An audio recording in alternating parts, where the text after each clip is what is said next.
Hey Jay, good morning. You spend so much time on Twitch, it happens. But thank you for the lurk, anyways. Hope you're doing well.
Yeah, good morning.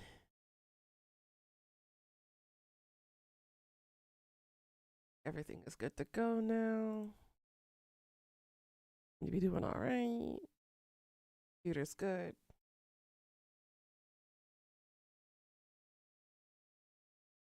And feeling like utter shit today, so apologies for sounding like crap. I was unsure if I should stream today or not.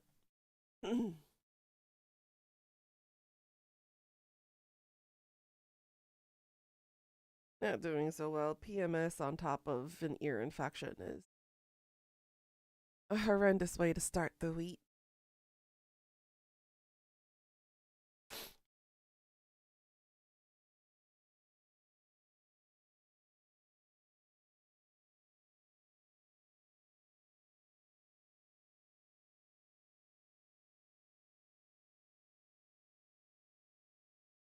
So, had a pretty rough weekend. Couldn't really rest much.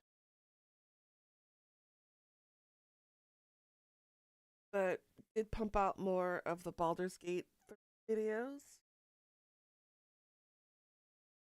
If you guys are interested in watching more of the Dark Urge, please go. It has its own playlist, so feel free to peruse at your leisure.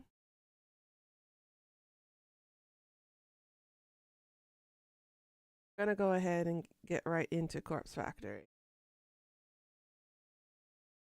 Stay in bed on Monday and do stuff Tuesday life hack. I am not feeling good, Richie. I'm in a lot of pain. with no medication. Because this country's medical system is weak.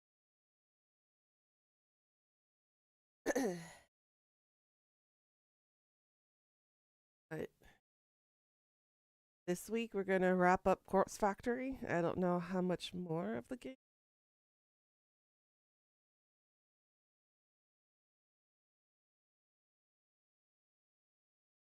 And then we'll hop over to a new game about a little kitty in a big city. That'll be really cute. Let's see how far we get today. No, the medication is weak. Remember, certain painkillers are illegal in this country. My mic is cutting out. Hold on.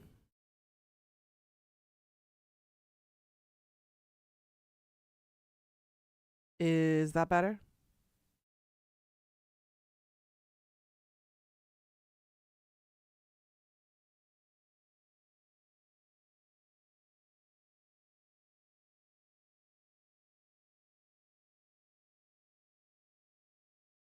Sounds better? Okay. I had to change the, what do you call it? The noise gate. Let's see. Where is the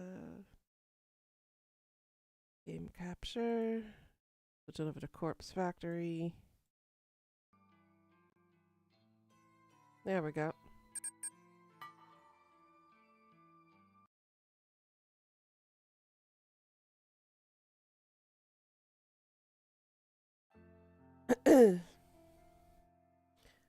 Alright, so what we found out the last time we played was that Tomoe was not the one who sent our picture in to Corpse Girl to die.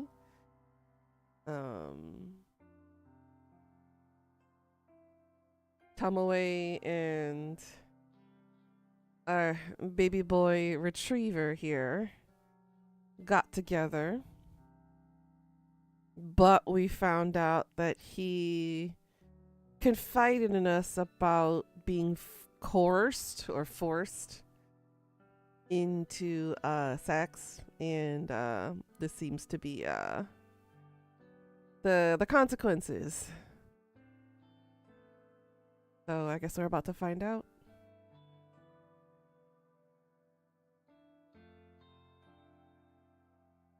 Tell me what's wrong. I don't expect my blunt words to get through to him. I don't expect anything, really. I'm not used to confronting people about the shit they're facing in their personal lives. I'm usually content to simply sit on the sidelines and watch. No need to worry. I'll be okay. He tries to smile, but his composure cracks under the weight of his blatant lie. I quickly try to piece together what I know about his current situation. Based on the slivers of information I've been drip-fed, I'm certain that someone has been sexually assaulting him. At the very least, someone has been trying to force him into doing something he doesn't want to do, which, according to Pika and a couple of y'all, we think it's Boss Lady. I don't know who that person could be. We have an inkling. It could be someone from the office. It could be someone from his private life. I'm confident that it's not Tomoe. Shinya isn't the kind of person to ever stand up for himself, and he's probably not the type of person to speak up when he's feeling down. But his recent composure reveals volumes about how he's truly feeling. Whatever the situation is, it's painfully obvious that Shinya is a victim. Whatever is happening in his life is not his fault, and he's too proud or stoic or embarrassed to seek help even from his own girlfriend. If I don't put one foot forward and cut to the chase, chances are Shinya will never build up the courage to ask for help before it's too late. Someone is sexually assaulting you, right? He doesn't say anything. He doesn't even flinch, which I have to give him credit for. This is a guy who couldn't keep from blushing the last time the word sex was mentioned around him. Yes. His calm response and even calmer demeanor divulges his inner turmoil. I see. I don't know what else to say next. I see. Probably wasn't the best starting point, but I'm truly at a loss for words. He confessed so readily, and I expected more resistance. Can you tell me who it is? I can't. I can't tell anyone. Not you. Not Tomoe. I can't even tell my father, and he's a detective. A powerful authority figure. There's nothing I can do. I'm trapped. That seems to be leaning towards somebody who has a higher authority over him. AKA, we think it's the crazy boss lady. Trapped. It's a feeling I'm all too familiar with. It's a feeling shared by countless victims. Not that Shinya and I have ever gone through the same trauma. Yeah, especially since we are the killer. A part of me can't help but wonder if that feeling of helplessness is what flashes through the minds of my own victims. Actually, I don't have to wonder. I know it to be true. The realization makes me feel simultaneously queasy and satisfied. What will happen if you tell someone? I don't know. If the truth comes out, I could lose my job. I could lose Tomoe. It's boss lady. What was her name? Ida? Something like that? His job. Then it's somebody we work with. Somebody in this very office has been taking advantage of Shinya. Somebody here then. I speak my thoughts aloud and he looks directly at me. How? You're worried you'll lose your job if you come forward. It's obvious. Sorry, I'm not trying to sound rude. If this person found out you came forward, you'd lose your job. Then it's someone in power. A manager. An exec. And that's why you can't tell me. That's right. I nod. I can see the predicament. So, you don't have to say another word to me. Huh? It wouldn't be your fault if I stumbled upon someone assaulting you. It wouldn't be your fault if I was around to witness it. Noriko. A gleam of resolution sparkles from deep within Shinya's cloudy eyes. It's almost as if he's come up with a brilliant scheme. A scheme that I not so subtly planted within his mind. Shinya takes a deep breath before collecting his bag. I'm taking the elevator up to the executive offices. Please don't follow me. Of course. That'd be a lot of fun, Richie, but don't force yourself if you're not used to doing YouTube lives. I do miss watching your Twitch streams, though. But don't force it if you can't do it. With that, he gently pushes past me and makes a beeline for the elevator. Oh, you've done YouTube Live twice before? Nice. As the doors close behind him and the familiar thrum of the elevator pans out around me, I stand still and close my eyes. I count to 100 in my head, giving Shinya a generous head start. Pika. Good morning, sweetie.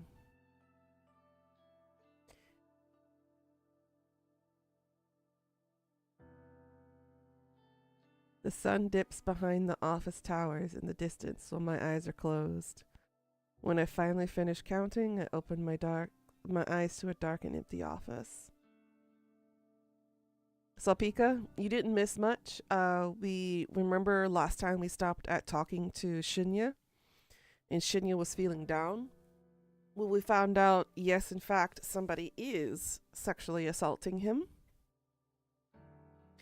And we're about to plant a trap. So the suspicion that you stated earlier when you said that it could be Ida, the crazy boss lady, is most likely to be true. So we're about to plant a trap and witness an assault. You've run 3 miles in 2 days, aiming for 25 miles this month. Nice. Good job. Hi, Velveteen. How you doing, sweetie? You knew it? Yep, we're just about to plant the trap.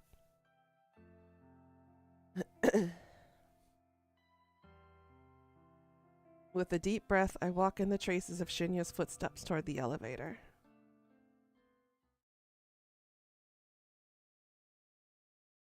I've never been to this level of building before.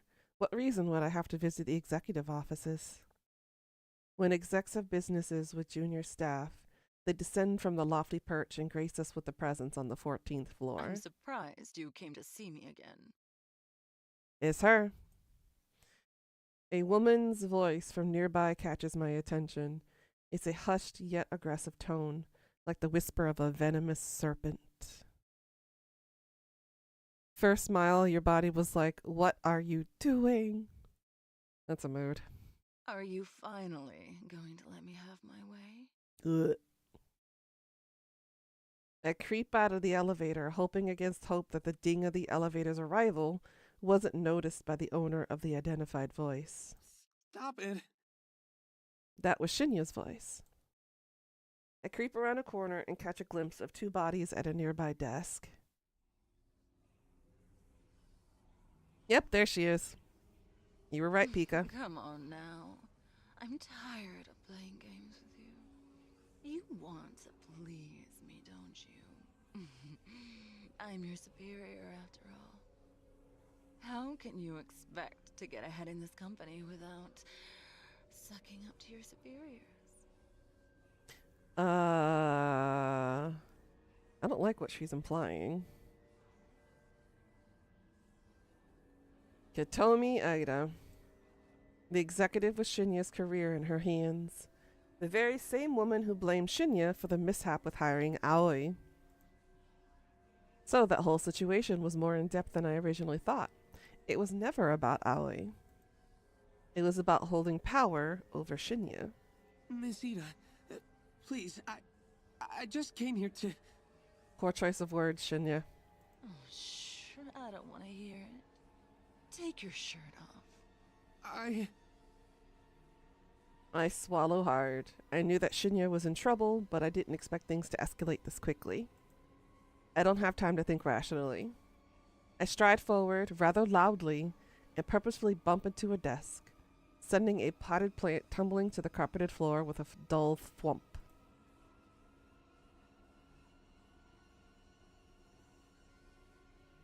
Katomi's neck pivots at full speed and she turns to face me. Her eyes narrow into hateful slits as she withdraws from Shinya. Within seconds, Katomi has abandoned Shinya and drawn close to me. Kurosawa, what in hell's name do you think you're doing here? This level is for executives only. I should have you thrown out of here by security. Fujikawa isn't an executive either, Miss Ida. And he looks quite at home here. Shinya stands in the background, shyly tightening his shirt. Katomi's eyes somewhat narrow even further, to the point where I'm certain she can't possibly see anything. Fujikawa's business here is none of your concern, Kurosawa. Leave. Now, or I'll have you forcefully removed. I fold my arms over my chest and dig my heels into the ground. I'm not one for confrontation. I'm not one to hold my ground against a powerful adversary. And yet, this vivid image of Tomoe has bloomed in my mind. Tomoe, so strong-willed and head over heels in love with Shinya. Tomoe who would do anything to protect the guy she adores. In Tomoe's absence, it falls to me to protect Shinya. Fuck off, you filthy skank. I can't believe the foul words that tumble out of my mouth. Apparently, Katomi can't believe it either because her eyes finally widen and her jaw drops. She looks like a stupid fucking idiot. Somehow, Tomoe's indomitable spirit seems to have inhabited my body. My words echo her own. That, or I've just managed to find a temporary burst of courage. What did you say to me? You heard me loud and clear. Back off from Shinya. If I catch word that you're harassing him, I'll have you in a legal headlock quicker than you can blink. You don't even know what you're talking about. Trust me, I know enough to bury a dirty slut like you. Ooh. Katomi grits her teeth and vein protrudes from her forehead. Without another word, she simply pushes past me. Her shoulder slams into mine, but by some minor miracle, I manage to hold my ground. Not the dirty slut. Why, you feel called out, Quinn? Do you feel called out? I hear her footsteps fade away as she leaves the floor. I exhale sharply and a wave of dizziness suddenly washes over me. Maybe. Noriko. Oh. This good girl needs some cuddles and some huggy wuggies. That was amazing. I nod and sway a little, then take another deep breath to rebalance myself. Happy to be of assistance. I could tell Shinya doesn't know what to do next. He looks like he wants to hug me, but given the gravity of the recent situation, we both silently decide it's not the best idea. Instead, he settles for patting my shoulder with his hand. Thank you, Noriko. Thank you so much. I don't know where you get your courage. Perhaps I could stand to learn a thing or two from you. So you excited about Scream 7, huh, Quinn? I'm excited to see both Stu Macher and Roman come back. It'll be interesting to see what they do with that information. Don't sweat it. I'm going to go home for now. I hope that's okay. And I do hope they bring Nev Campbell back and actually pay her the respected amount she's supposed to be paid. I mean, she is the main character after all. Sydney's mom's supposed to come back as well, so there's probably going to be a lot of flashbacks, probably then. A lot of hallucinations, maybe. Because it's kind of what they did in the last movie she was in. Of course. Go get some rest. That's going to be great. I'm so glad Matthew Lillard is getting back into his OG role. Shinya smiles for the first time in a while, and he releases his hand from my shoulder. After he's gone, I collapse into a nearby chair and listen to the frenzied sound of blood pounding through my veins. Honestly, same, yeah. Of course, we get the obligatory shower scene. Now, this is starting to look a lot like Scream, don't you think?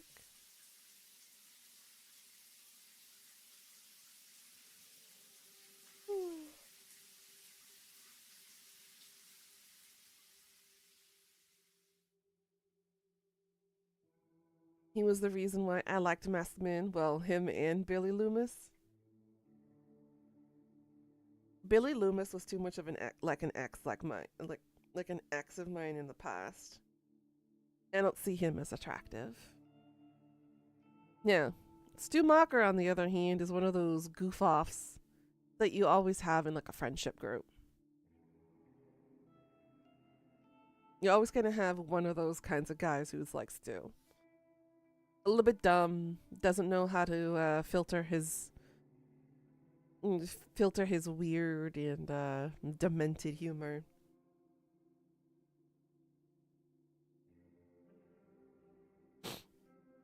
Steam and suds fill my vision as a pleasant torrent of hot water sprays across my body. The tiles on the shower wall are polished to a pearly sheen, so much that I can see my own hulking and beautifully ugly reflection in them. The shadow in the reflection has a dark, matted hair in her eyes. I don't know if she can see me like I can see her. I wipe my hair from my eyes and stare into space, trying to shake the abstract thoughts from my mind. It isn't until my phone springs to life from the bathroom countertop that my thoughts return to the present. I startle at the noise. I peer through the shower's glass door, but it's impossible to make out the name flashing on the phone screen, thanks to the steam that has fogged up the glass. Aoi is the only person who regularly calls me, so it could be her ringing. Or it could be a spam caller trying to sell me something I really don't need, but I may just cave in and buy it anyways because it's a nice feeling that someone thought to call me. I open the shower door and tiptoe out, my wet and dripping body causing pools of water to form on the bathroom floor. A deft hand snatches up my phone and I clutch it to my chest as I retreat back into the shower. The water never stopped running and it greets me with a welcome warmth as I bask in it once more. My phone is a fairly new model, so it's conveniently waterproof. I take advantage of this feature on occasion. It's nice to be able to submerge myself in water and browse the web to truly escape my own thoughts. Heavy droplets smacked against the phone and dribbled down, but my eyes ignore them as they scan the screen. I knew it. We're talking to KOJI in the shower. Now, how twisted and dark is this gonna be? The incoming call is a voice chat request from noise user KOJI. Kojiro is calling me? Of course he would. He has the hots for you, girl. I answer the call. Noriko? Hey, Hi. Good time? sure. Mad. Wanted to tell you something. I saw a post on... This call has static. Sorry, it's just the shower running. Oh, in the shower? Yes, Pika, it's our KOJI. Yeah? Huh. Okay. Well... Sorry. Awkward now. I bet it's awkward. Really, it's fine. What did you want to tell me? Okay. Saw a new post on Noise Chan today. Posted this afternoon. Might interest you. The message board noise channel is often affectionately referred to as Noise Chan by certain frequent users. I'm not really surprised that Kojiro is the type to call it that. What was the post about? Well, someone wrote this. I quote, "Hey, so today I got a strange gore photo from a number I don't have in my contacts." Continuing, "Not sure what the deal is. It was gross though. Wondering if any hackers can trace the number or something?" End quote. Thoughts? A strange gore photo from a number I don't have in my contacts. Sounds like Corpse Girl has struck again. Right? Thought the same thing. I wonder who wrote the post. Kojiro mentioned the post was written today, and the original poster wrote that they received a photo today. That means it can only be one of two people, either of my latest victims. The carbon copy businessman or the attractive semi-famous singer, idol, actor, whatever woman. So, who wrote this post anyway? Don't know. Anonymous. Of course, it was a stupid question. No one would attach their name to such a strange post. Was hoping you could tell me. How would I know? Well, you're Corpse Girl, right? This again? Kojiro just doesn't let it slide. Why does he suspect me now? What did I do this time? It's okay. We can discuss later. Oh yeah, the original post has a reply. It does? I'll read it too. Quote, "You got this too? Was the gore photo a picture of yourself? I'm worried. Received a similar pic from the same number. Continuing, thinking about contacting the police. Not sure if I'm overreacting." End quote. So, the first post received a reply. Interesting. Very interesting. Both posters talked about receiving a photo. That can only mean one of them is the boring businessman, and one of them is the semi-famous woman. However, the fact that they've taken the discussion online instead of just slitting their own throats is rather troubling. You don't say. Were the photos not convincing enough to make them kill themselves? Or not enticing enough to summon another entity to snuff out their souls? Was this attempt just a repeat of the failure I had with the twin woman? Anyway, enjoy your shower. Let's talk tomorrow, Corpse Girl.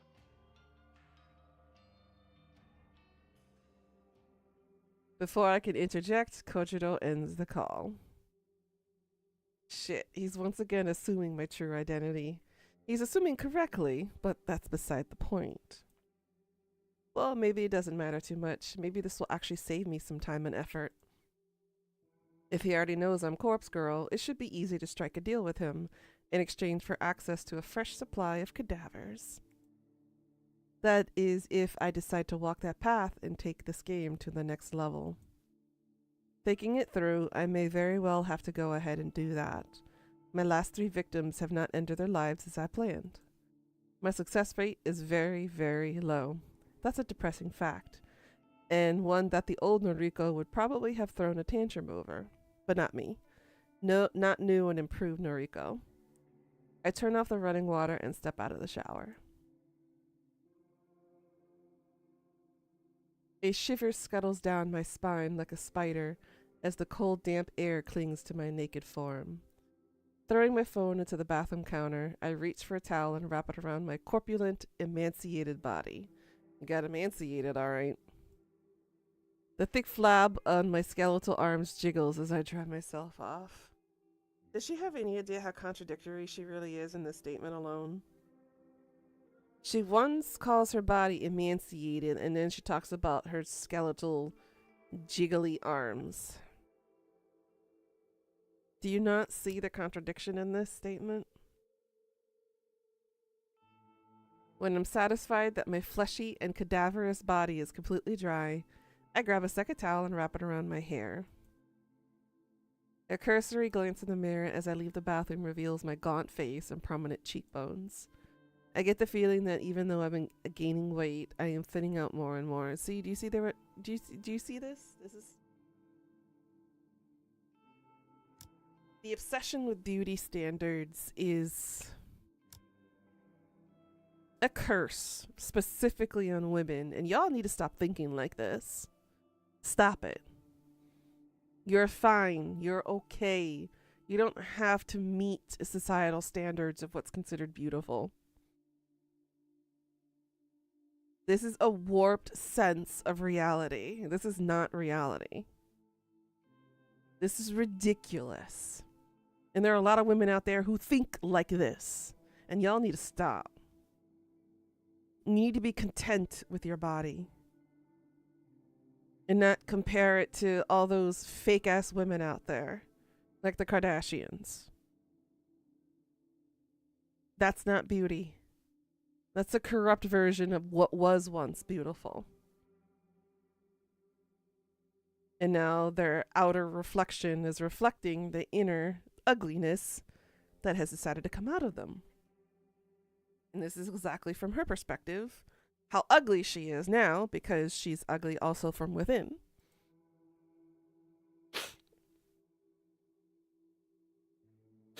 Although my body isn't perfect, I'm still in love with my eyes. I wouldn't change a thing about them.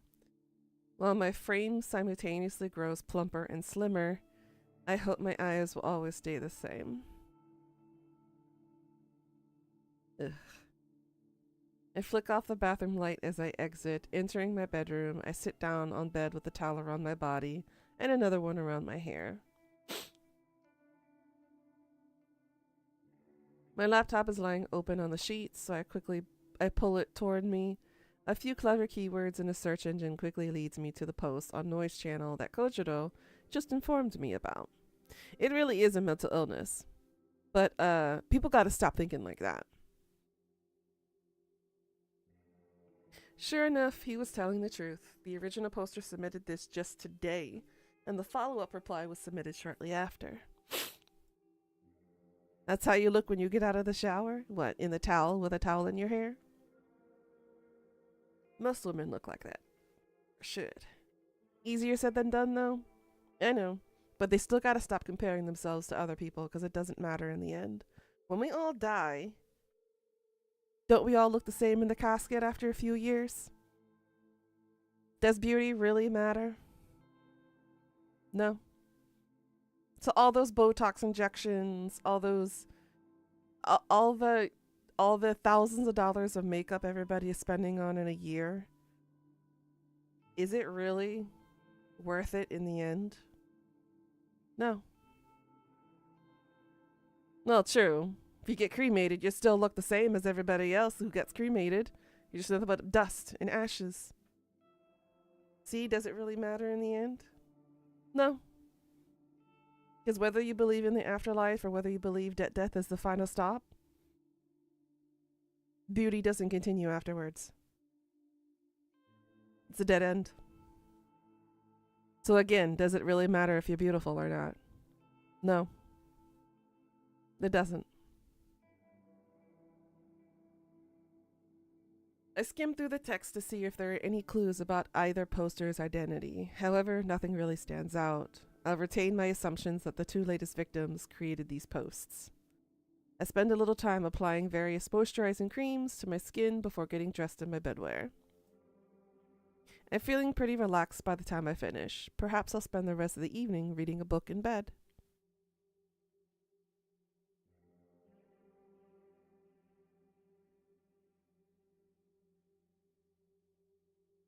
Wait, when's it coming out? Hold on a second. It's coming out this year?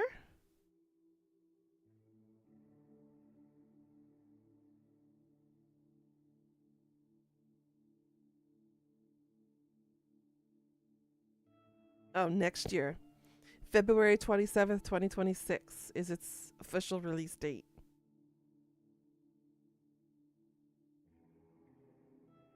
Oh, seeing you in a towel. Oh.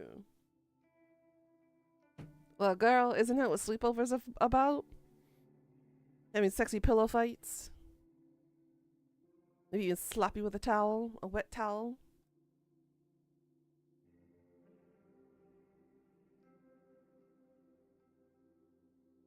Or I could try and plan out my next move with KOJI. Should I come forward, claim my identity, and request access to his morgue? It's a big step. This seems to be the time for me to make a bold move. I can't keep working on requests that are doomed to fail. I need to start succeeding. For me. For Corpse Girl. You're gonna enjoy this year? Me too. I pull my laptop to me once more to begin to brainstorm my plans. Well, hopefully after the ending of this month, you guys will start to get some of my itinerary plans for this year. June 9th, Tuesday evening. So after my doctor's appointment and stuff, and, you know, the whole biopsy situation and whatnot, and possibly the need for surgery, I can actually start sitting down and planning everything out. So the only thing I ask from everybody right now is to keep giving me good vibes, good thoughts. And if you pray, pray if you feel inclined to do so. But I could use all the good vibes. Hey Jay, welcome back.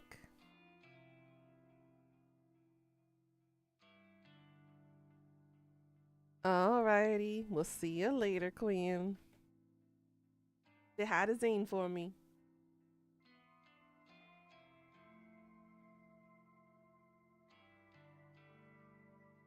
Ugh. Whew, this got sour. Love you too, sweetie. Thank you, Jay. Right. I need to plug in my iPad. I think I go back to work today, starting Tuesdays. I gotta mentally prepare for today too, and I gotta go into work like this. The timing.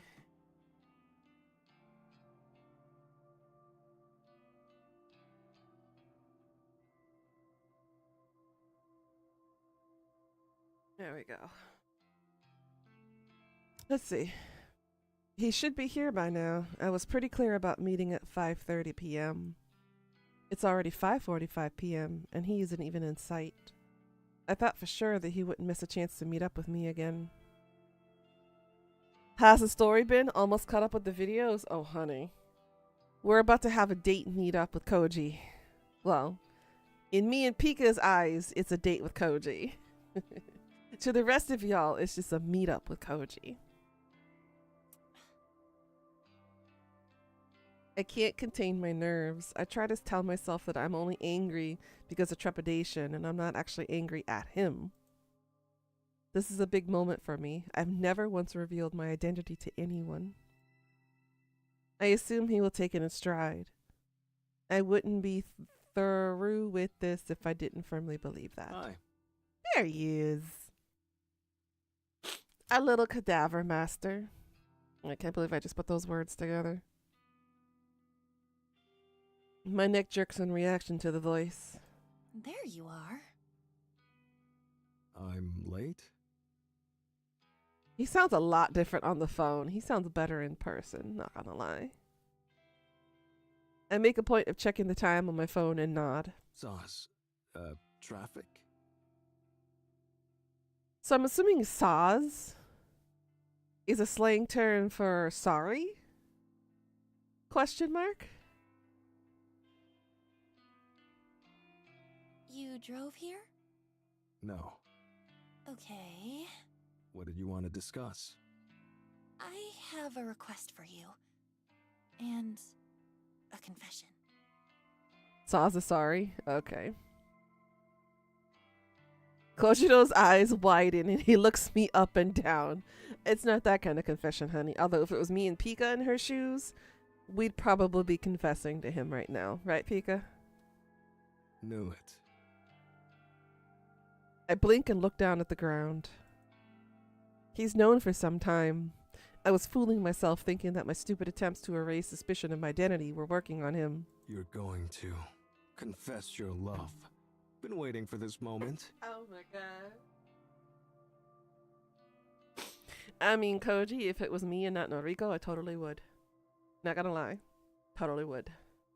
But I don't think I would fully enjoy the rank of cadavers on his body every night. He's imagining her in the shower. Yeah, that's true. He did. He's adorable. Wait. No, that's not. You're blushing, Noriko. Shh. No more words. I accept your heart. He shushed her! Boy. Oh my god.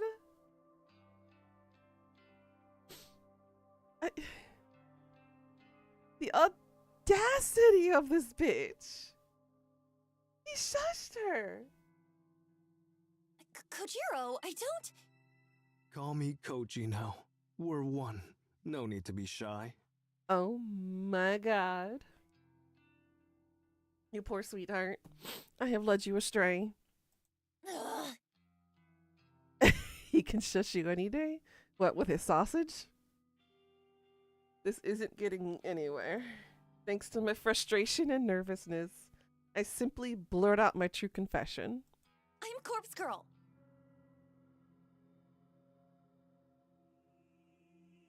Kojiro doesn't react. Well, he cocks his head a few degrees to the side, slowly and surely. If you can even call that a reaction to my sudden outburst. Yes? Okay. So, a kiss to commemorate our love? Oh my god. The amount of fan fictions I'm running in my head right now with Koji. This is getting dangerous. Pika, hold me back. He could be high. I don't know. Did you even hear what I just said? Of course. I'm Corpse Girl. I'm the one behind the corpse photos and the deaths and. It feels kind of strange to say these things out loud. For some reason, it leaves a sour and bitter taste in my mouth that I can't swallow. Yes, I know. He's known. Knew it since our first noise chat. Our first noise chat? Remember? You messaged me late at night. Asked me if I knew about Corpse Girl. Is that what tipped you off? You assumed I was her just because I mentioned her? No. Then. How? How did you figure it out? You asked me to look up names. Names of Corpse Girl's victims. Oh, yeah. I did, huh? That was stupid of me. I suppose that gave it away. No. Other people could have known those names. Then. Come on. Throw me a bone here. How'd you find out? That's not the bone he wants to throw at you. Nudge, nudge, wink, wink. You said you requested Eiichi Hanada's death. Eiichi Hanada, the guy who died in the traffic accident. I remember that I lied to Kojiro about being the one to request his death. It was the only way I could escape his suspicions at the time. If I remember correctly, it threw him off my trail for a while. He believed I was the one who requested the death, so that explained how I knew it was one of Corpse Girl's victims. But what if Kojiro was telling me now is true, then my lie had actually had the opposite effect? How did it make him figure out my identity? I don't understand. I confessed to requesting Eiichi Hanada's death. So what? That was a lie. Even so, I still don't understand. You're not making any sense. Ooh, he could stare at me like that any day. Kojiro's shoulders drop. He stares at me intently. You lied about requesting Eiichi Hanada's death. That lie proved to me that you're a corpse girl. Yes, but how? Tell me! I was the one who requested Eiichi Hanada's death. Alright, there's Latin music playing in the background. Is this about to be a boss fight? Are we about to have a boss fight with Kojiro? If this was an RPG game? So he requested Aichi's death. No wonder he immediately found out we were a corpse girl. That makes sense now.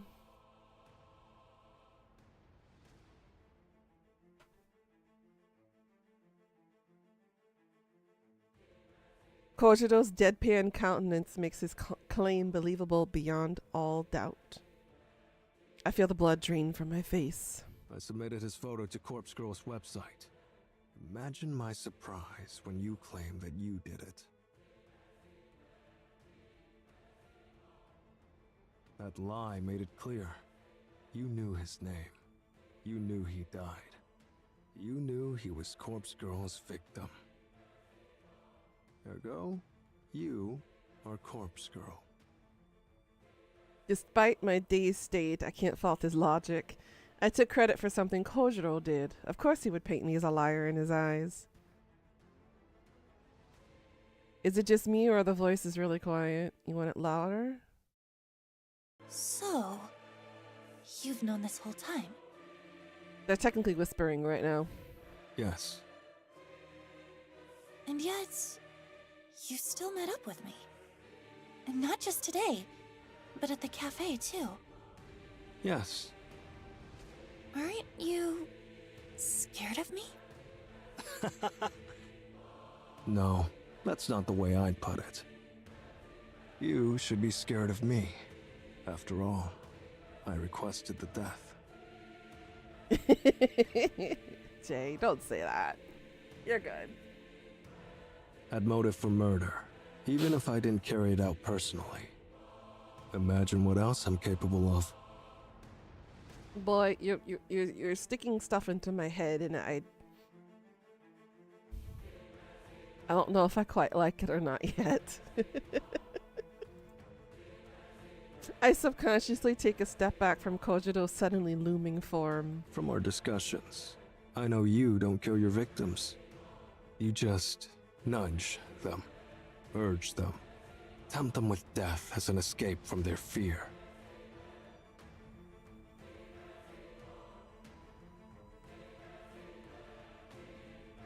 You're no murderer. What reason have I to fear you? He's right. He's absolutely right. He knows everything about Corpse Girl's methods. My methods. Kojiro is a dangerous enemy. Girl, he's an even more dangerous lover. Don't get that wrong now. Or a powerful ally. And it's up to me to decide whether he's with me or against me. I recall our conversation at the cafe. He claimed he would support Corpse Girl if she came to him for assistance. He's a fan. He would support her obediently, no questions asked, as long as the price was right. So all I have to do is make him an offer that he can't refuse. Ooh, the fan fictions are running wild in my head. He can be against me against the wall. Join me. Alright, here's our partnership. Help me. Help Corpse Girl rid this fucking world of the fetid filth that infests it. I decide to quote a certain passage from a book that Kojiro himself gave me, a paragraph from Strange's Flower that has stuck with me for some time. There's a certain beauty in death, a macabre certainty, an absolute state of finality. Nobel Sinclair. You understand what I'm talking about? You work with cadavers for a living. The dead can't hurt you. They can't betray you. They can't disobey, or object, or disapprove. Wouldn't it be better if we were all beautiful like that? Perhaps. Didn't expect Corpse Girl to be so vain. Boy, you don't even know the half of it. Is your motivation simply to impart your own ideas of beauty to the world? No, There's more to it. of course. Me, myself, Noriko, may be vain. But Corpse Girl isn't burdened by such petty notions. Her ambition is pure. Her ambition is crucial to the survival of the entire human race. That's mighty ambitious of her. Thought I had a big ego. Mm-hmm. You're so self-important. Both you and Corpse Girl. I don't expect you to understand. Not yet. But I've realized that I can't do everything alone. I need your help. I need cadavers. I see. Pika. What's in it for me? Oh boy. This is the critical point of our negotiation. It could all fall apart here if I don't offer something that Kojiro considers worth the risk. The question is, what does he want? What does he desire? I propose an equal partnership. You'll reap half of the benefits from Corpse Girl's work. This offer is a gamble, and I know that in the back of my mind. However, it was the only feasible solution that I could come up with when I planned out this encounter late last night. This tactic relies completely on my assumed understanding of Kojiro's innermost desires. If I'm wrong about him, then this whole thing could blow up in my face. Corpse Girl will create more death than you could ever imagine. Think of all the fresh corpses you could get your eager little hands on. Those hands are not little, honey. Kojiro shakes his head, his lips pursed in a thin line of disapproval. Sorry. Already got my fill of corpses. Morgue's full enough as it is. He wants you, baby girl. He wants you. I narrow my eyes and stand my ground. I can't back down now. I'm so close to unraveling him and his secrets. You've always wanted to mimic Nobel Sinclair. I can see it in your face, in your very soul, whenever you praise his work. You want to emulate his actions and experience his escapades firsthand. You want to dress up corpses, take them out to dinner, perform all manner of bizarre social experiments with the dead. It's your passion. But living vicariously through Nobel Sinclair's books isn't enough for you anymore. And that's where your fascination with me, with Corpse Girl, stems from. As soon as you figured me out, you knew I was your gateway to satisfying your lust for the macabre. You work with cadavers all day, every day, but you can't get them out of the morgue with eyes on you at all times. But I can. I have the perfect plan on how to withdraw all the corpses we could ever need. Half of them for you, and half of them for me. So basically, we're going to be two people joining together to become the next Dr. Frankenstein. Am I right? An equal partnership. Oh, no more Latin music? I end my speech and let Kojiro bask in my words. I hope I was convincing enough to sway him, and I pray, that I'm correct about his sickest desires. His reaction isn't exactly what I was expecting.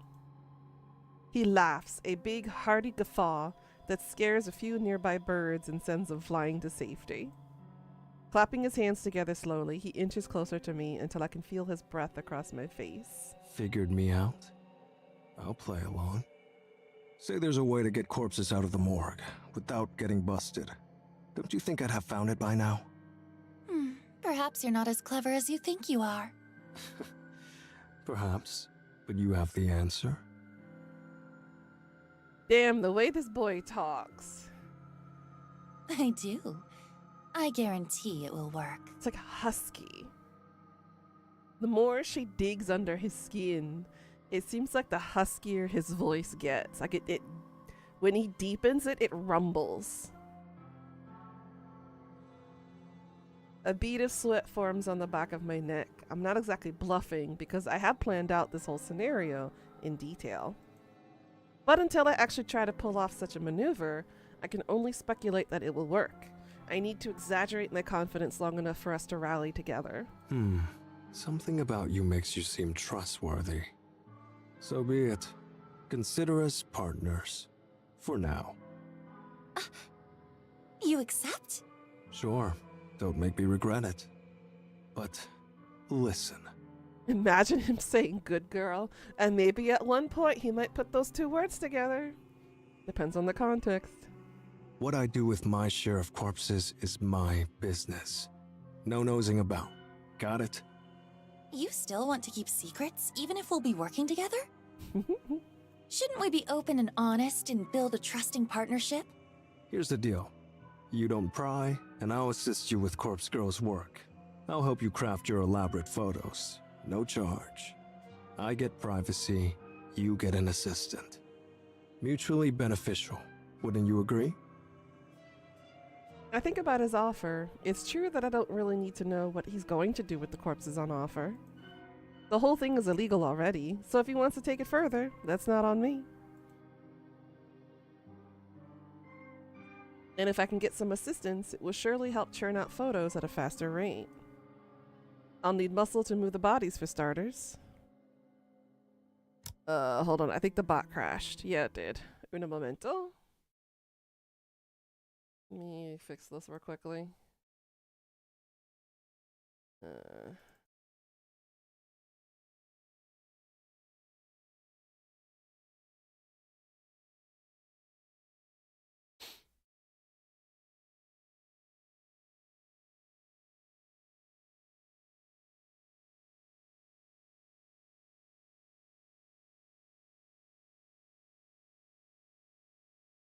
Alright, try again, monster. I had to reforce it.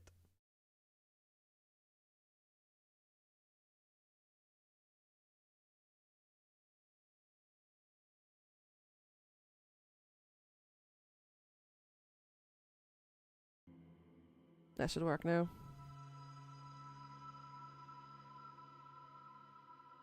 I'll need muscle to move bodies for starters. That alone is worth keeping my nose clean.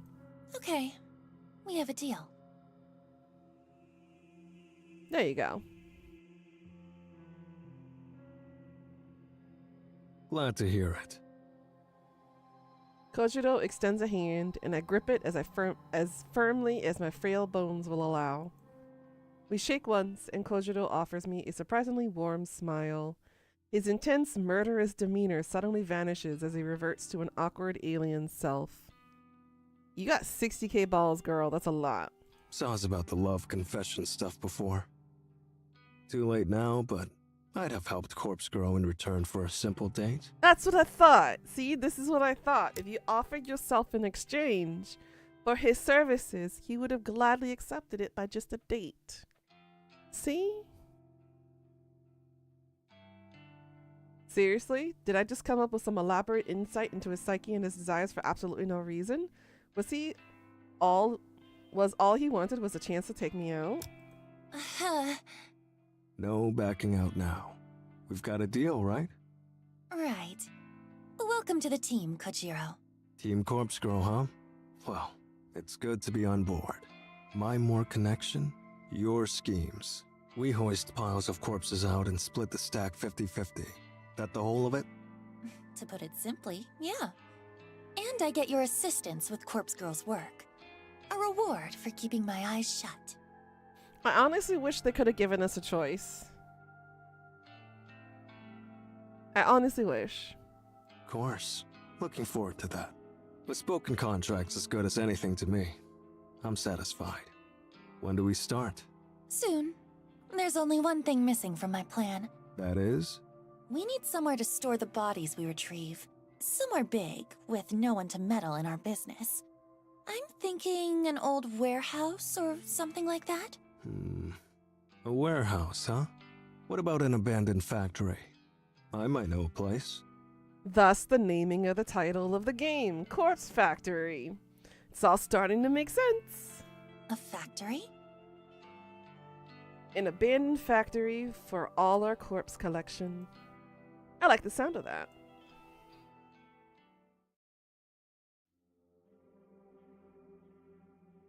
It's pretty late by the time I get back home. I'm completely wiped out. That conversation with Kojiro took way more out of me than I would have guessed. My entire mouth feels parched and dry, probably due to a combination of nervousness and talking far too much. Still, I'm happy with the end result. That meeting was worth stepping out of my comfort zone for. I'll wait for Kojiro to get back to me about the abandoned factory. Once we secure a location like that, our real work will begin. I figured that I should turn in for the night since I need to be at the office in the morning. But the ever-present tug of curiosity pulls at my sleeve, and I feel myself being drawn to my laptop. I'll take a quick look for a few requests, just a peek. Laptop open and logged in, I feel a surge of endorphins slug me across the face when I see the notification for one new request. Squealing like an overly excited schoolgirl, I open the message and view the details. Today, 6:02 local time.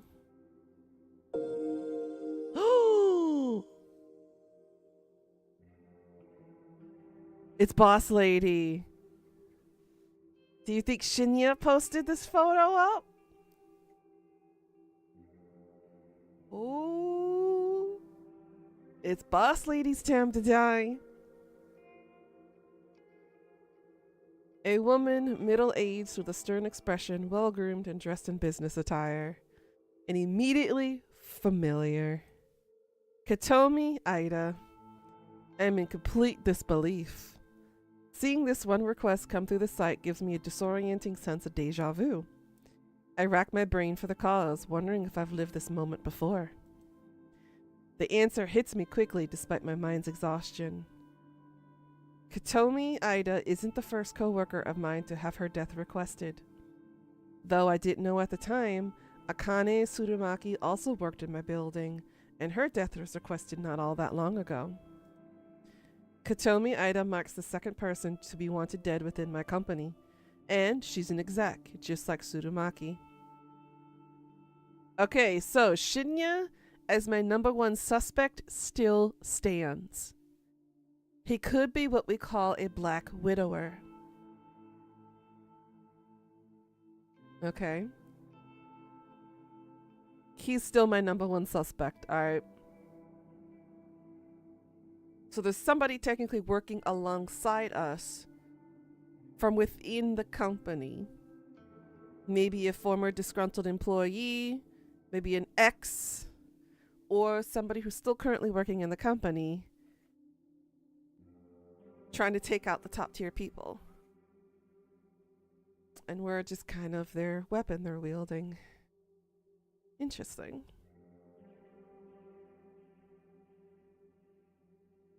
If Shinya requested it, maybe Tomoe told him about the site. It could possibly be true. Yeah, that's a good point. I wonder if this is simply a coincidence. It surely has to be. After all, Tomoe confessed that she was the one to request Tsurumaki's death, and she seemed to regret doing so. Therefore, I have to doubt that she'd go to upload Katomi's photo on the site. So, who would want Katomi dead? She isn't the most likable person, but who is really? She deals with the juniors on my floor on a regular basis. The juniors like me, Tomoe, Shinya. Shinya. That's right. Thanks to Katomi, Shinya's prospects at the company are dead in the dirt.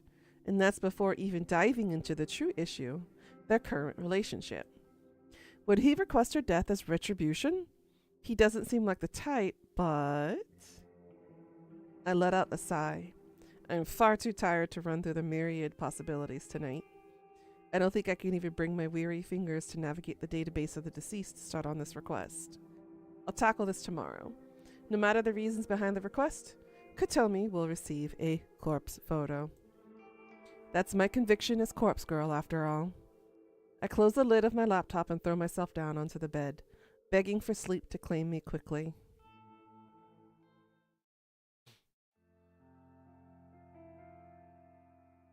June 10th, Wednesday morning. I need to talk to you. What's with that look? Got something up your ass? Come on, just follow me. I grab Tomoe's wrist and guide her away from the labyrinth of desks into the elevator waiting patiently for us. Or Shinya could have told Tomoe, and Tomoe could have requested it for him. Well, she did regret the first one she requested, though. I mean, she literally had a mental breakdown over it. So, I don't know if Tomoe has the mental fortitude to set up a second one.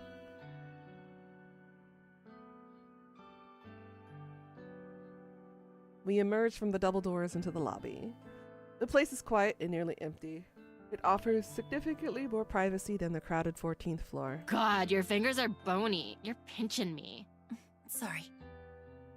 I let go of her wrist and she rubs it gingerly against her clothes. Anyway, what's up? I hesitate for a moment. Even though I ran this through the scenario in my head during the train ride, I'm still anxious about playing it out now. But this situation involves Tomoe either directly or indirectly. As my friend, she needs to know. Oh, so now we're labeling Tomoe as a friend. I think Corpse Girl is going to target Kotomi Ida. Huh? Did she get one of them photos? Her reaction is fairly indifferent. I thought after being involved with Tsurumaki's death, this news would have been more of an impact on her. Well, no, I don't think so, but How do you know then? that's hard to explain. Just bear with me. Kotomi and Shinya had a falling out. Because of her, his career here is at an end. I'm sure he told you about it. Yep. That makes sense. Shinya would confide in his girlfriend about his career, but I don't know the extent of Tomoe's inside knowledge. I doubt she knows the true nature of their relationship, judging by how nonchalant her reaction has been so far. So, if you can kind of guess what I'm getting at, What? I think maybe that Shinya requested her death. Shinya? Nah, he don't have it in him. Besides, that bitch has it coming. She does? Yep. I'm surprised you found out about it, but I plugged her photo into Corpse Girl's website yesterday. Never mind, Pika, you were right. You were right. She did it too. Well then.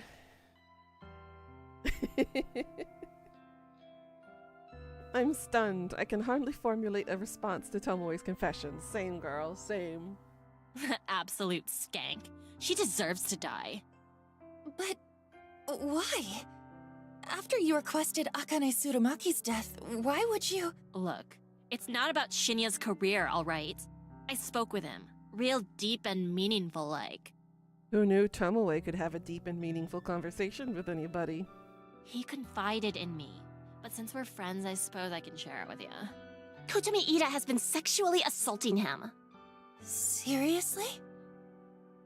I feign a surprised reaction. In reality, I'm just more taken aback that Shinya actually confessed it to Tomoe. It's been going on for months, he says. And now she's fucked his career up so he'll have no choice but to leave the company. He leaves, and she gets off free without anyone finding out about what she's been doing to him. I hate her. I hate her so fucking much. I tried to digest Tomoe's words. I didn't know that Shinya has been putting up with the abuse for such a long time. So Kotomi's motive for ending his career was purely out of self-interest. She was probably looking for a reason, any reason to discard him. And that slight incident with Aoi was just good enough for her to seize. If he quits the company, she won't get found out. It's a simple plan, but utterly devious. We should tell someone what she's been doing. She can't get away with that. She ain't gonna get away with it. Corpse Girl's coming for her, remember? I can't wait to hear the news about Kotomi winding up dead somewhere. I hope she gets her throat slit.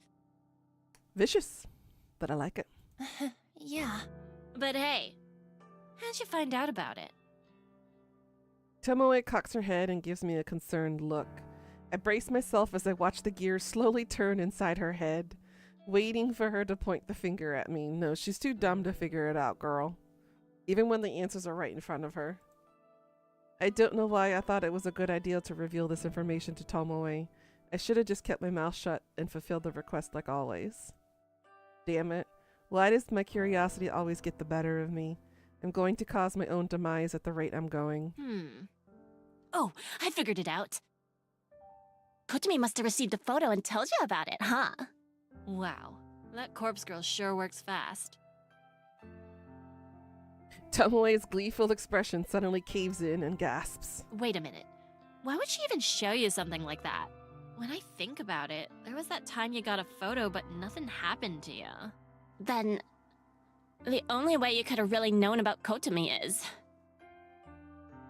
I flinch as Tomoe takes a purposeful step toward me. You're a corpse girl, aren't you? You have to be. It's the only thing that makes sense.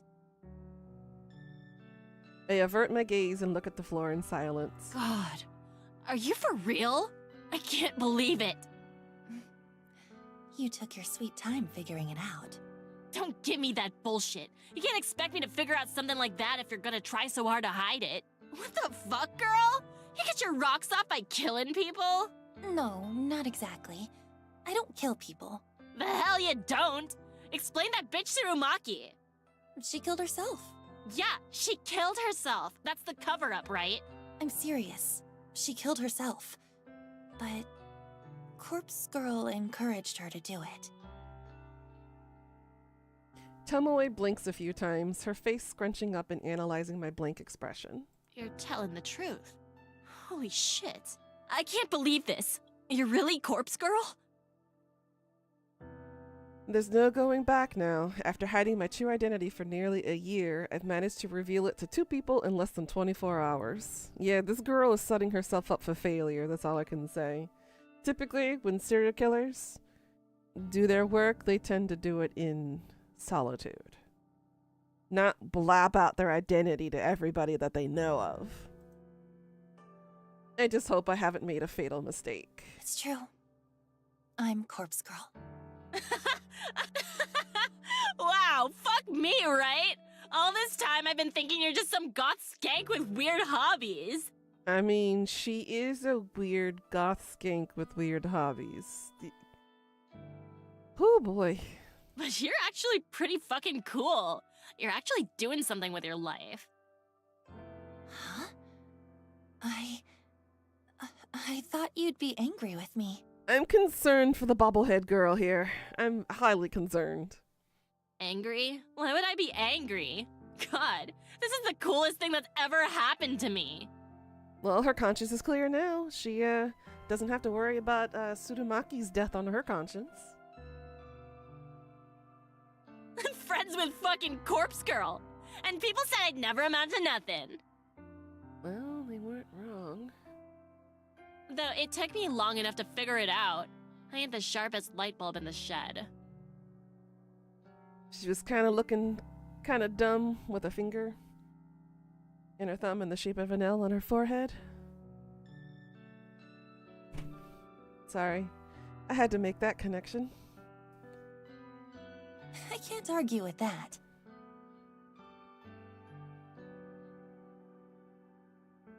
Tomoe laughs and puts her arm around my shoulder. I shrink away a little, but her good cheer is somewhat infectious. I feel a flood of relief wash through my body. So, like, I gotta know. How many people have you killed? I said I don't kill people, remember? Yeah, you know what I mean. How many have offed themselves because of you? Apparently, Nightbot does collect balls too.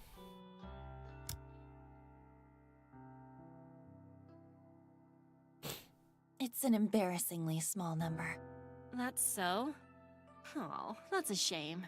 Listen, you gotta fill me in on all the juicy deets later, Kay. For now, please focus on getting rid of that bitch Kotomi. I'll do my best. Thanks, slut. Shinya and I will owe you one for sure.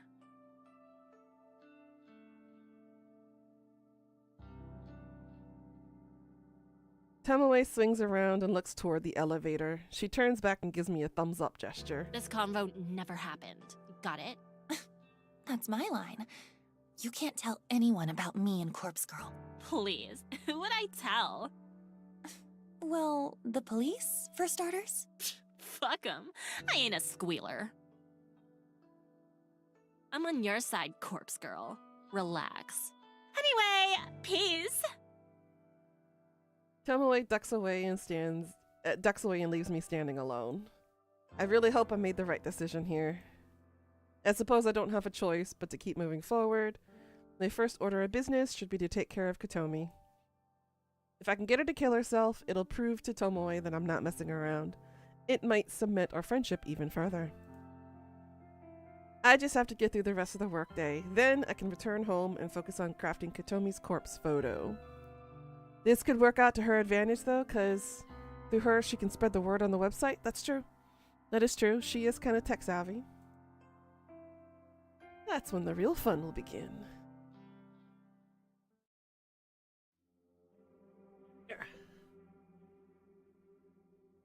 I need to wrap more of the blanket around me. It's getting cold again.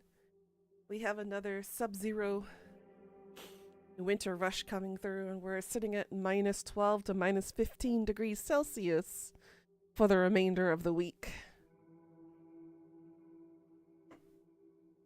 Ugh, there we go. You're loving this so much. Girl, I love how I keep being proved wrong. I'm okay with this. Because if it was predictable to me, I would find it boring. But I love that every time I come up with some type of theory that it gets knocked out the window, and I'm okay with that. I honestly am. Sometimes being proven wrong is kind of the fun with it, you know? Alrighty. I reach into the drawer and clutch a cheap plastic burner phone between my fingers. Crafting the photo of Kotomi is done. All I need to do now is send it. I thought about waiting until tomorrow, but I already put it off making the photo for the day, so I'll make my move tonight. During editing, I timestamped the photo with tomorrow's date, 10:46 a.m. It doesn't leave much time if Kotomi receives the photo tonight, but I'm confident the plan will be effective. Kotomi will look at the photo tonight. She'll either freak out and end it all immediately, or after a sleepless night of anxiety, she pulls the trigger, figuratively speaking, instead of going to the office in the morning. I could cross my fingers and hope that by some divine intervention, someone else will take her life. But based on my recent failures, I don't think that's likely anymore. If anyone else was ever involved in the deaths of Corpse Girl's victims, I don't think they're still around. Why else would my last few attempts have failed? No. My best is to urge Kotomi to simply kill herself. A convincing enough corpse photo might be enough to lure her to her death. When I turn on the burner phone, I am happy to see the battery is still charged. I load up the phone number masking app, enter my trademark digits, and then shoot the photo onto the network. If Kotomi is a screen addict like the rest of society, she'll be freaking out in about 10 seconds. Since this victim is going to have a quick turnaround time, I'll take the burner back to the shed tonight to store it, and I'll ditch it on the way to the office tomorrow. I'm not expecting a reply within such a narrow time frame, so there's no need to hold on to the phone for 24 hours like I normally do. Clutching the phone with one hand, I grab my keys from the kitchen bench with the other. I step toward the front door. Beep, beep, beep. The phone in my hand vibrates violently, and I nearly drop it in terror. What the? I bring the screen swiftly to my face and read the alert. One new message. Without thinking, I unlock the phone and open the message. It's a reply from Kotomi. You think this is funny? I know who you are. I'll report you to the police. Oh my god. Holy shit. She actually replied. For the first time since Corpse Girl started her grand work, I've actually received a reply from a victim. Even though I used the number mask, there's actually nothing stopping someone from directly replying to my message. A reply message would still get sent through the network and back to the burner phone SIM card. The number mask is simply a stealth tactic, disabling the ability to view what the phone number actually is. It doesn't prevent replies. I discard the burner phones anyway, but it's an extra layer of security, not to mention a bit of a calling card. Judging by Katomi's response, I assume we have a fighter on our hands. She's not going to give in easily. Her threat about reporting me to the police is a bluff. I'm confident that she couldn't possibly know my identity. I've been waiting for this. I've waited so long for someone to reply. Is she gonna have another one of those crazy orgasming experiences right now?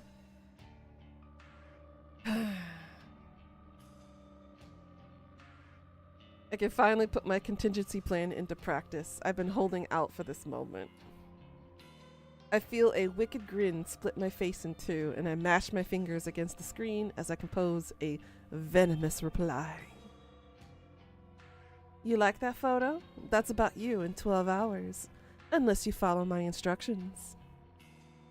The message sends in an instant, and I eagerly await the next reply. I'm not left waiting long, for Katomi's response comes through within seconds. Her attitude has completely changed. Please, I'll do anything. What do you want? Wow, that's a flip. I called your bluff, you piece of shit. Wow. Now you'll do what I tell you to.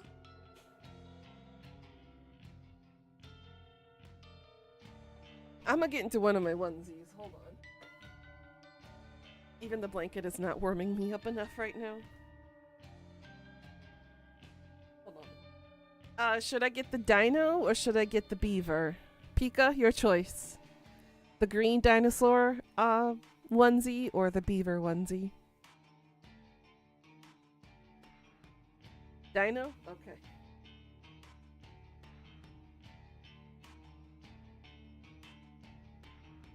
Un momento. I need to get warmed up a bit.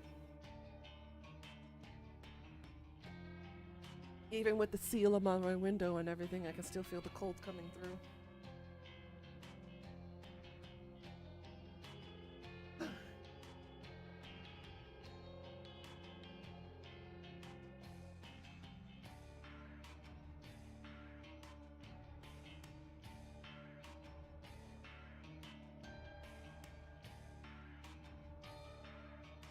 I wish I could wear my onesies to work.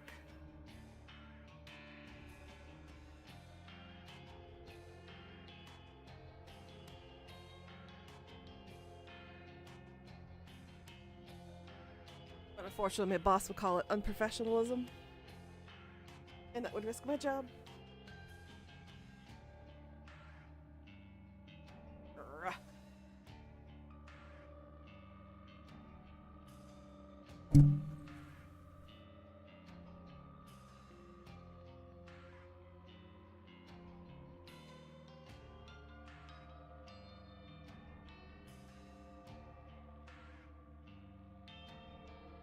Oh, there we go.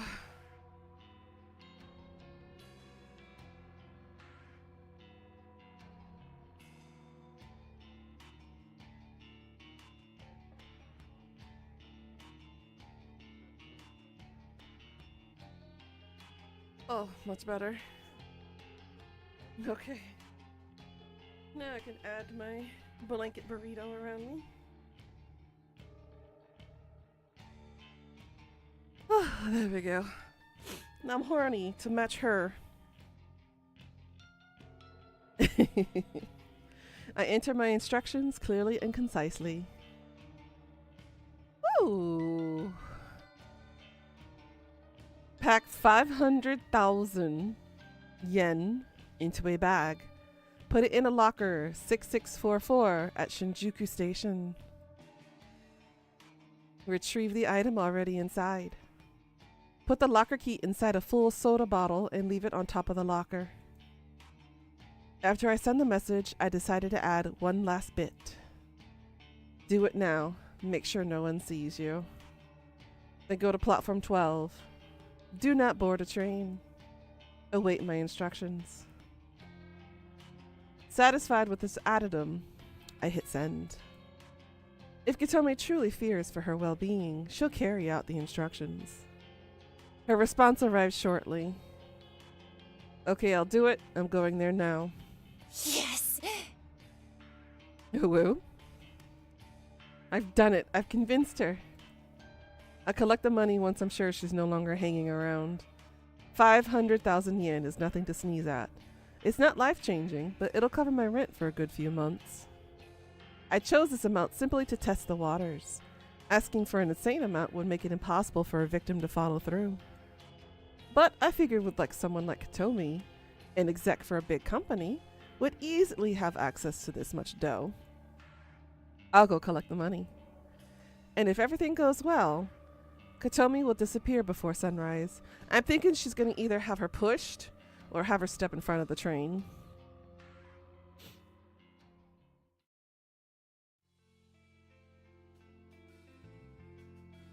Though the hour is late, quite a few commuters are still navigating through Shinjuku Station-wide's platforms, underground labyrinth. The train station beneath my feet is a sprawling metropolis that extends below the city. It's packed with restaurants, shops, and other outlets. But as I'm standing on one of the countless train platforms above ground, that world might as well be a completely different dimension. The only problem is I'll have to brave the maze as soon as I descend the platform stairs. I tend to get dizzy in such places. My normal morning routine doesn't require me to travel through the underground plaza. I'm able to exit the station within minutes of the train arriving the platform. Still, I'm somewhat familiar with the layout of the underground. I know exactly where coin locker 6644 is located.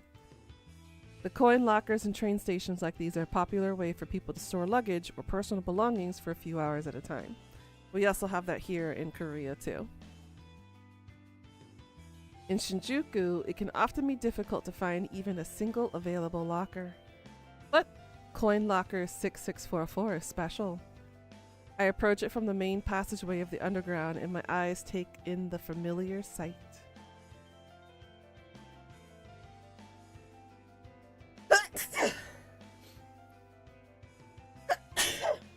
Ooh. Excuse me. Thank you for the bless yous. Woo. Locker 6644 sits in the middle row, nestled between countless other lockers.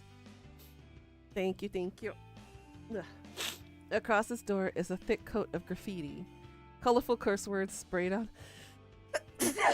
with thick paint adorn the locker. Ooh. Shivers. The graffiti is such an eyesore that it acts like a deterrent to anyone who might want to store their belongings. Thank you. The icing on the cake is the condition of the coin-operated lock. The thing is busted and dented from physical abuse, like someone has tried to pry it open with a crowbar on multiple occasions. However, I know from testing it firsthand that the lock still works, despite its battered appearance. No one in their right mind would use this locker, and that makes it a perfect spot to host my pickup. Glancing at the locker, I notice that a soda bottle sits on top of it, a soda bottle full of bubbly, opaque liquid. I quickly look around to make sure that Katomi is nowhere in sight. I walk past the locker and complete a lap around the immediate area, scanning thoroughly for her. But she isn't here. In fact, there are very few people in this little section of the station. Good. She followed my instructions perfectly. After leaving the key in the soda bottle, she left immediately. I approach the locker once more. I reach above it and retrieve the soda bottle, then crack it open to hear the fuzzy hiss. I bring the lip of the bottle to eye level and peer inside, trying to identify the shape of the key within the swirling ocean of carbonation. There it is. I try to fish inside the narrow bottle opening with my fingers. Thin though they are, I can't squeeze more than one finger inside the bottle at a time. She didn't think this through, did she? I could tip the bottle over and let the soda and the key spill out onto the floor, But if someone sees me being a nuisance and causing a mess, it'll draw unwanted attention. I've got no choice but to chug back some of the soda and to try to catch the key in my mouth. She's actually going to drink some of the soda.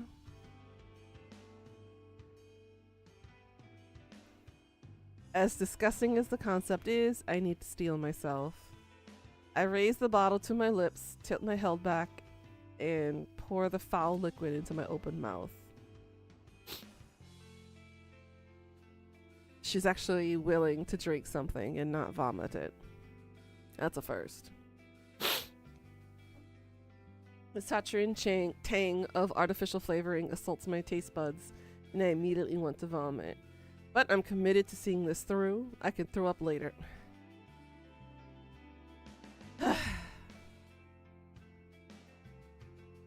Can't she just put herself on the Corpse Girl website already and just get it over with, please? The most important thing is getting the key. It isn't until the bottle is half empty that the cold metal key drops into my mouth.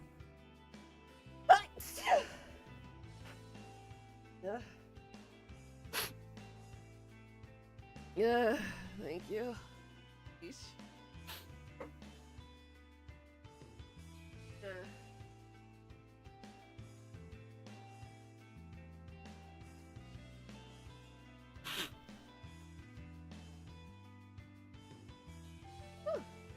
Excuse me, sorry. Ugh. The cold metal key drops into my mouth. It clangs against my teeth and I nearly choke in surprise. Sputtering and spitting, I feel droplets of soda running down my chin. My cheeks are puffed up like a squirrel as I try to retain the key and the soda in my mouth. I reach my fingers into pursed tight lips and recover the tiny key.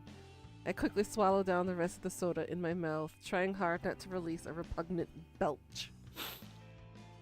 I turn the key over in my hand and smile. My sticky teeth adhere to my lips and it takes me a few seconds to lick them clean.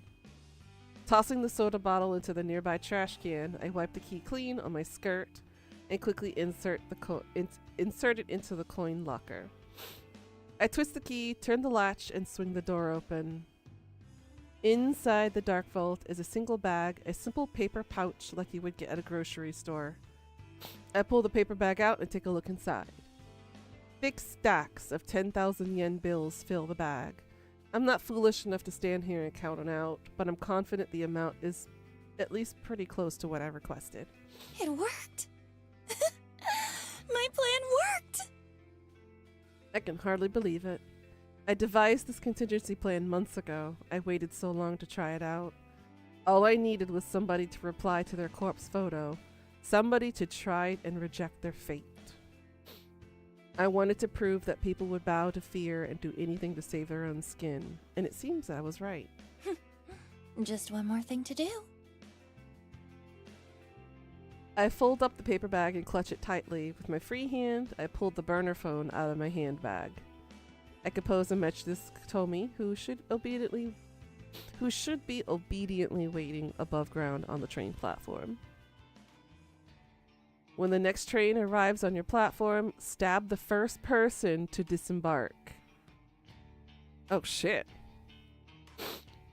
You must kill them. If you escape, leave this prefecture and never return. It's done. When I first opened the coin locker and retrieved the paper bag, I immediately noticed that the knife that had been placed inside months ago was missing.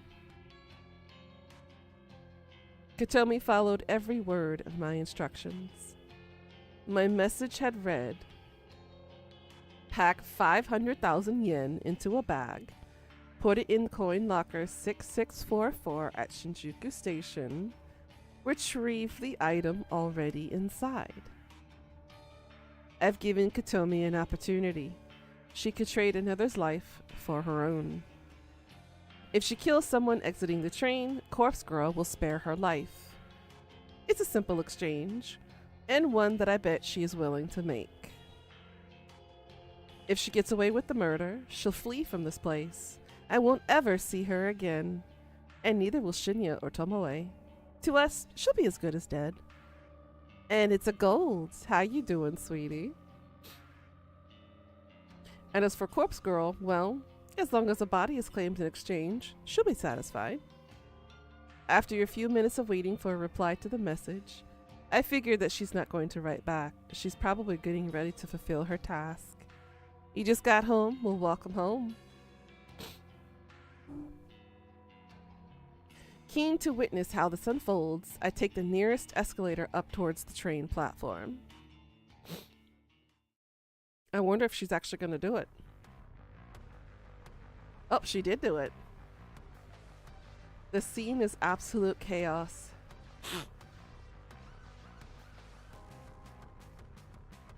It wasn't difficult at all to navigate to this area. All I had to do was follow the echoing screams. I spied the shadowed form of a body lying on the platform in front of me. I can't make out any details, but a shallow pool of blood reflects the harsh lights shining up from high. To my surprise and delight, a second body is sprawled across the ground nearby.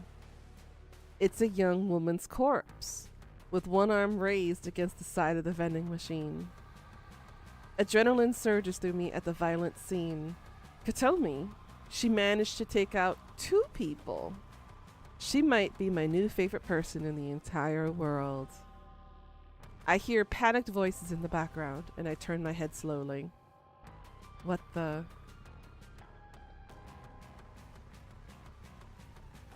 2 more bodies on the ground.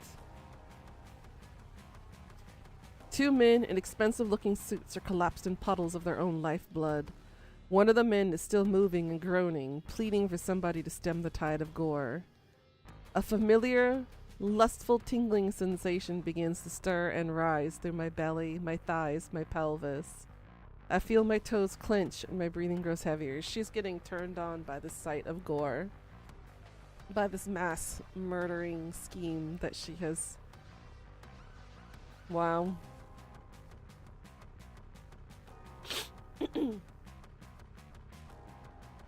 There's one more surprise to be had here amongst this beautiful spectacle of carnage. A woman is slumped in one of the plastic chairs that lines the platform.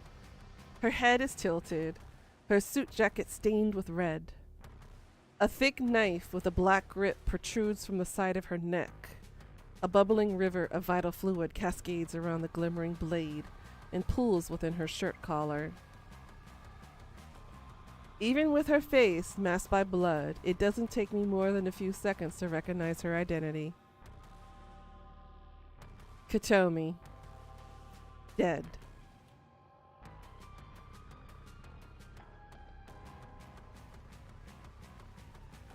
I swung around to take in the entire view of the platform. Counting up the bodies in the path of slaughter, my mind pieces together a theoretical scenario. Katomi waited as the train doors opened, knife drawn, the knife she retrieved from locker 6644. When the first person stepped out of the train, she stabbed him and left him for dead. The body that I first saw, lying on the edge of the platform, is perfectly aligned next to the train to fit this theory. In a panic, Katomi would have attempted to flee.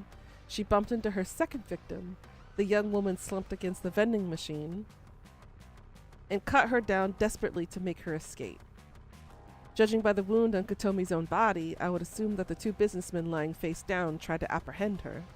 They must have sustained fatal blows before finally managing to wrest the knife away and plunge it into Katomi's neck.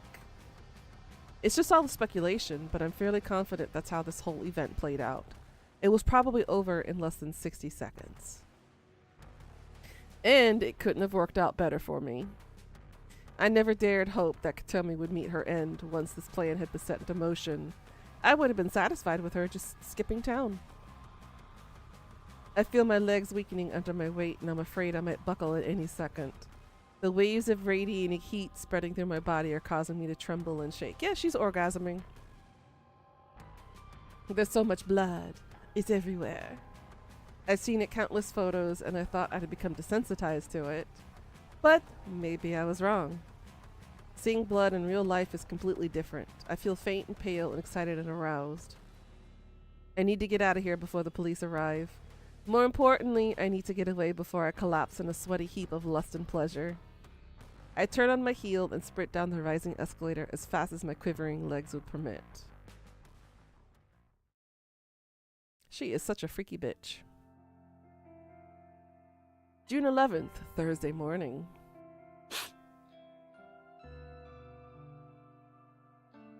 I don't think blood is the only mess there now. Apparently not. Another morning fueled by coffee. Once again, I didn't manage to get much sleep last night, obviously. I want to say it's not my fault, but I know that's not entirely true. I mean, you could have just called KOJI and KOJI would have helped you fall asleep. Just saying. You have your options, girl. And you know he's more than willing to comply. The grisly visage of all those slain people on the train platform was burned into my mind's eye. Am I wrong, Pika? Am I wrong? If she's having a restless night and she can't sleep, couldn't she just call up KOJI? And be like, hey, KOJI, baby, you want to come over? I have some unresolved pent-up aggression that needs to come out, if you know what I mean. Every time I started to drift off to sleep, a splash of blood or a fleck of gore would appear in my thoughts, and I would snap awake again. And the sight of Kotomi with a knife sticking out of her neck made me shiver more than a few times. So instead of sleeping, she just orgasmed the whole night. Nevertheless, I'm here now, as office as usual. Witnessing violence on that level in person was a different experience than I had expected it to be. However, it has helped steel my resolve. I'll need to desensitize myself with that kind of carnage if I'm going to continue with Corpse Girl's ambitions. I set down the second empty can of coffee on my desk and leaned back in my chair. I catch a glimpse of Tomoe tapping away on her keyboard, completely oblivious to what went down last night. There was a news broadcast regarding the event, of course, but the finer details of what occurred have been kept under wraps. It'll probably take the police and the media a little more time to get the story straight. It's not often that a mass killing spree takes over the news, and whether or not the identities of those involved will be revealed is beyond me. For now, I'll assume that Tomoe is in the dark about the event. I don't take her as the kind of girl to be up to date on current events. Even if she did hear about the stabbings, she couldn't possibly know that Kotomi was the culprit. I should probably fill her in later, though. She'll want to know that Corpse Girl claimed her victim, even if it was kind of a roundabout way. I stretched my arms above my head, let out a small sigh, and proceeded to crack open a third can of coffee before getting back to work.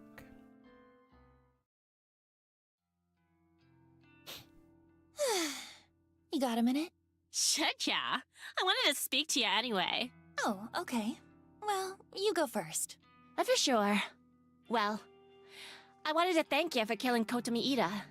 I don't know how you did it, but thanks. Huh? How did you know she died? Night-night, monster.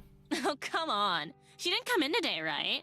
And there was that brutal stabbing incident over at the station last night. It don't take a genius to put 3 and 3 together. That shit went down so close to here, where we spend so much of our time. Chances were good that it affects someone you know.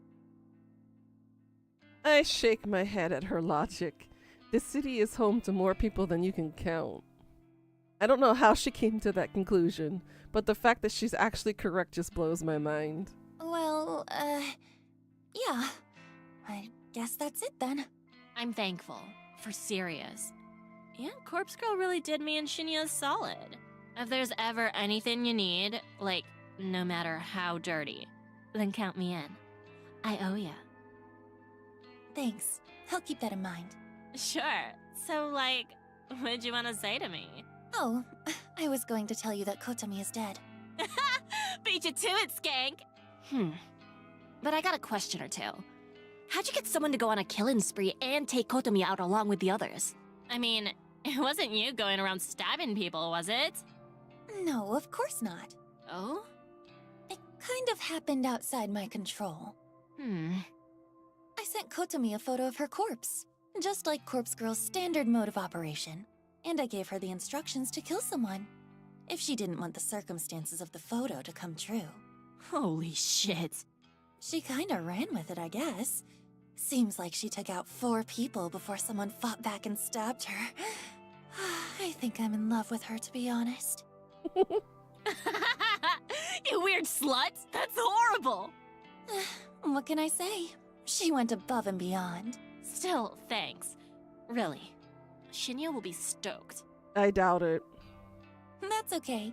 Just doing Corpse Girl's job. Where is Shinya, anyway? Oh, he was in earlier. Went home a bit early because he wasn't feeling well. Think it was just because he was dreading running into Kodomi, but, well, he'll sort himself out soon enough. You know, Noriko, you've changed a lot. I have? Totes. I mean, I know you act different around me now that we're friends, but it's more than that. You look, I don't know, kind of better? Healthy or something? Oh. I didn't know about that. Serious, though. I don't know. Maybe I just see it different now that I know who you really are. Maybe.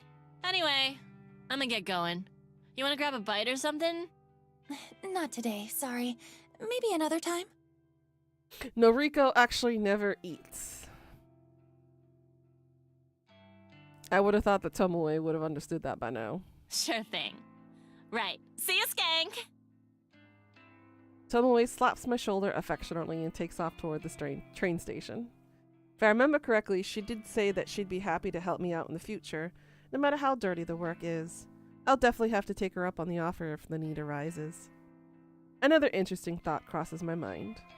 Tomoe seems kind of surprised that I managed to manipulate Kotomi into going on a killing spree. To be honest, I'm also amazed that I managed to pull that off. Which gets me thinking, would it be possible to manipulate more people in the future? After all, I came out of last night's ordeal with 500,000 yen in cash and a bunch of bodies claimed in Corpse Girl's name. It's a fascinating prospect. There might be something to this. If I can successfully pull the right strings, Corpse Girl's ultimate ambition might be fulfilled sooner than I thought.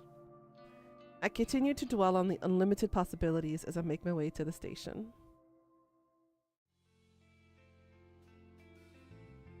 Standing on the train platform, and thankfully not the same one from last night, which has been temporarily closed, I stare into space, completely lost in thought. I start to wonder how Kojiro was getting on with finding us a suitable location. As I fantasize about having an abandoned warehouse or a factory to call our own, my phone cries out desperately for attention.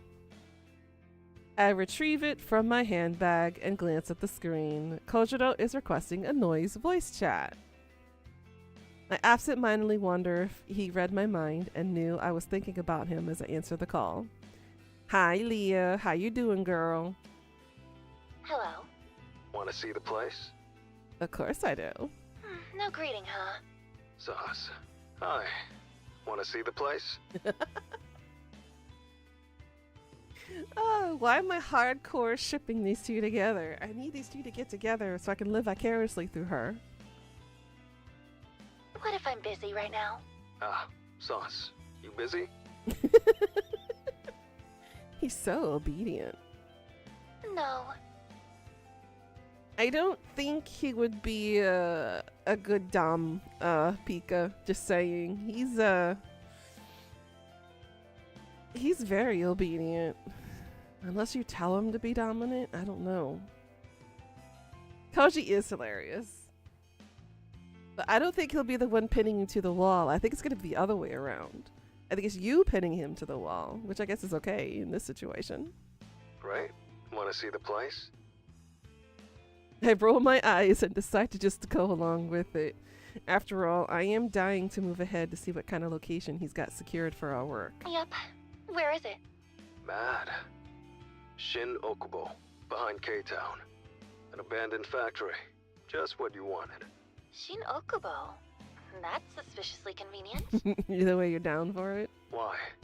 I work in Shinjuku. It's just one station away on my train line. Okay, I'm heading there now. You in? I'm in. How do I get to the factory from the station? Got home from work not too long ago? Well, welcome back home, Leah. Exit the station to Okubodori. That's K-Town proper. I'll message you the full address. Okay, got it. Just head through Koreatown. I'll be there soon. Mad. Bye. Kojiro ends the call and I immediately receive a message with the factory's address. Seems easy enough to get to. I feel a bit nervous about going there. It's a new place, and it's located in a town I don't normally travel to. But for some reason, I feel energetic. I actually feel enthused about it. Maybe it's because I haven't been hidden away at home all day. I've been at work around other people. Perhaps that helps me acclimate to the concept of going somewhere new. And the chances of someone sneaking up behind me and strangling me in broad daylight are pretty slim, I think. As I put my phone away, the train pulls up onto the platform. The same train that was going to take me home will take me to Shin Okubo. It's the very next stop from here. I'm a little wary of how convenient this is turning out to be. Could be Kojiro was luring me into a trap? But I don't know. I mean, never mind. Can't say that on stream. I think he generally wants to be involved with Corpse Girl's work. I board the train and stand by the doors, ready to disembark at the next station.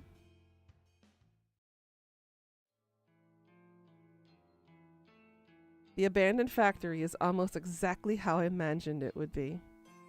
Tall, broad, foreboding, eroded and worn down, with brick walls and steel sheeting covering with thick layers of black exhaust. Gigantic metal pipes protrude from within and wrap around the exterior, only to re-enter through vents here and there. A series of ventilation shafts and chimneys line the roof, but they don't release even a single puff of smoke. This place has been shut down for a long, long time. You're on the same wavelength as me, Pika. The front entrance is located at the rear of a small parking lot. It's a simple steel door that has been chained up and padlocked. Further along the side of the building is a loading dock, an expanse of asphalt that leads to a concrete path and a giant roller door. Again, emphasizing this is really good writing.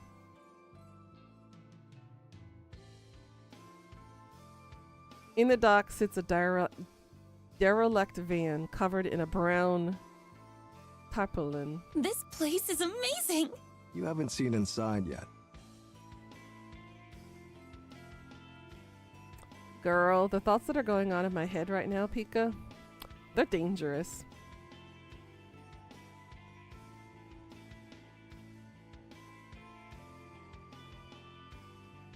You know what?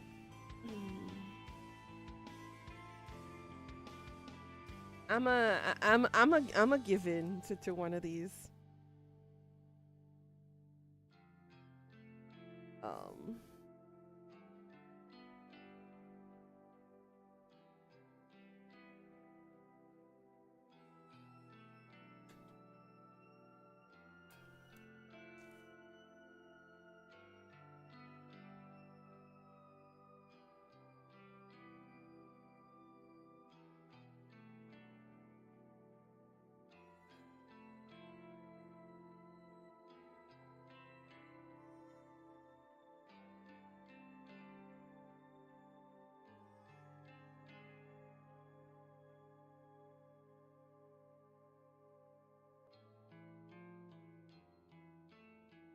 There we go. I had to write it down. I'm gonna use that for later. I glanced toward the steel doors, securely chained shut, and wonder if anyone has entered within the last decade. If Kojiro has checked out the inside, then he did well covering his tracks. Are you adding... well, I could if you wanted to, Pika. But no, this is for a separate fanfic. I'm actually going to write about Kojiro himself. How do we get in? Around here. I follow his lead as he walks toward the corner of the building. A steel railing bars our path, and he swiftly hurdles over it and continues down the side of the factory. I take a minute to climb the railing, making sure not to twist an ankle as I stuck the landing on the other side. Through here. Kojiro points to an open window. Thankfully, there seems to be enough of a gap for someone as large as Kojiro to slip through. Oh, I bet he's large. I shouldn't have an issue getting in either, despite my thin, heavy-set frame.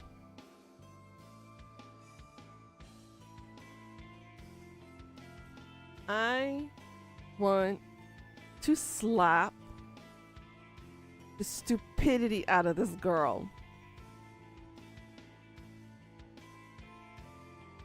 He slides in first, and I quickly follow.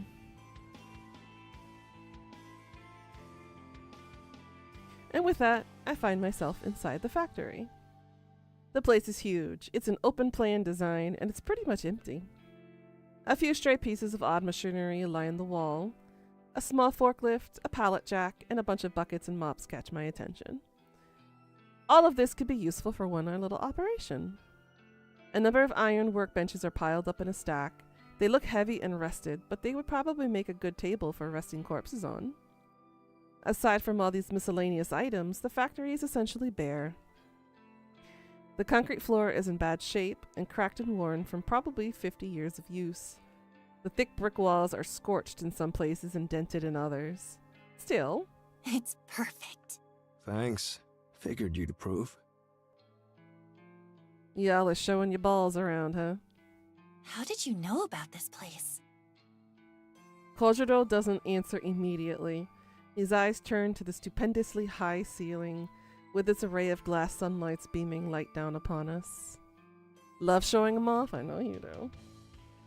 After a minute, he turns back to me. Dad used to work here. Oh, so he has a connection to this place. His dad? What did he do here?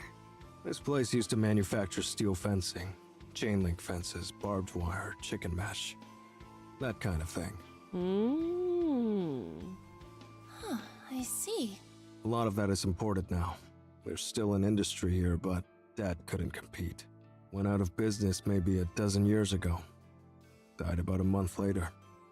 He died? That's how it goes. I'm sorry. We weren't close. Well, could have been closer. What are you woeing over there, Jay? So, how come no one else bought the factory? Look around. It's a dump. Who'd want it? Cost a fortune to fix or rebuild. Wonder if it was waiting for us. Yeah. I wonder. It definitely all seems too good to be true, but this is the real deal. This is our factory now. Going half on this, right? Right. Okay. Good. Welcome home then. Or something. Or something, alright. Let's work well together. Roger that. I've entered an unlikely partnership with KOJI. We've obtained a base of operations, safe from prying eyes. The next step is to fill this factory with corpses and carry on with Corpse Girl's grand scheme.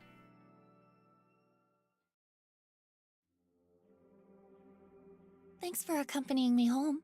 No problem. You want to come in? Double entendre at that? Wink, wink. Should I come upstairs? Ho ho!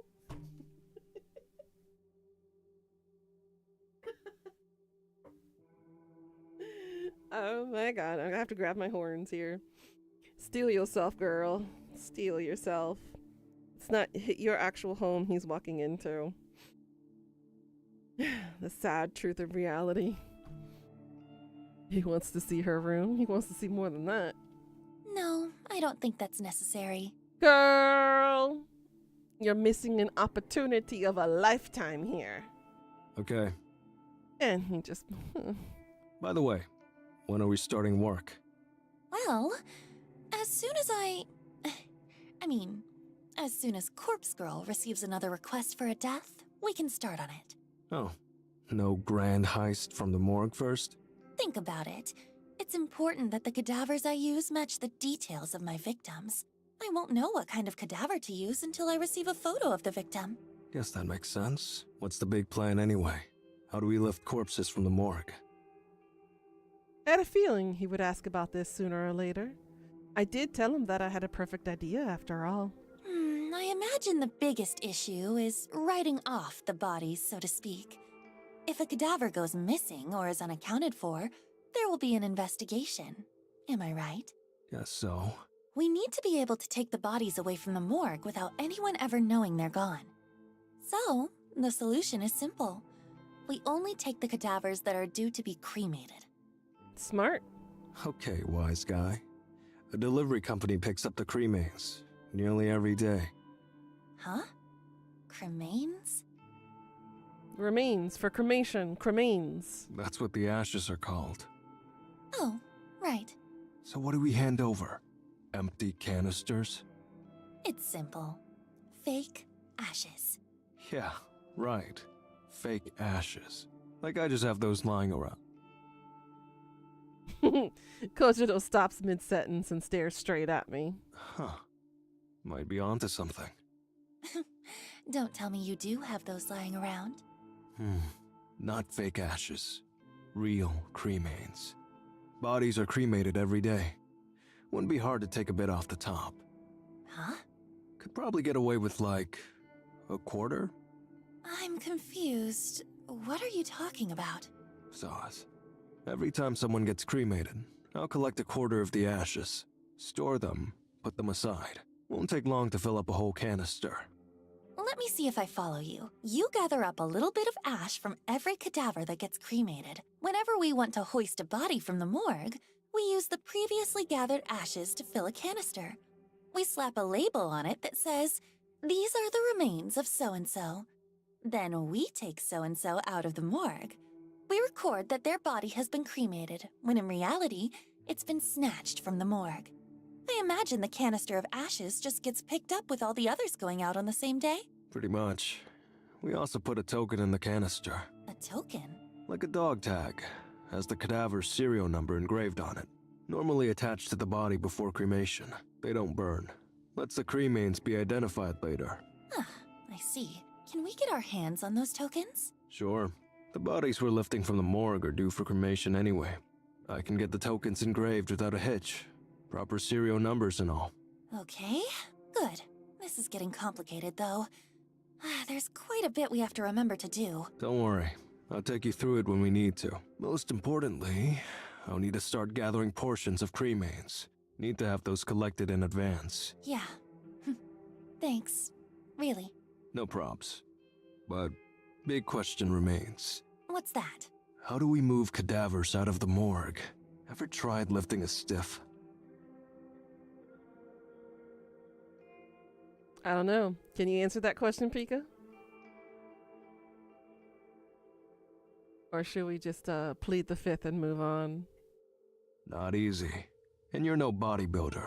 No offense. None taken? Look, security in the joint is minimal. I'm there alone like 90% of the time. We don't have to worry too much about getting busted. As long as we cover our tracks, of course, and only take cadavers we've written off, as you put it.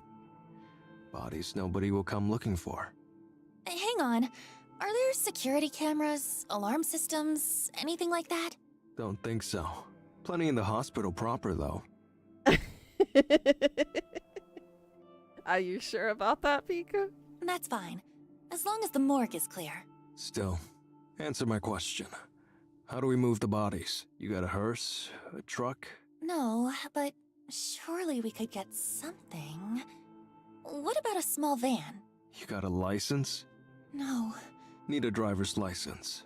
And not just that, needs to be suitable for a van. A medium vehicle license, I think. Oh, I don't have a license, but surely driving a van can't be that hard, right? We could just rent a van and wing it. Uh-huh. Can't even rent one without a license. Mm-hmm. Okay then. Do you have the right license? Don't look at me. Never driven a vehicle in my life. Yeah, me neither. Great. So this is a bust. I put my head in my hands. We got so far. We secured a factory, planned out our heist, and... Hang on.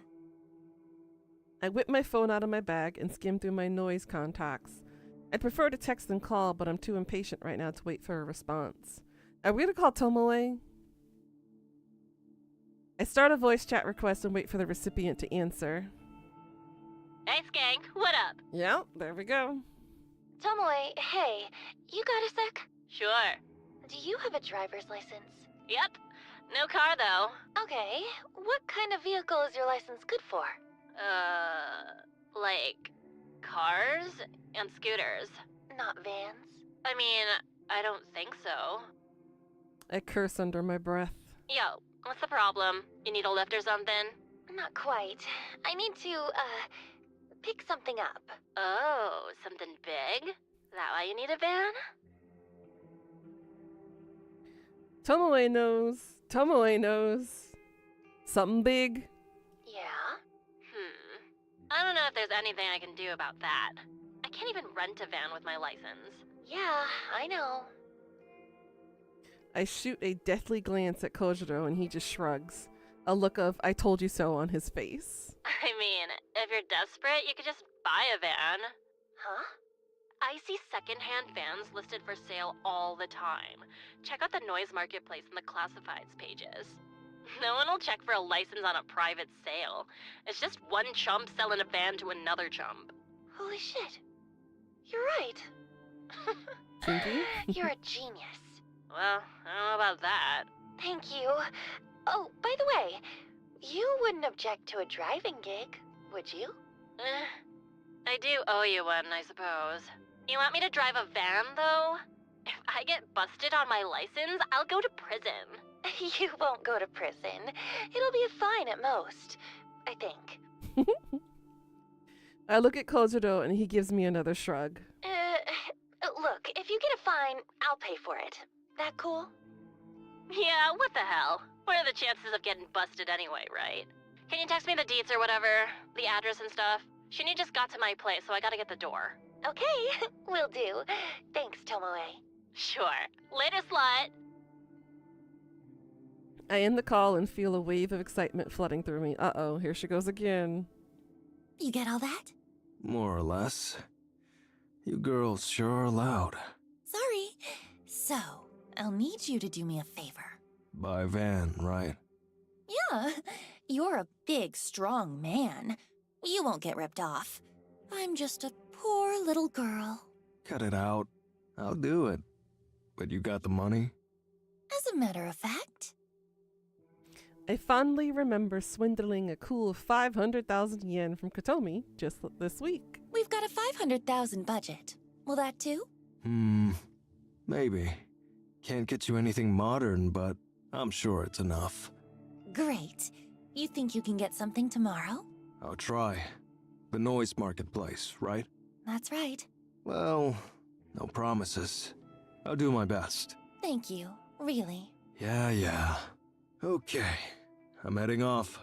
Unless you actually do want me to come upstairs. Yes, 100 times yes. Come upstairs with me. I mean, what? Sorry, I'm getting too much into character right now. No. This girl wouldn't know romance if I bit her on the butt. Roger that. I'll give you kudo points for trying, Koji. You get the kudo points for trying. It's okay. We'll steal you away from her, and we'll have some fun together. Am I right, Pika? See you tomorrow. Probably. Kojiro turns with a little more than a wave, exits the building, and crosses the street. I quickly ascend the stairs with a slight spring in my step. She don't know what she's missing out on. June 12th, Friday morning. 50 Shades of Kojiro. I mean, you're not wrong. Let's save it because it's been a hot minute. There we go. I'm more eager than usual to get the day started. When I get out of bed, I take my medication, just like usual. I've been good at keeping up with it lately, sticking to my newfound convictions. I wash down the tablets with a glass of water. After getting dressed, I put on my makeup. The same morning routine, the same movements, the same actions. But I feel good today. I'm not dragging my feet. I'm happy that things are moving forward for both me and for Corpse Girl. As I'm packing my handbag, I received a call from Aoi. Aoi. I haven't spoken to her for a little while. In fact, the last time we spoke, I think it was way back when she didn't come to the office for her first day of work. That was nearly 2 weeks ago. Shit, I really dropped the ball. I'm supposed to be trying to look out after her, but I've been so caught up with my own crap. In addition, I've been actively trying to put her out of my mind in order to get over my feelings for her. But now I feel like I've just neglected the poor girl at a time when she needed me the most. I hurriedly answered the call, too guilty to keep her waiting any longer. Aoi!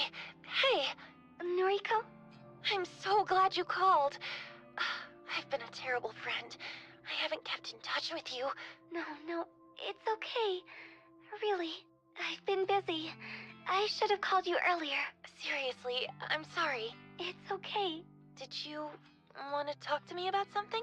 Yes. Well, I think so. I want to slap this bitch upside the head too.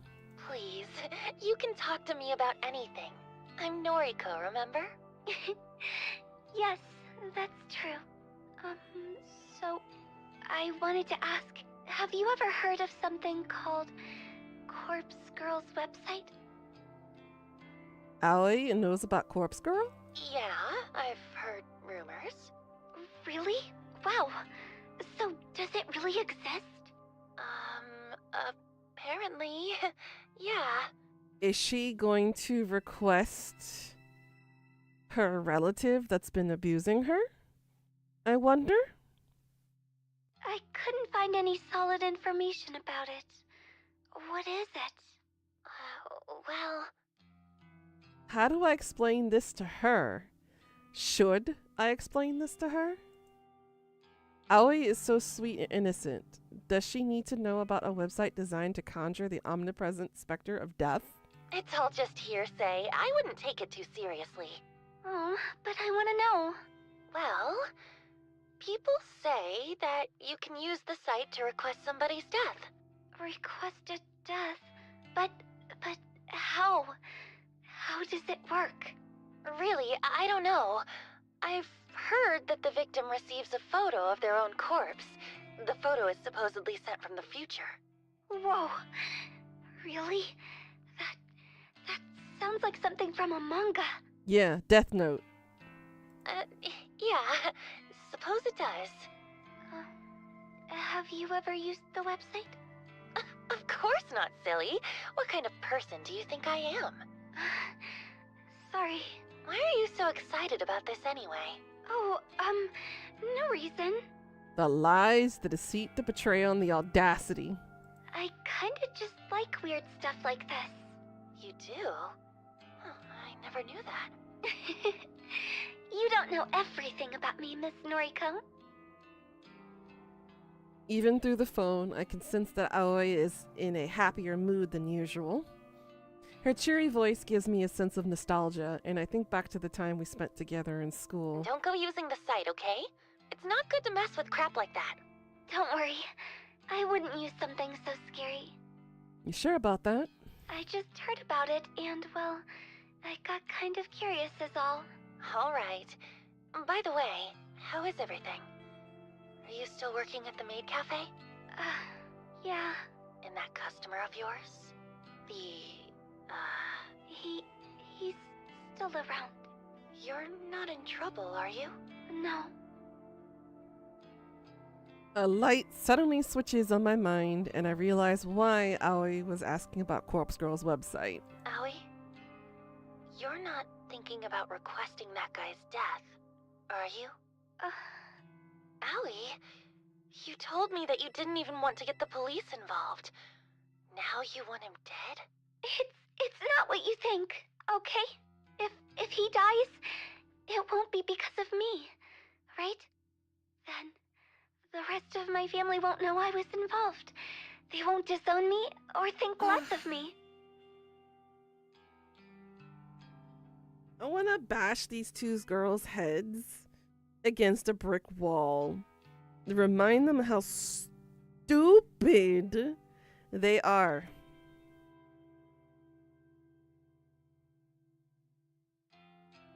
This is when you gotta realize the shit that people say about you don't matter. Stop being afraid of what people think of you. Aoi. Ugh. Look, I'm not going to go ahead with it, okay? Besides, you don't even believe the site works. So... I feel terrible for Aoi. Part of me wants to scream for her to do it, to request that asshole's death and let me or Corpse Girl take care of him. But a part of me knows that she can't handle it. She would be crushed with the guilt if he really did die. She's delicate and emotional. Being responsible for the death of another human being, a family member at that, would devastate her. Aoi, my best advice for you is to go to the police. Don't mess with requesting his death. Okay, I gotta go now. She ain't gonna listen. I can see her pouting face in my mind, the face she makes when she doesn't get something she wants. She's not a childish person, but her disappointment is often evident in her expressions. I'll speak to you soon, okay?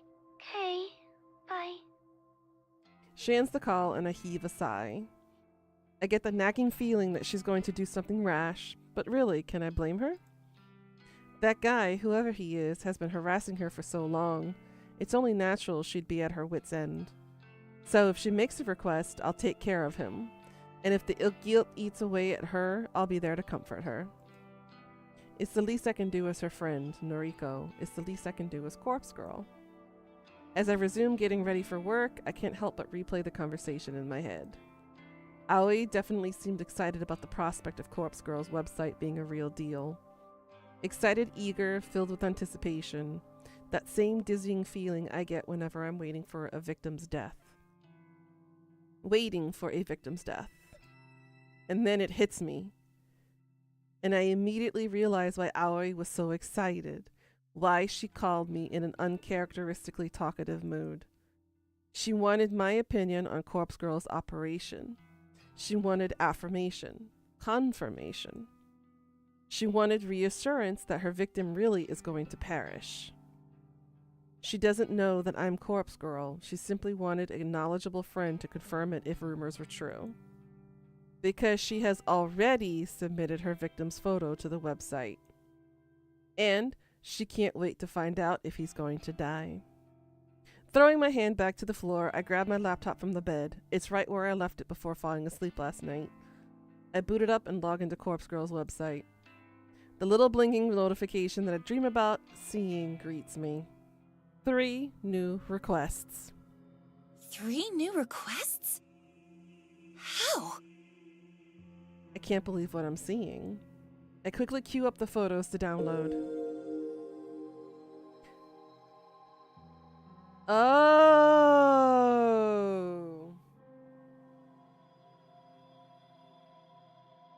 The girls from the first story.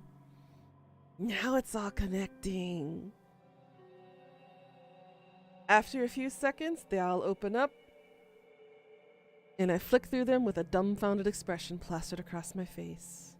They're all female, so that rules out my theory that Aoi has requested the death of the guy harassing her. I suppose she really was just excited about the prospect of the website, but hadn't actually gone through with it yet. But what really surprises me about the new request is that I recognize one of the young women, yet another person I'm familiar with. Out of all the people in the world, what are the chances of knowing multiple people requested through the website? The girl is Emi Katsuno, and if I remember correctly, she went to senior high school with Aoi, Shinya, and myself. I never liked her much. In fact, she was somewhat of a bully toward me. Nothing more than name-calling, but in my mind, that's just as bad as anything else. It's not hard to imagine someone wanting her dead. The other 2 victims are strangers to me. A ditzy-looking woman, a ditzy-looking airhead with pink hair, and a worn-out, strained woman who could be anywhere from 20 to 40. Jesus.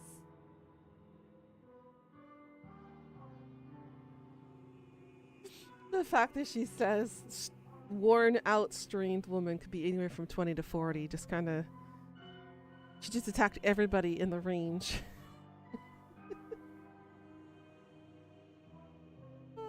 Goodness. To get 3 requests all at once is remarkable. How am I going to work through all of these? It's a shame that my operation with KOJI isn't fully set up yet. It would be fantastic to go all out on these requests, secure some corpses, and take some truly convincing photos. Well, there's no use in stressing over that. The best thing I can do is simply get to work on forging some photos. You're worn out, nearly 40. Yep.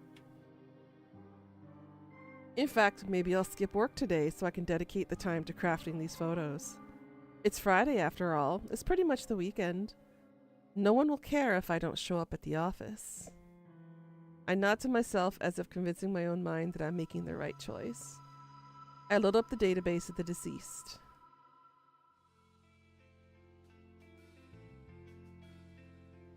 I step outside my apartment building, squinting in order to defend myself from the overwhelming rays of the sunlight assaulting my eyes. As narrow as my vision is, I'm able to determine that Kojiro is nowhere to be seen. Where is he? Once again, he's making me wait.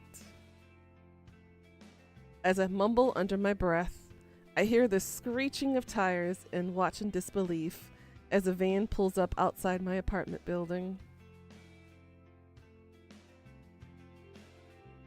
It's a beat-up old thing that may have once been white but is now covered in grime.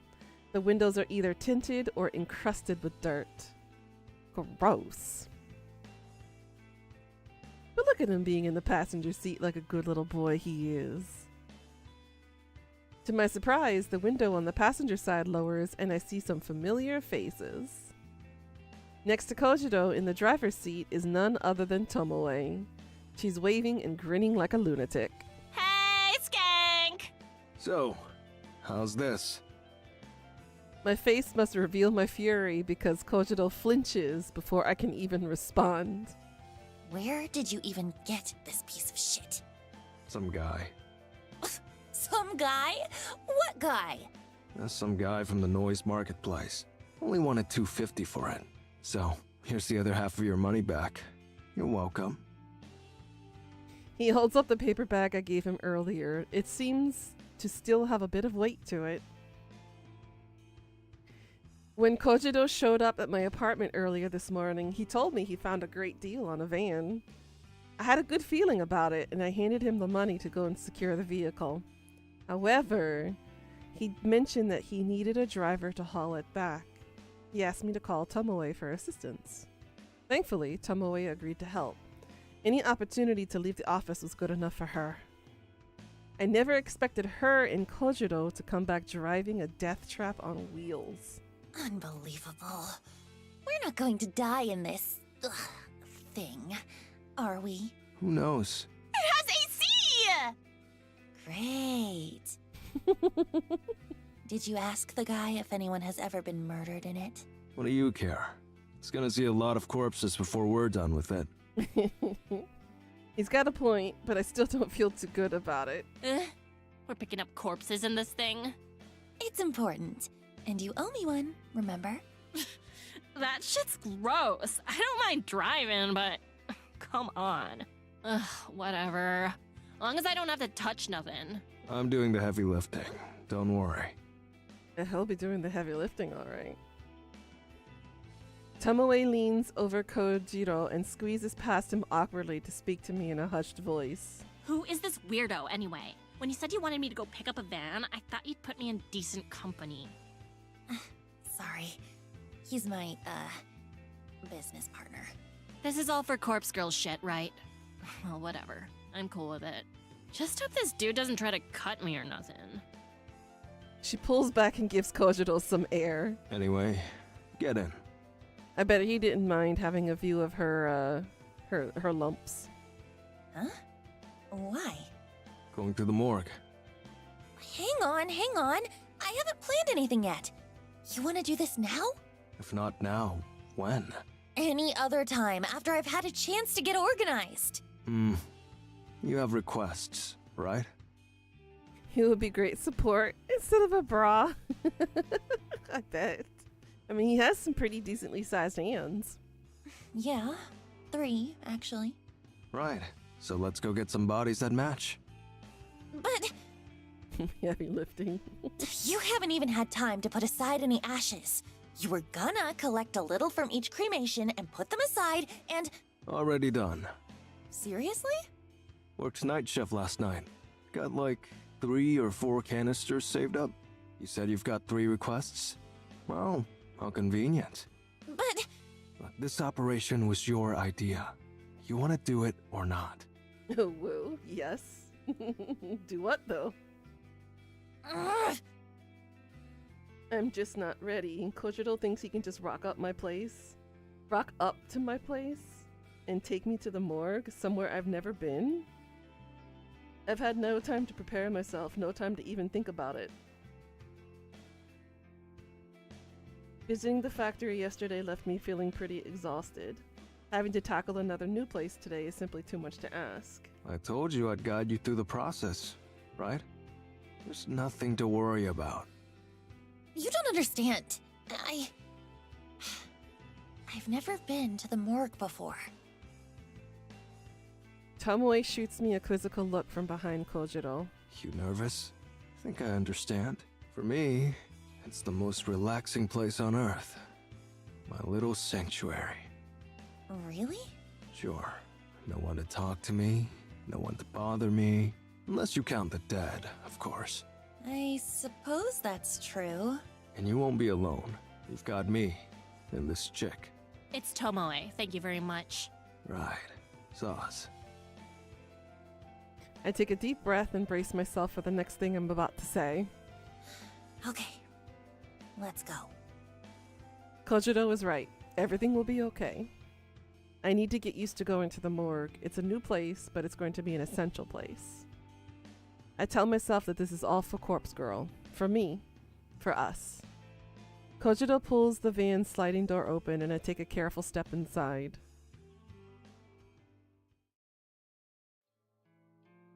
Alright, why the hell is my phone blowing up right now?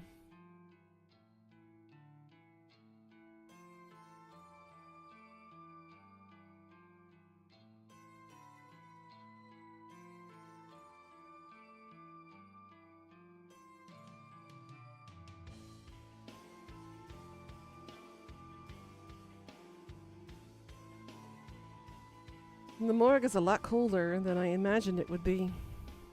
Hi, Lemon. How you doing, sweetie? I berate myself for not bringing a sweater, but there's nothing that can do about it for now.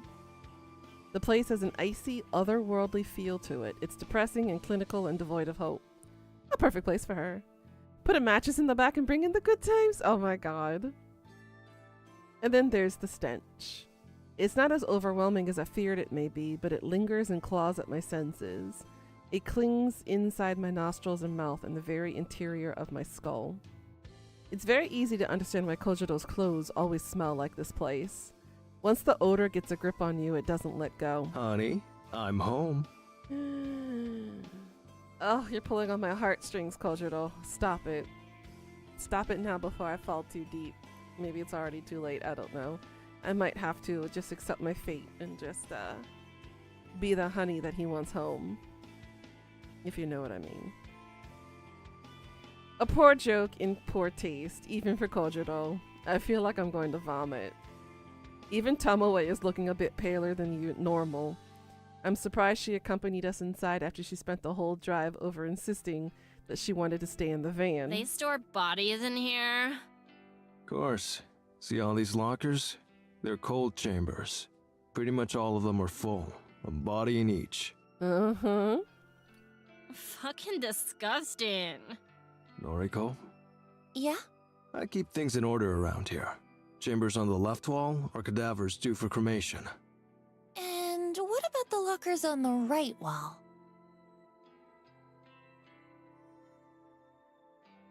No touchy-touchy.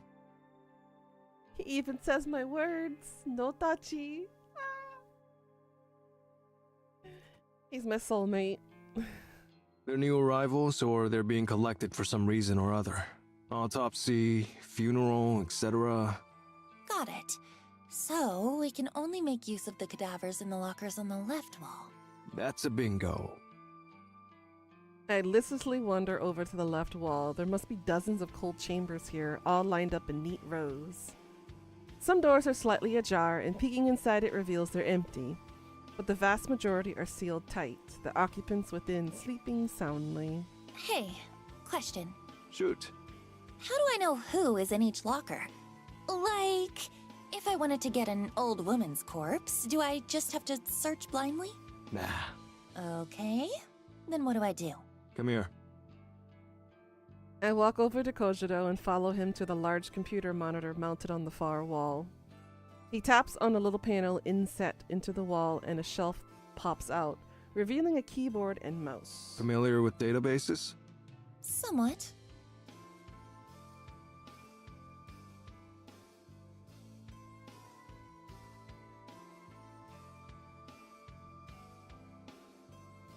Perhaps all my data entry experience at the Temujin will pay off here. It's pretty simple anyway. Live database contains the current inventory items. Ew. Well, you refer to these bodies as inventory items? What would you call them? Well, like, they used to be real people and shit, right? Why not show some respect? I don't understand. They're cadavers. I put a trembling hand on Tomoe's shoulder. I want to comfort her, but the act of doing so is still alien to me. Don't worry about him, Tomoe. He can be a bit insensitive. Just a bit. He's a freak. We all like freaks up in here, don't we, Pika? Wow. Ouch. It's okay. You want me to kiss it and make it feel better, Koji? Tomoe scoffs and makes a gesture with her middle finger. I'm a little surprised that she's so bothered by all of this. It's kind of funny that she holds respect for the dead, but not so much for the living. Okay. So I can search this database for bodies that match my needs. Yep. Just use the filters at the top. Not many categories, but it has the basics. Age range, gender, name. Not that that'll be useful to you. Actually, that's about it. It's enough. It'll save some time at the very least. Yep, he is a mortician. They do have coping mechanisms. That's true. Okay, so you want to hoist 3 bodies today, right? You said you have 3 requests? I've met 2 morticians and a medical examiner before, and they all have very similar senses of humors that they've developed as a defense mechanism for dealing with the dead quite often. They're kind of dark and morbid, but you know, you gotta do what you gotta do in order to mentally protect yourself from the job.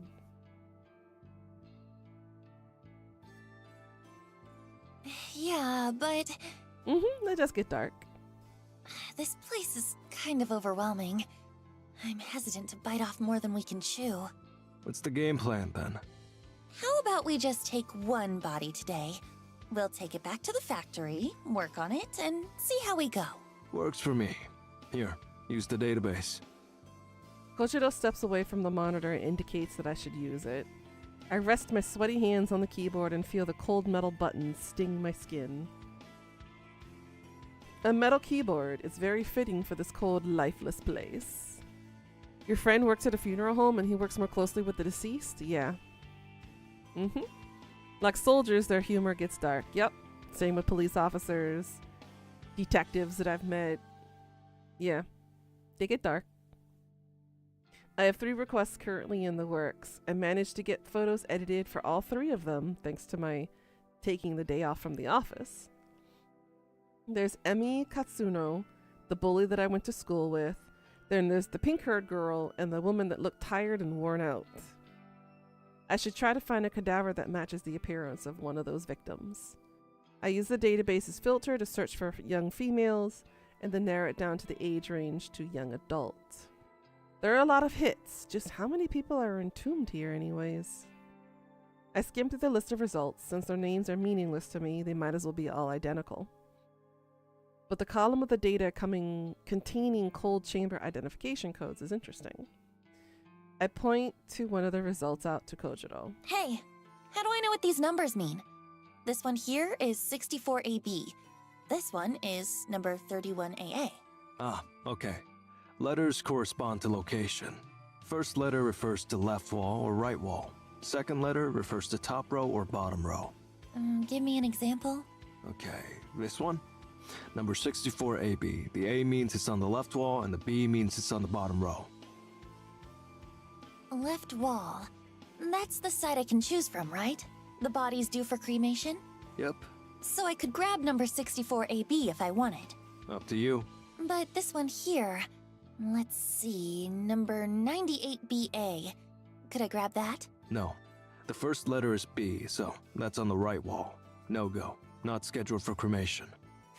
I think I get it. Thanks. I make a mental list of cold chambers on the left wall that fit my needs. I'm going to start cracking open some of these sarcophagi. Haha. That's a new one. Mad. He's easily amused. He's like a little puppy.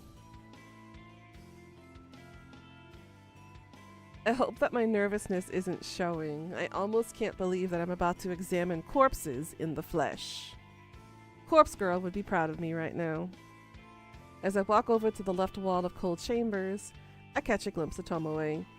She's standing by the exit, swiping on her phone as she taps her foot. I reach the first locker I want to look at. Here we go. There's a metal handle on the front of the chamber. It is paired with a release button, which I gather has to be pressed at the same time as the handle is pulled forward. I grip the handle tightly, press the button, and pull with all my strength. A hiss echoes throughout the morgue as a frigid pressured air billows out of the chamber. The door is now wide open, revealing the darkness within the locker. I peer inside.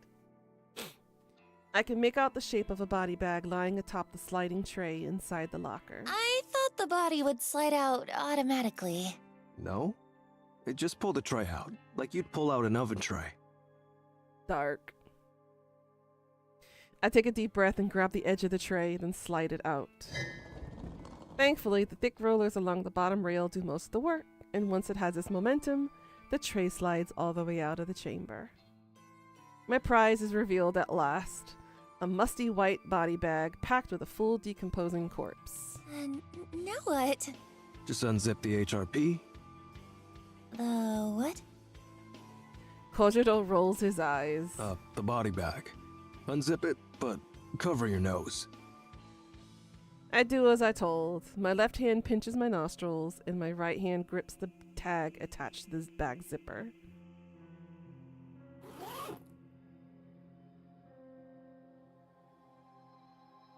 I tug the tag down and drag it along the length of the bag, and the zip makes a familiar zzz sound, and I smell the decomposing corpse and vomit on the ground and fall to my knees, trying to catch my vomit and hold my nose closed at the same time. Jesus.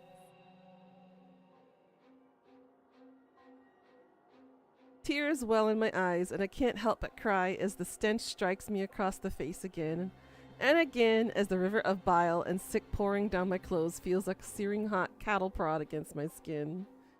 The sight of the corpse in the bag flickers in my vision, and it sears itself into my retinas, and I can't get it out of my head, even when I close my eyes, and I can't get it out of my head, and I can't not see it anymore, and I can't help but think of my own reflection, and how much I resemble Noriko and Corpse Girl and the corpse in the bag all mixed together in some completely fucked up hybrid of decaying flesh and bone. I think Kojiro or Tomoe or Aoi grabs my shoulders to drag me away from the body, but Aoi isn't here anyway, and the hands feel so strong and warm and not brittle and lifeless like mine, and not slender and perfect like Aoi's, but I get dragged away. Regardless, I don't think her medication's working. And my eyes are watering, and the fluorescent lights on the ceiling are magnified by my tears, and I want to tear my eyes out and get the sight of the corpse out of my mind. I've seen so many corpses over the last year. I've seen countless photos of bodies dismembered and asphyxiated and electrocuted and shot and maimed and drowned, and yet the decaying corpse in the body bag, or the HRP, as Kojiro called it, is worse than any of them, and it's worse than anything I could ever imagined, and it's worse than me and worse than Corpse Girl, and for a fleeting moment, I begin to question what I've spent the last year doing. What am I doing involving myself with the dead and buried? The frantic screams of a girl resound in my ears, in my eyes, and my nostrils, and I think she's calling out my name, but it doesn't sound like my name. It sounds like Noriko, or something along the lines maybe Yoriko. Maybe she's calling out for my sister, but my sister isn't here, and Noriko isn't here, and I'm the only one here, lying on my side on the cold tiled floor and covered in my warm vomit and hot tears, as I feel the body lying next to me and smiling and offering me a cup of coffee from that lovely French cafe I went to one time.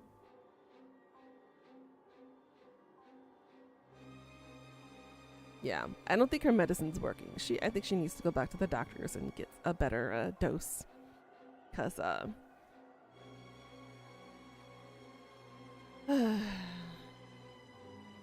I pictured that lifeless corpse in my mind, smiling and calling me names like bitch queen or goth bitch or bitch bitch. Just any senseless name that she can pair with the word bitch. That word I hate so much that Yuriko used to always call me. That mother used to always call me. That word that carries so much hate and contempt and yet rolls off the tongue so easily. The lifeless corpse keeps calling me names, keeps taunting me, keeps growing out her long blonde hair, and she taunts me with her fake smile and fake eyelashes. She corners me in the classroom and pulls my hair and rips out a fistful of it and laughs and calls me bitchy bitch bitch bitch and screams and cackles, and I realize that she's always bullied me like this. And I hate her for it because I never did anything to her. I never did anything to Emi Katsuno, but she always bullied me. But she never bullied Aoi because no one was allowed to bully Aoi because the teachers all said so.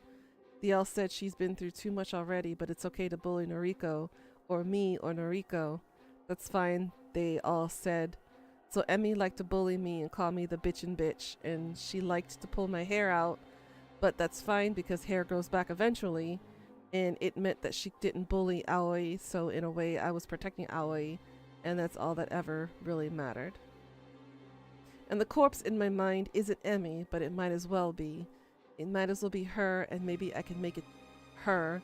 Maybe the corpse can become Emi Katsuno, and if I send her the photograph of the corpse, then she might kill herself, she might kill her.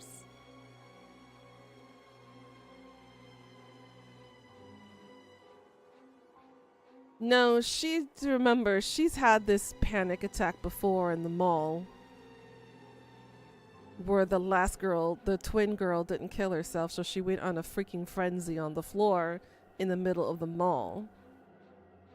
Fuck. She needs stronger medicine. Yes, there is a difference between seeing a corpse as a picture and seeing a corpse in real life in front of your face, because the picture does not include the stench of formaldehyde and decomposition.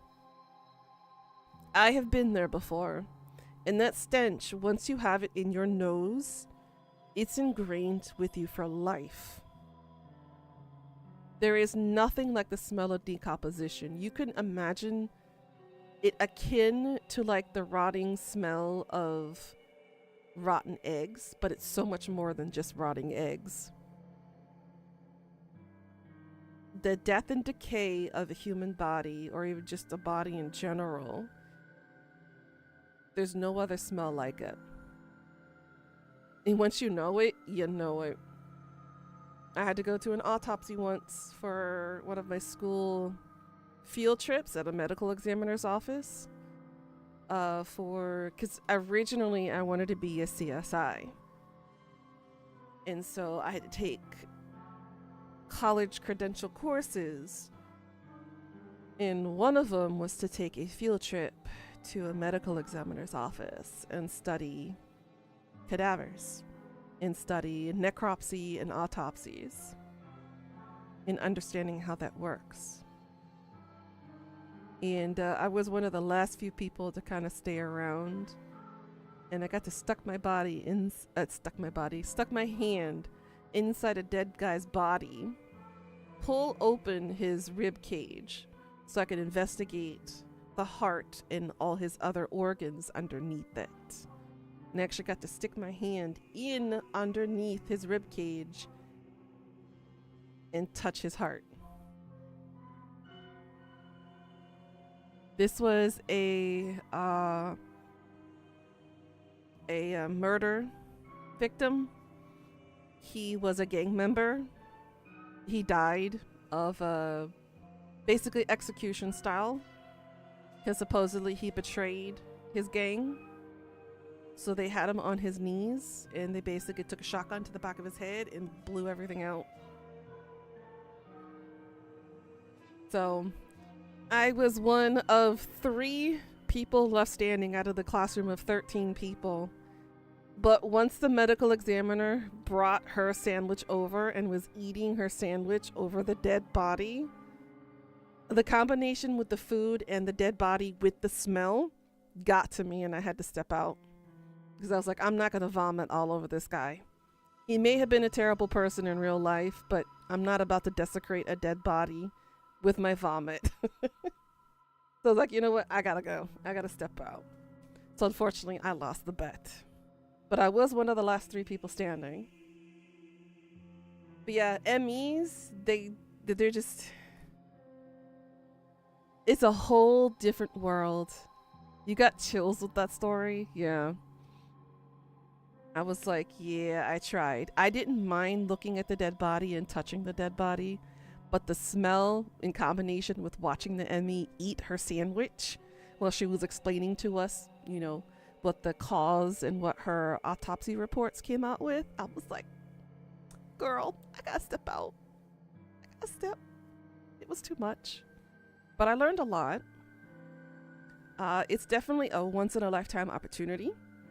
And I learned a lot from her, as well as the blood splatter analysis expert. We actually got to play around with goat blood. And we actually got to, like, pretend use of weapons, and we got to splatter blood interpretation, or blood spatters onto the wall, filled with, like, white wallpaper. And we got to, like, measure out the droplets and try to recreate a crime scene depending on where the trajectory were, and then stand exactly where the killer was so we can plan out exactly what order did they kill the victims. It was kind of cool, not gonna lie. Did she get crumbs on the body? No, she did not. She kind of hovered over the body while she was discussing it with us, but all of it was like in a plastic bag, so she had it was like in saran wrap almost. So she had the lower half covered in saran wrap, but she was just kind of munching away with it. So, yeah. To learn about rigor mortis, we were shown photos of the dead person and got to read aloud about their death, and it was so cool to look into. It is. How the fuck can you eat a sandwich in front of a dead body? Bro is made of steel. She'd been doing that for over 30 years, so this is it's kind of normal. And she said she much prefers the realm of the dead than the world of the living, because the world of the dead don't talk back. But the weirdest thing about dead bodies is the gas. The natural flatulence of the corpses. Some bodies do fart after death.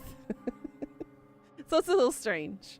But it can be very smelly because of all the nitrogen gases and everything that was built up in your body, especially from like your large intestines and everything like that. Your body just kind of flattens a little bit, and when gravity takes hold of all the blood seeping to the lower half of your body, like on your backside, it just kind of seeps out. The gas buildups.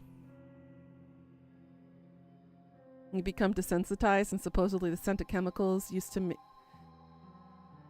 does make you feel like you're hungry. True. You read somewhere that when you die, you're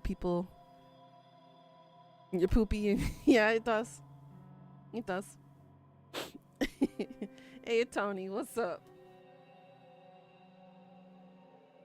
But yeah, there's a reason why morticians, medical examiners, and people who deal with dead bodies in preparation for, you know, funerals and exams and whatnot, there's a reason why they have the humor the way they do, because that's the only way to kind of cope with the stuff that they have to deal with in situations like this. Noriko has no idea what she's walking into because all she sees is corpses of photos. She doesn't actually know how to interact with a corpse. What comment was that, Death, that they cut? I'm sorry about that. What did you say? Maybe you should just become a mortician? I mean, the process of beautifying the dead bodies, especially when you're doing setups for like open casket stuff or for closure of the caskets and whatnot, it's rough. Sandwich and Morgue reminded me of a Sings from Gone in 60 Seconds. You love that guy? Oh, God. But yeah, it happens. It does happen. I don't think Noriko is capable of fully understanding what it takes to handle a corpse. She's more of an imaginary. Not imaginary. She has the visions, but she doesn't have the moxie to be able to handle real physical corpses. You have an immense respect for morticians? Yeah. You haven't seen Gone in 60 Seconds? Remember he lied down the sandwich on the body to answer the phone? Yes. He did put down the sandwich on the body to answer the phone. What kind of pizza did you get, Gold? I know, isn't it cute, Lemon? It's horny, like me and some of y'all in the chat. Isn't he just cute? Oh yeah, I forgot. I also have this too on top. I have the flappies. I can flap.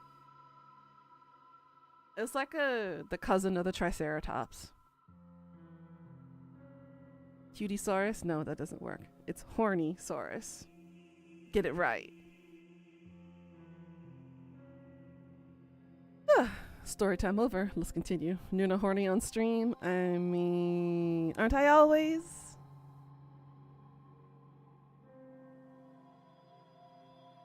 What you up to, Tony? Lies, Pika. The lies, the deceit, the betrayal of this bitch. The audacity. You couldn't relate. Oh, honey. Why can you relate, Lemon? You just got home from running errands? That was me yesterday. Went to Costco, got some stuff. Yo, you okay? No, we are not okay. Especially if you keep talking like that, Koji.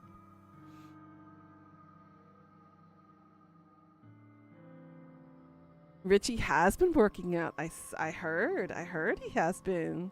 He's been running a couple of miles. And he plans on doing 25 miles before the end of the month. Damn Koji. I mean, look how long and dexterous his fingers are. Imagine what he can do with that hand. Or both hands. I seriously believe she should have invited him upstairs. She rejected him. Not once, but twice. And I'm like, girl, no strings attached here. He's your silent business partner. I guess you could say he would be pretty handy. It'd be handsy. What the fuck, Noriko? I spit the remnants of vomit out of my mouth. Ew, gross. You've already imagined? Oh my god. I'm fine. No, you're not. You don't fucking look fine. You chucked up all over the place. She'll be right. Seen this kind of thing before. Mm-hmm. What do you mean? Pretty normal to react like that to a decomposing cadaver. Surprised you're okay, Tomo? Tomoe. It's Tomoe. Shit. Yeah, I'm fine. I don't like him, but I've seen corpses before. Well, I thought Noriko had too.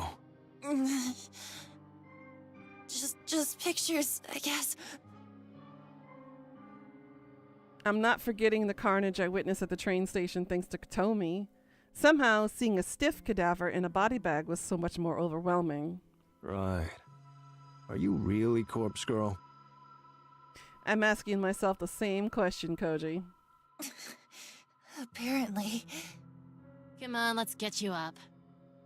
Tomoe grabs me in sort of a bear hug and lifts me to my feet. Sorry about the vomit. It's fine. It's fucked up, but it's fine. We're besties now, Tony. And she knows we're the killer. And she's working with us. Call it a day? Can I take you home, Koji? I put my weight on my unsteady feet and step away from Tomoe. No. There's something I need to do.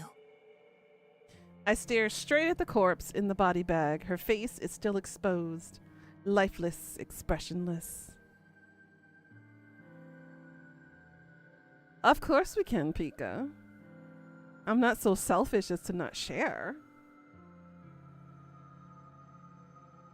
I would never deny somebody the basic pleasures in life. Some apartment song lyrics came to mind with those hands. Uh-huh. Don't you want me like I want you, baby? Don't you need me like I need you now? Uh-huh. Very good. Very nice. Her hair is long, blonde. I imagine her with a bit of makeup, some blush, some lipstick, some fake eyelashes. Whoever this was, she's exactly what I need for my next victim. That worked out well. Did it, though? Can we get her into the van? Okay, I'll grab a trolley. Tomoe, give me a hand? Ugh, if I have to. I nod and whisper a small thanks to the both of them. Still a little groggy and unstable, I make my way to the morgue's door. I'll wait in the van for now. Yeah, you chicken shit. How does she not realize that coming up against a corpse versus seeing them in a picture are completely two different, very different things? Because they require different senses. Looking at a picture is tactile and it's visual. Being in front of a real corpse, tactile, visual, olfactory. It's using most of your senses, if not all of them. Whereas a picture is just a picture. You can see it, you can touch the picture, but you can't experience the picture. She should have known that, honestly. As smart as she thinks she is as a serial killer, or a serial killer in the making, you would have thought she would have made the connection. I will tickle you internally. Velveteen! Where the hell did that line come from? Good lord.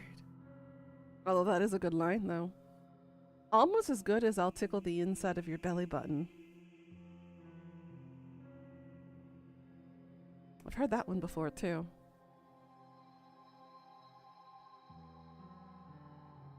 But that's a visually stunning line. Pika's like, ooh, ooh, you got me piqued in interest. You got Pika peeking over here. The real work will begin when we get to the factory.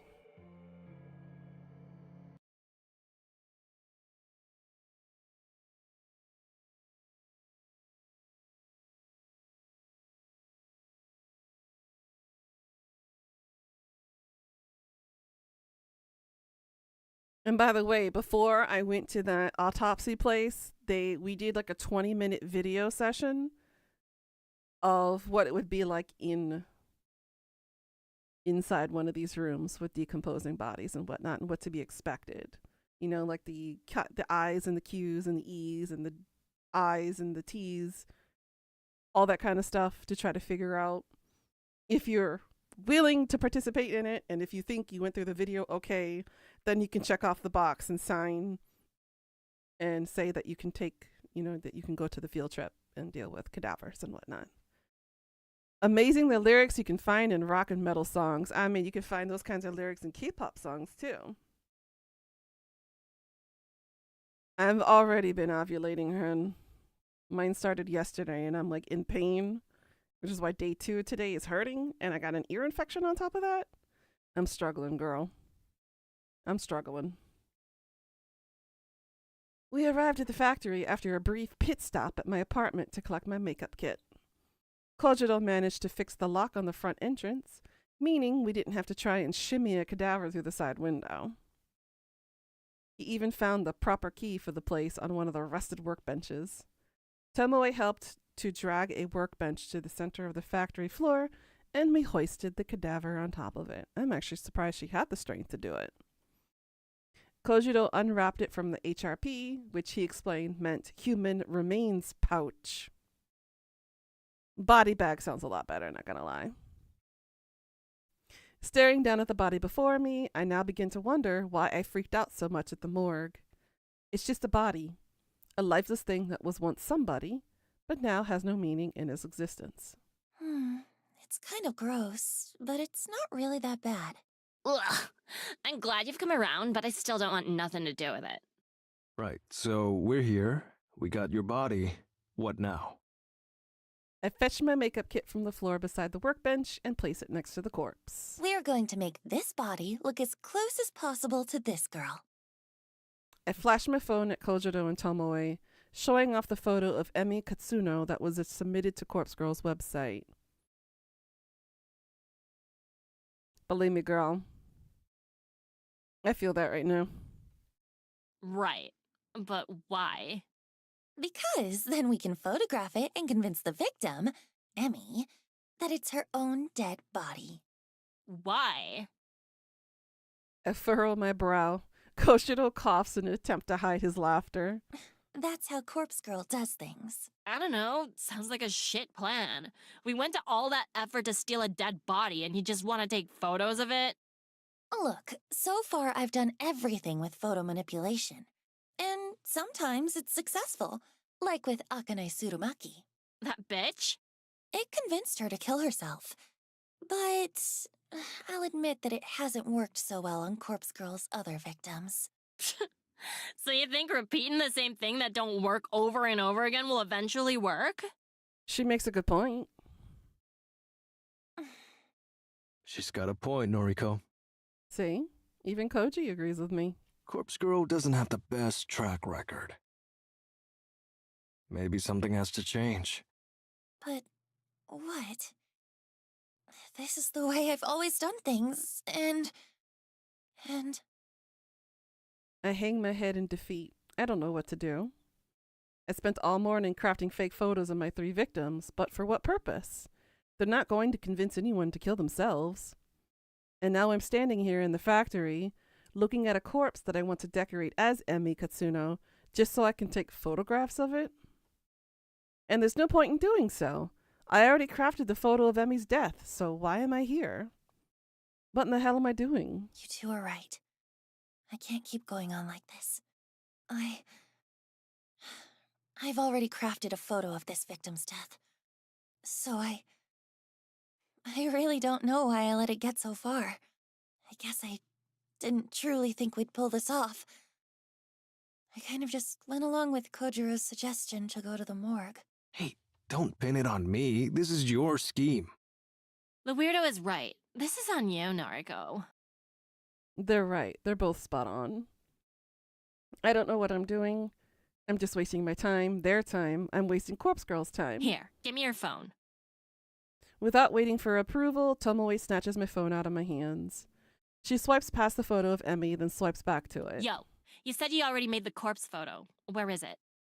I don't keep it on my phone. That would be stupid. The only copy is still on my laptop at home. But you've got a photo of this bitch on your phone. Well, yeah. I just pulled it from her noise profile earlier. It's exactly the same image that was uploaded to Corpse Girl's website, though. Right. Hold it. How did you know the Vic's name? Corpse Girl doesn't ask for a name. Oh, this girl... I actually went to school with her. It's a coincidence, I assure you. Coincidence, all right. Uh-huh. Look, that doesn't matter, does it? Well, tell me what the corpse photo looks like. Well, it wasn't my most creative work. I had 3 requests to fulfill in a short amount of time, so I kinda made them all similar. I made it look like this girl, Emmy, fell from a tall building and splattered on the pavement. Fucking lame. Yeah. Why did you want to know, anyway? Well, I've got an idea for you. I know, I'm just the driver and all, but you've dragged me in this far, so at least let me make a suggestion, Kay? Okay, go ahead. I liked Tomoe better when she wasn't talking as much. We've got this here body. You've got a corpse photo of the bitch all locked and loaded. Let's kick it up a notch. Take your time to apply makeup. Make the body really look like the victim. Send her the corpse photo first, and then we'll deliver this body to the bitch. Deliver the body? We rock a better joint, leave the dead body on her doorstep, and then we fucking get out of there. That explains the first death that we saw in the first story. Can you imagine how fucking scary it would be to come face to face with your own corpse? Think about it from her perspective. She gets a photo of her own dead body, right? Then, like, hours later, just as she's trying to get it out of her mind, her own corpse shows up at her house. Who knew Tomoe was going to be the star of the first corpse murder? Yeah, we're coming back full circle. She'll fucking snap, I guarantee it. Hell, I probably would too, and I know what's going on. I can't believe it. Tomoe has completely lost the plot. Her plan is incredibly devious. It's almost evil, and I'm in love with the idea. I'm in love with the idea of delivering a person's own corpse to them before they kill themselves. Tomoe! Girl, don't be getting a lady boner now. Despite my own nature, I find myself throwing myself at Tomoe and wrapping my arms around her. Yo, what the? I bury my head between her neck and shoulder, the warmth of her body radiating through my own cold and clammy form. I start to sob uncontrollably. Maybe I still have tears left over from my incident at the morgue, or maybe I'm just truly happy at this moment. Tomoe! Thank you. Yeah, I mean, sure. Your idea is brilliant. It's perfect. Oh, I can't think of a better way to bring Corpse Girl's plans to fruition. So let's see. Let's check our body count right now. So we got Ruri, our first initial victim. Then we got Aichi. Then we have Ida, my bad. Ida killed one lady and 3 guys. So we have 6 victims already under our belt that have been successfully murdered. That's 6. Oh yeah, Akane Tsurumaki, right. That's 7. So that's 7 successful kills we've gotten so far. Supposedly 7. The first kill is kind of questionable. We probably had some assistance in that one, but we never really know. That happened over a year ago. We got 7 successful kills, plus this one, which we know already happened, so we've got 8 now. I mean, I just said the first thing that came to mind, so... But hey, I'm real glad you like the idea. I'm happy to help. I wipe my eyes, but I don't let go of Tomoe. Hell. I wonder if you'd make a better Corpse Girl than me. Don't be stupid. I just had one good idea is all. Better than the ones she currently has. No, come on. It ain't like you to get all sappy. Pick yourself up, yeah? Right. In a moment. I nuzzle my cheek further into Tomoe's neck and I feel her skin prickle underneath my skin. Oh. Is she coming on to Tomoe now? Have we forgotten completely all about Aoi? She tenses up a little bit but doesn't push me away. You're so warm. Jeez. Come on now, we've got work to do. I think, there's some possibilities going on in my head right now. I don't like it. Things ain't looking good for Shinya, that's all I can say. Okay. I reluctantly step back from Tomoe and wipe my eyes. Tomoe is a little red in the face. She ruffles the collar of her shirt and fans her face. Do they involve boobage? Well, apparently it involves both boobages. He never had a girl cling to me like that before. Better not tell Shinya in case he gets real jealous. Kojiro is silent. He seems to be simply observing the moment. Oh, no.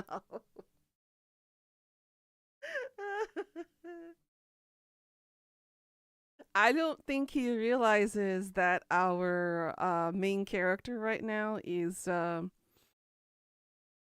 the female persuasion. I think he's just now noticing it and noticing why she's been rejecting him this whole time. I take a second to compose myself. Tomoe is right. We do have work to do. I took the corpse atop the table. I look to the corpse atop the table, patiently waiting for us to conclude our discussion. I almost wish I was patient as the dead. Maybe he will either be turned on or just realize that she's a lesbian. I know. It could be both. I don't know. We starting? For some weird thing, it's a fantasy for a lot of guys to have lesbian fantasies of two other women at each other. But does it not defeat the purpose of your fantasy? You know? Yes. Let's do this. Mad. Few things to keep in mind. Putting makeup on a cadaver isn't as simple as you think. Pika. This one's already decomposing. Not all the makeup will take. Put a little extra on. Don't be stingy. It doesn't help that the body is ice cold. Now, if we had a space heater, we could warm it up. That would help the makeup stick.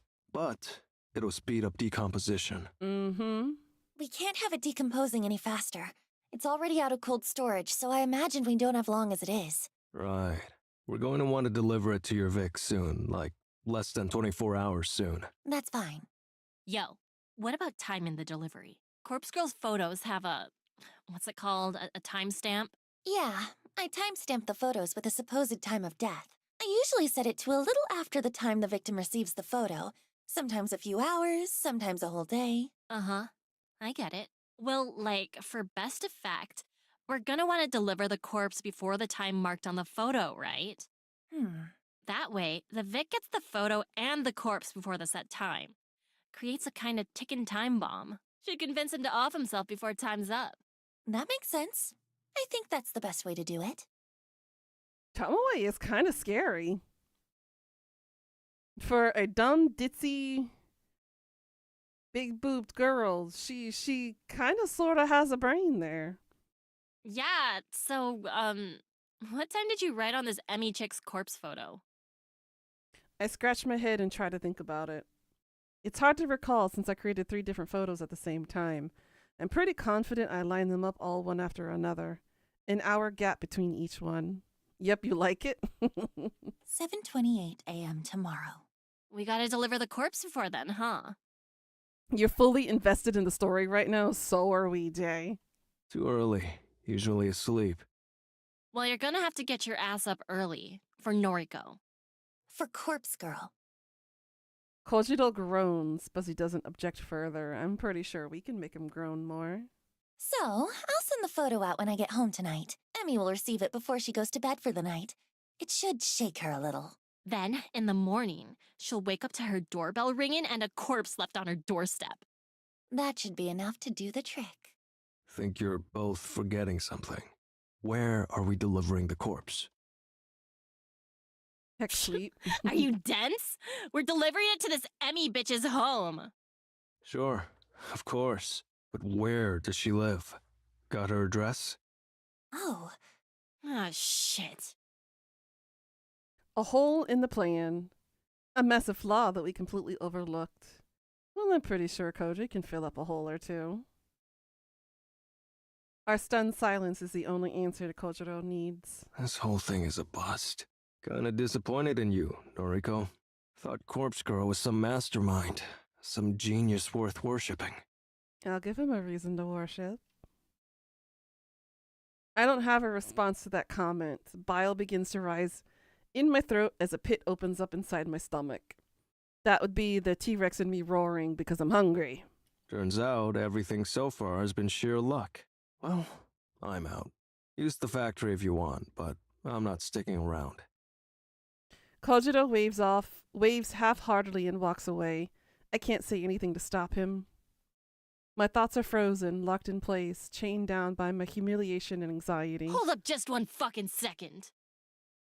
Of course, Tomoe never fails to grab somebody's attention. Kojiro turns back. We're just getting started here. Of course there's gonna be hiccups. We'll iron out all the details as we go. Don't just abandon Noriko like that. Corpse Girl has done more for me than you'll ever know. That's so? Yeah, it is. So I'm gonna stand by her side. The loyalty is astonishing. If you're a coward, feel free to bow out now. But if Noriko means anything to you, anything at all, then just swallow your fucking doubts and help her out. Tomoe. I never thought she'd be the one to make a rousing speech, short and simple though as it was. Right. Suppose we did make a deal after all. Though, nothing really stopping me from taking cadavers from the morgue whenever I want now. That's true. We did give him kind of an out. Still, I guess I'll help you out. You better. But if this keeps going astray, I really will walk away. Fine, but follow through on this one victim at least. I managed to gather up enough strength to make a simple plea. Please. I can't do this without you. Okay. He folds so quickly. He's like, 1 minute, I'm walking out that door. Please help me, okay? He's like a little puppy. I want to take him home with me and I'll take care of him. Find Emmy's address. If Tomoe drives, I'll handle moving the corpse in the morning. I nod firmly. Okay. I'll work it out. Thank you, Kojiro. Kojiro waves once again and takes his leave. The heavy steel door at the front of the factory slams shut behind him. He's like a black Labrador, has the ability to sound mean, but just wants lovin'. Yeah, apparently so. Phew. Okay, got any ideas? Maybe one. Can you call Shinya? Ask him if he remembers Emi Katsuno from school, and see if he knows where she lives. Shinya? Oh yeah. He said once that you went to school together. Guess he might know Emmy too, huh? My thoughts exactly. I'm going to make a call as well. I quickly make a call to Aoi. As the phone is ringing, I look up at the skylight above. The sun has nearly disappeared from the sky, and we're running out of light. If there was electricity connected here, we wouldn't have a problem.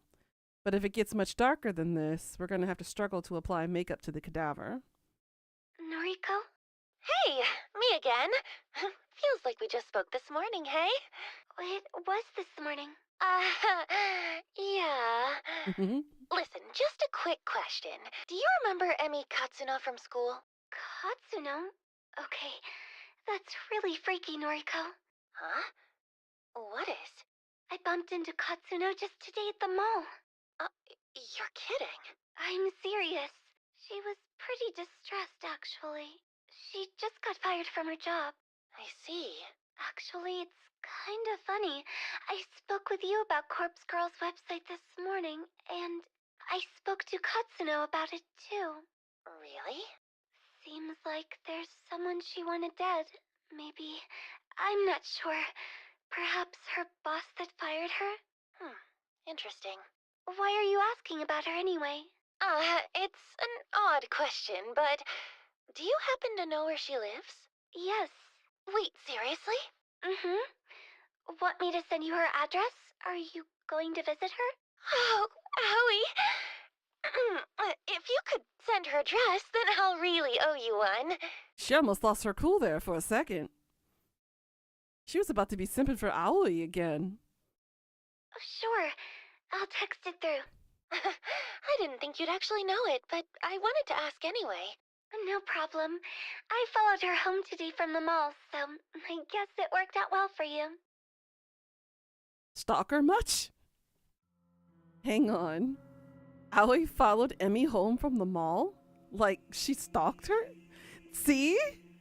See? Doesn't take much to please her? Apparently not.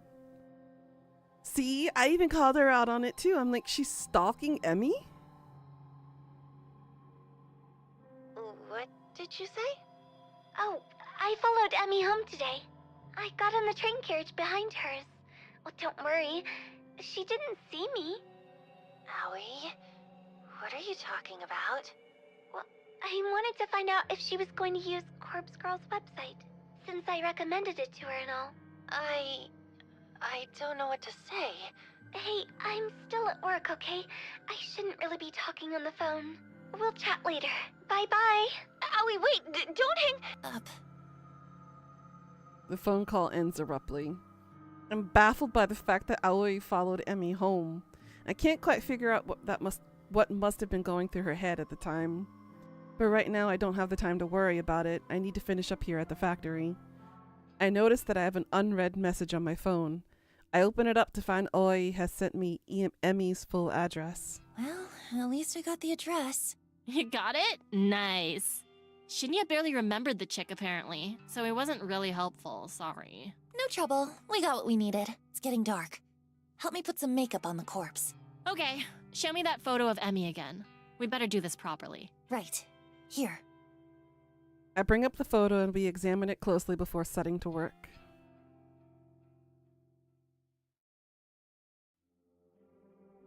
By the time I get home, I'm completely drained.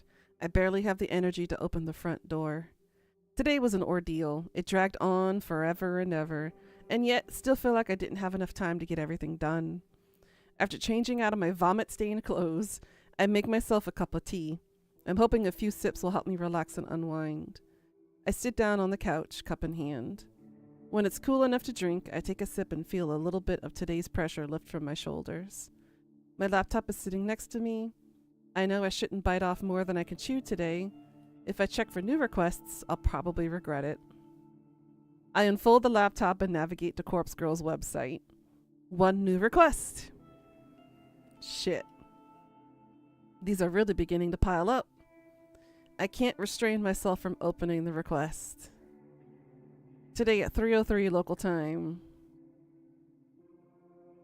The request came in while I was busy with Kojiro and Tomoe, probably around the time we were at the morgue. The image of the victim downloads. I stare intently at the picture of my older sister, Yoriko Kurosawa. 28 years old, senior high school dropout, currently on parole after a short second stint in prison. Yoriko. So now we know the full physical connection between her and the girls at that store. So the girl that had framed Emmy for stealing the money from the store is actually Noriko's older sister.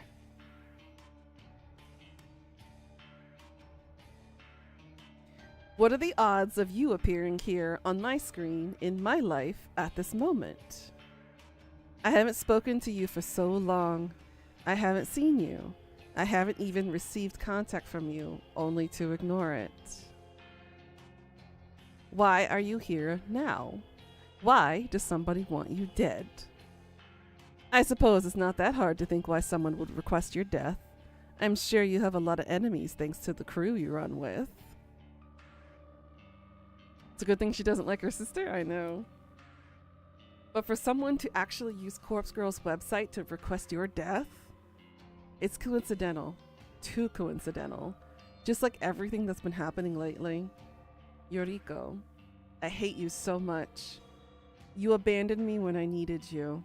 You abandoned Mother, even though she abandoned us first. I hate you. Corpse Girl never refuses a request. It's one of her convictions. I'll never refuse a request, unless it was her own, which we did ignore that request. So we still haven't really figured out who posted a picture of us. We don't know who yet. And I think Noriko kind of sort of forgot that somebody did post a picture of her up there. I think she forgot. I close the laptop's lid and rub my eyes. I'm tired. I'm so fucking tired.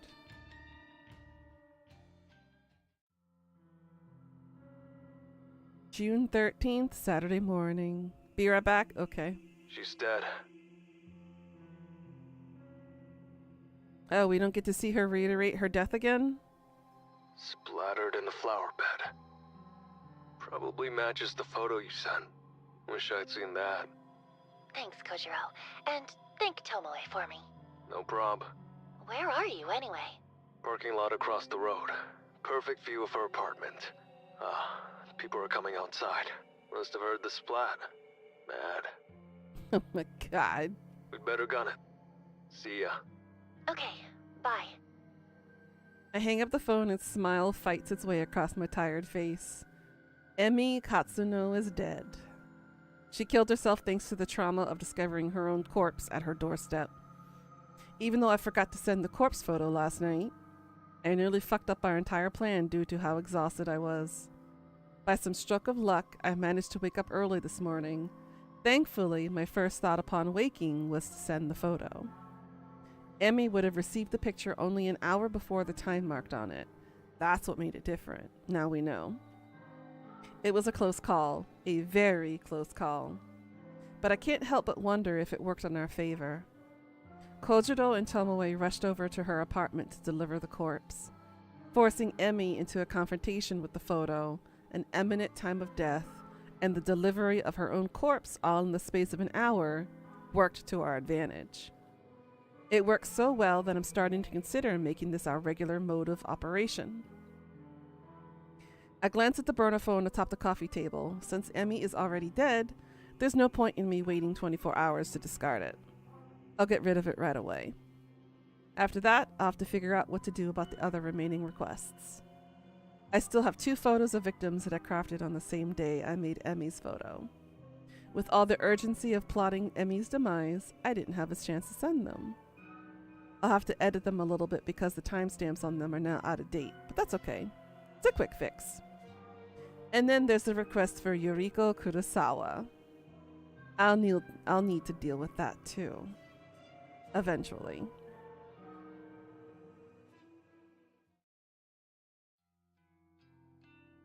June 14th, Sunday morning. A quiet morning at the library is just what I need to escape from the chaotic whirlwind that I've been trapped in for the last few days. Or weeks. The place is silent as usual. There aren't many people around. I manage to find a seat in my favorite reading nook, and I leave my belongings in a chair to save my spot while I browse for a book to read. I can't bring myself to continue reading Strange Flower right now. Reading a book about corpses while trying to take a moment away from my own life is just not going to work for me. I scan the bookshelves and look for something light to read. Am I in the mood for comedy? Probably not. A fantasy adventure? Maybe, though that's never been my thing. Biographies are out of the question, so are history books. I could pretty much dismiss any nonfiction straight away. I'm just not in the mood. So what should I read? I thumb through a couple of trashy romance light novels. The covers look appealing, with attractive characters smiling and holding each other and falling in love. But the content within each one is utter crap. A housewife's look for a love after her husband vanishes. A vampire lord seeks his vampire queen. I mean, there's nothing wrong with that. A college student falls in love with his professor, only to find that she's his long-lost sister. It's all drivel. I could write better stories than these, but maybe everyone thinks that way. Defeated, I put all books back onto the shelf and return to the chair I saved. I take a seat and simply browse through my noise feed on my phone. A few photos from acquaintances, comments on the weather, a short essay on human rights, even a poem written in poor, broken English. Trash, all of it.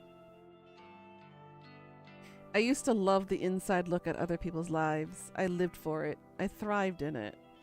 I used to be aroused at the smallest glimpse inside someone else's life.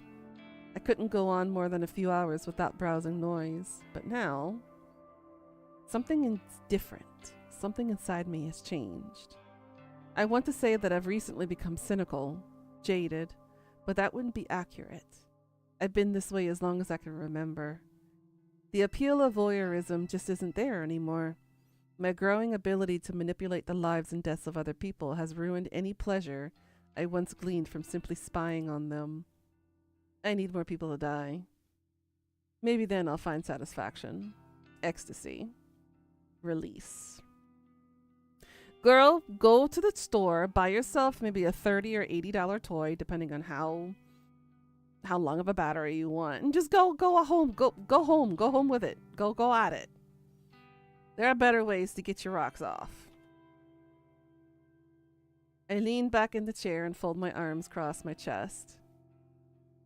You have a psychology theory about this? Oh? What's your theory? My foot taps against the carpeted floor impatiently. I won't find comfort in this library. I won't find relaxation. I think she has an obsessive compulsive disorder as well. She's got OCD.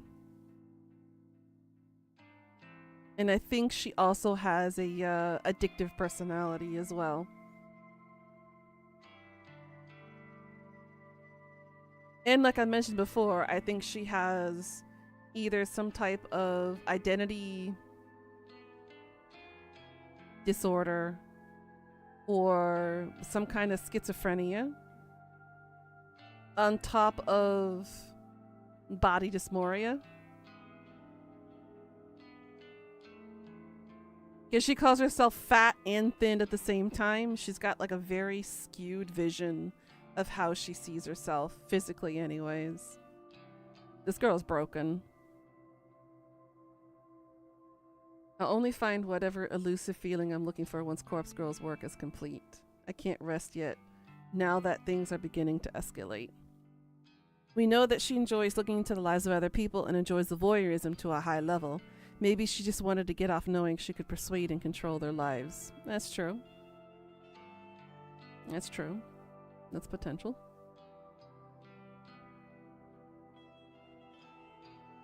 She stumbled across the murder first. Maybe it just isn't murder she likes. Maybe it's just the fact that she can control those lives.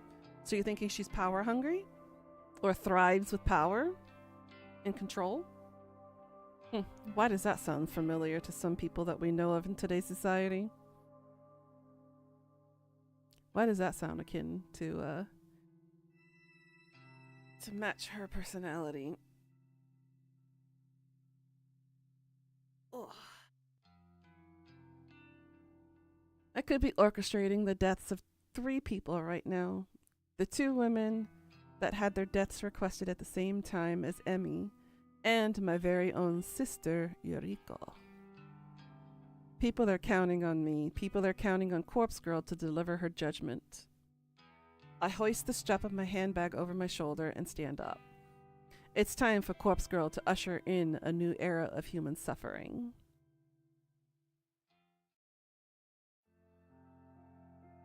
June 15th, Monday morning. A bizarre string of similar deaths in Tokyo over the weekend have left police and detectives completely baffled. We have Chief Detective Fujikawa at the Tokyo Metropolitan Police Department in the studio today to discuss the events. The detective that questioned us before. So he's the lead detective on the murder investigations? Well, you've already met the killer. According to eyewitness reports, a young woman plummeted to her death from an apartment building on Saturday morning. 2 other women suffered a similar fate in different locations late on Sunday night. Police have not yet released information on the identities of the young women. Would you care to share your thoughts, Detective Fujikawa? We cannot rule out the possibility of homicide in these cases. Police recovered additional bodies at the site of each death. In each instance, a look-alike corpse matching the appearance of the victim was found. Okay, so we did end up killing the other 2 women. This cannot be mere coincidence. I believe that a single perpetrator is behind the deaths of all 3 women. Leaving a look-alike corpse at the scene of each crime seems to be some sort of psychotic calling card. It's clear that the death of each victim was premeditated. In cases like these, the perpetrator is often looking to be caught, even if only subconsciously. It won't take long to track them down. Once forensic analysis reveals the identities of the look-alike corpses, we will be able to uncover how and where they were obtained. We will bring the perpetrator to justice. Police are urging citizens to be cautious in the coming weeks. If you see anyone behaving suspiciously, please call the following number. Damn, this shit's really starting to blow up.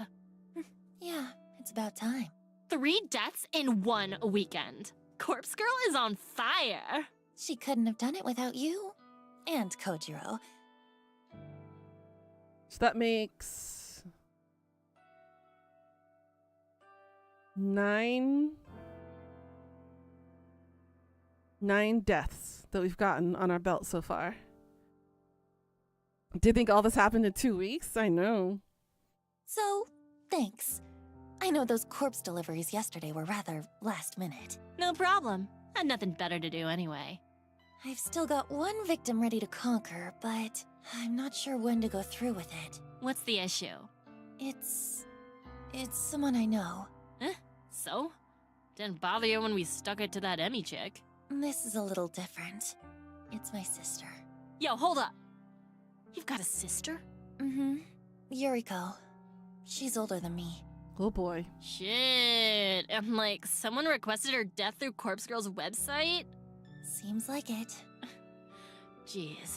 What are the chances? I'm wondering the same thing. Well, think it over a bit longer. You might want to lay low for a while anyway. Sounds like Shinya's dad is all over this case. Sorry? Shinya's dad? That detective is Shinya's dad? I was right the first time. That detective guy, Fujikawa.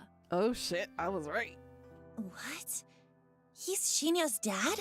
Yep, friggin' scary guy. Had an awkward dinner with him and Shinya a while back. Wow. You know, I met him once before. You did? He certainly was intimidating. But don't worry, we only met by chance. Had nothing to do with Corpse Girl. Yep, if she only knew that the person that requested her death has already been killed off. They kind of circle jerked each other, which is kind of weird. Alright. As long as he doesn't know your identity, you should be fine. Still, what's your next move? I'll think over what to do about my sister for a little longer. But as soon as more requests come through the website, I'm going to fulfill them. I don't have the luxury of time. I can't just lay low, like you said. Sheesh, when did you grow a pair? I'm serious. I'm tired of lagging behind. Corpse Girl is on a winning streak now. It's up to me to keep it going. Okay. Well, just let me know when you need me. Thanks. I will. Well, back to work or whatever. I turn back to my computer after Tomoe leaves. 3 deaths in one weekend. Corpse Girl is truly at the top of her game. It was a bit of hard work, but in the end, I managed to pull through. Thanks to a bit of luck, of course. Yesterday, after returning home from the library, I had a sudden burst of inspiration. I ran a reverse image search on the photos of the 2 women that were submitted to Corpse Girl's website. It was pretty easy to locate their noise profiles thanks to that. I was kind of shocked when I saw that we all shared 2 mutual friends on Noise, Emi Katsuno and Yuriko Kurosawa. They did request each other's deaths. A bit of digging through their profiles revealed their names to be Fuyumi Amano and Manami Sachiko. They both worked at the same store as Emi and my sister. It struck me then that all of these requests must be somehow related, but that didn't matter so much. Tracking down Amano's and Sachiko's addresses wasn't as difficult as I feared. I contacted Tomoe, and she told me she was familiar with the store they worked at. She volunteered to head over there and see if she could access the employee records. Apparently, the whole job was so easy that she managed to walk in and out in 3 minutes flat. She said none of the staff even batted an eye as she walked in, and she simply strode into the back room, rummaged through the filing cabinet, and snapped a photo of the employee contact sheet. With that information at our disposal, nothing stood in our way of delivering look-alike corpses to their homes. A few hours shared between the morgue and the factory, and it was done. Both Amano and Sachiko killed themselves within an hour of each other. So far, the kill rate of delivering a photo and then a corpse is 100%.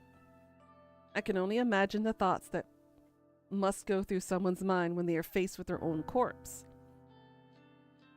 The looming dread, hopelessness, and the fear of inevitability has proven to be so overwhelming that suicide becomes the only viable option.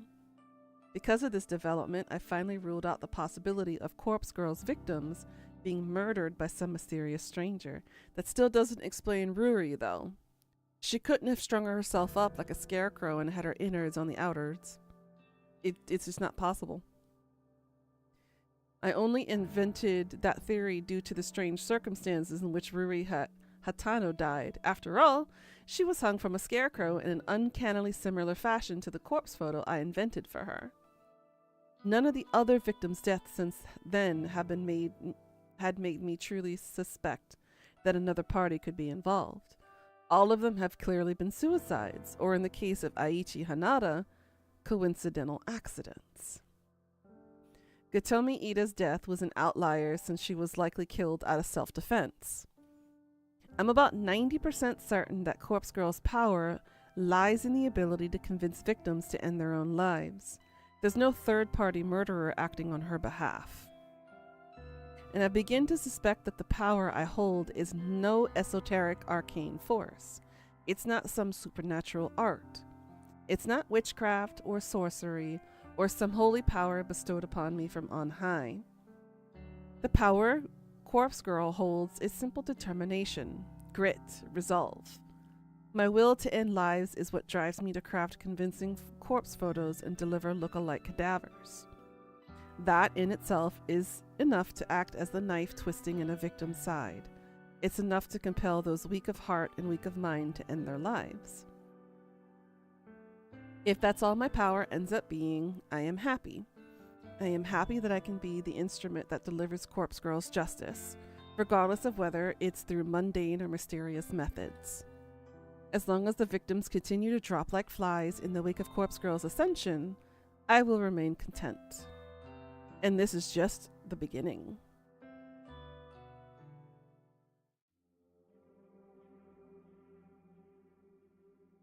There are no new requests when I log into Corpse Girl's website this evening. I'm strangely okay with that. There's something I want to do before more requests come through anyway. I'm going to make up some updates to the website, a few improvements that will considerably ease the workload placed upon Corpse Girl, Kojiro, and Tomoe. In the website's admin settings, I add a couple of extra data fields to the front page. Instead of just asking for a photo and a phone number, the website now requires a victim's address to be provided. This will ensure we can successfully deliver a corpse for every request. In addition, the site now asks for the victim's name. I have always been hesitant about requesting this specific detail. I never wanted to know the names of the people Corpse Girl would kill. It creates familiarity, and I always used to worry that it would prevent me from going through with a request. But more than all of that, I feared that I would delve too deep into somebody's life. I feared that I would become too attached, too entranced by standing on the outside and looking in. Knowing someone's name would have allowed me to easily find victims online and go down the rabbit hole of spying on their private lives. My voyeuristic fetishes would have defeated me. I know myself, and I know that I would have become far too interested in a person to carry out their death. It's the same reason why I never reverse image searched a victim's photo before yesterday. Now that things are escalating, now that Corpse Girl needs a victim's address to ensure a kill, I have to get past all of that. I have to be strong for Corpse Girl. I'm somewhat relieved that the timing is suitable. After all, I haven't been as aroused as usual when stalking people online. I don't know if my libido is just low, or if I truly have become uninterested in such things. Either way, I believe I'm able to cope with the burden of extra knowledge. Learning the victims' names, addresses, all of that, it's going to work in Corpse Girl's favor. And I'm surely strong enough now to not give in to the temptation and succumb to the scopophilia that has plagued my existence for years. After adding the victim's name and address fields to the website, I decide to add one final touch. There's a particular line of text that describes how the site works. I've always liked it. It says, "Your victim will receive a photo of their own corpse shortly before they die." It's concise and perfectly sums up the intention of the website. However, it needs to be updated to correctly apply to Corpse Girl's new modus operandi. Sorry, I need to lubricate my throat.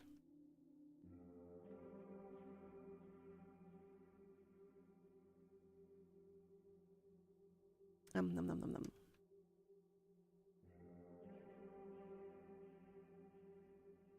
It now reads, "Your victim will receive their own corpse shortly before they die." Some people might think it doesn't make sense.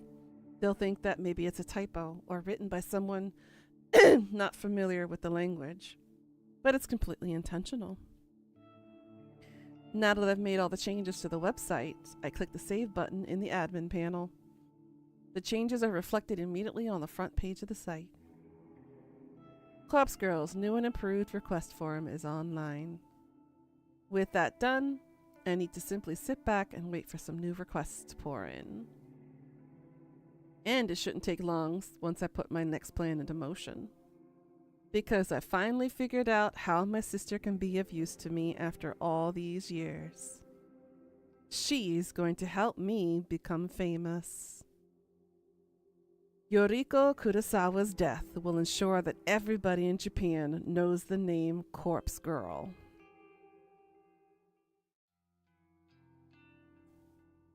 June 16th, Tuesday morning. For the first time in a while, my fingers scrape against the bottom of the cabinet drawer. Oh, shit. I fumble around and grab the last remaining burner phone in the drawer. It's a fairly modern handset from around 3 years ago. These newer models never retain their battery charge for more than a month or so when they've been inactive. Thankfully, it uses a generic charger, so I quickly plug it into the kitchen outlet and wait for it to return to life. I glance back down at the open drawer. It's completely empty now. I'm going to need to restock my supply of burners if I hope to continue with Corpse Girl's work. I nervously bite my fingernails at the thought. Getting these phones isn't easy. It's free, yes, but not easy.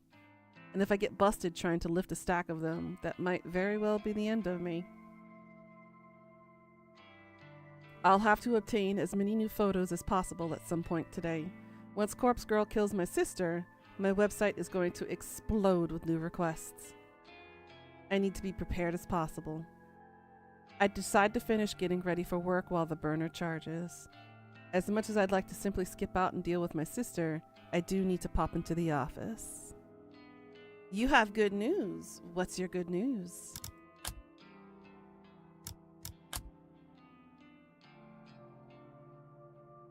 What's the news?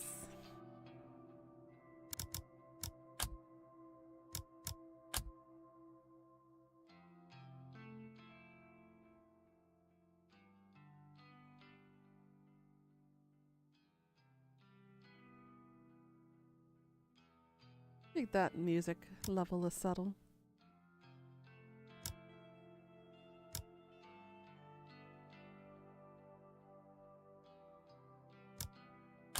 That's good enough. Missing too many days is going to lead to getting fired, and that might compromise my mission. I take my medication, I apply my makeup, I pack my handbag. It's all so mundane, but also necessary. Each day is the same routine. There's comfort to be found in that, especially for someone like me, but...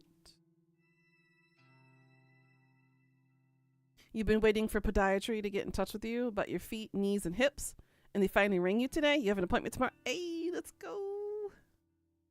I hope they can find some solutions for you, hun. It's definitely much needed after for so long. Sometimes I remember the excitement of finding myself in new situations. Oh my god, my voice. I'm losing it.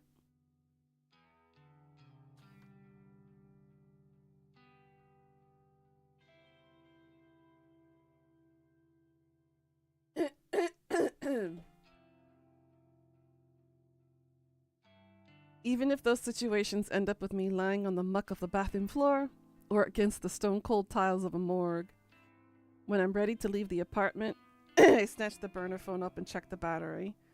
It's at around 40%. That should be plenty. They ask you to bring shorts so they can examine you. You think they're going to make you do exercises? Possibly. To see where the strain of your joints is, maybe too. I stash it in my handbag so it's ready for action when the time comes. I'm out the door at the same time as every other day.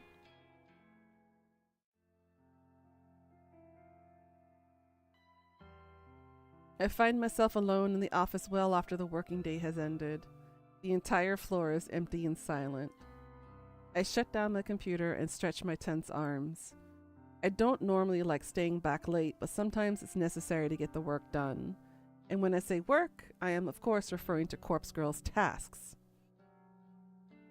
When I'm absolutely certain that everybody has gone home, I get out of my chair and wander listlessly around the office. It's kind of nice having the place to myself. It's like my apartment, only bigger and colder, and without that terrible odor of mold that permeates the walls. I noticed that quite a few people tend to leave their belongings at their desks. Nothing too valuable, the occasional coat, hat, or a pair of headphones. Should somebody of low moral character wish to steal them, there would be nothing to stop them. I'm personally not interested in any of that. I walked to the other side of the office floor and reached the seniors' cubicles. Even the seniors leave important things lying around. There's a gift bag with a cake shop logo on the front, a company credit card, a few personal bank statements.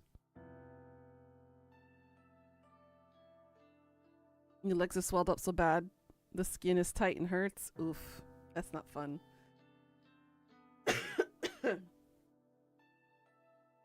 But the contents of their desk drawers are where the real gold is found. As I rifle through one drawer in particular, I find exactly what I'm looking for. It's an old Noise brand phone, a few models earlier than my own. It slips into my handbag right alongside the burner phone I brought from home. I close the desk drawer gently and trapeze into the next cubicle. The top drawer here contains a flip phone, a familiar classic. It served me well. Into the handbag it goes. One of the main problems I have with this company, with any company in fact, is the wasteful attitude of management. Executives, seniors, and even some junior staff are provided with company phones. Basically, if you're expected to make calls on the job, the company will issue a phone so that you don't have to use your own. However, with the rapid evolution of modern technology, phones often find themselves replaced or upgraded well before they cease functioning. And management doesn't care about recycling or repurposing unused, obsolete phones. The devices simply drift to the bottom of drawers or storage cabinets, destined to become forgotten within moments. All right, we'll see you later, Jay. Have a good night and say hi to Seb for me. We'll catch you later, hun. And he'll never get caught, Jay.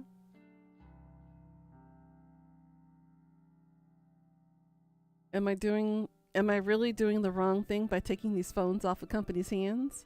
It's not like I'm stealing personal property from employees.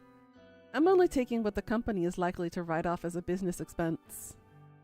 And this is a multi-billion yen company. Are they really going to miss odd outdated devices? I justified this to myself long ago, and I'm assuring that these phones are used for a bigger purpose, and there's nothing bigger than fulfilling Corpse Girl's ambitions. As I swipe the fourth or fifth phone, I hear the ding of an elevator from across the office floor. Shit. Someone's here. I need to get away from the cubicles without being seen. Is that you? Oh, Shillian. Uh-oh. I must duck down a second too late because the voice identified me correctly. I scuttle forward on my knees just a little bit so that I'm not close to the cubicles. When I get to my feet, I'm halfway between the senior employees area and the juniors' open plan desks. Shinya? Shinya walks over from the elevator to greet me. Hi. You're here awfully late. What were you doing over there? That is, if you don't mind me asking. Oh. I lent my USB drive to one of the seniors earlier, and they didn't return it, so... Oh. Did you find it? Nope. Oh well. I'll ask about it tomorrow.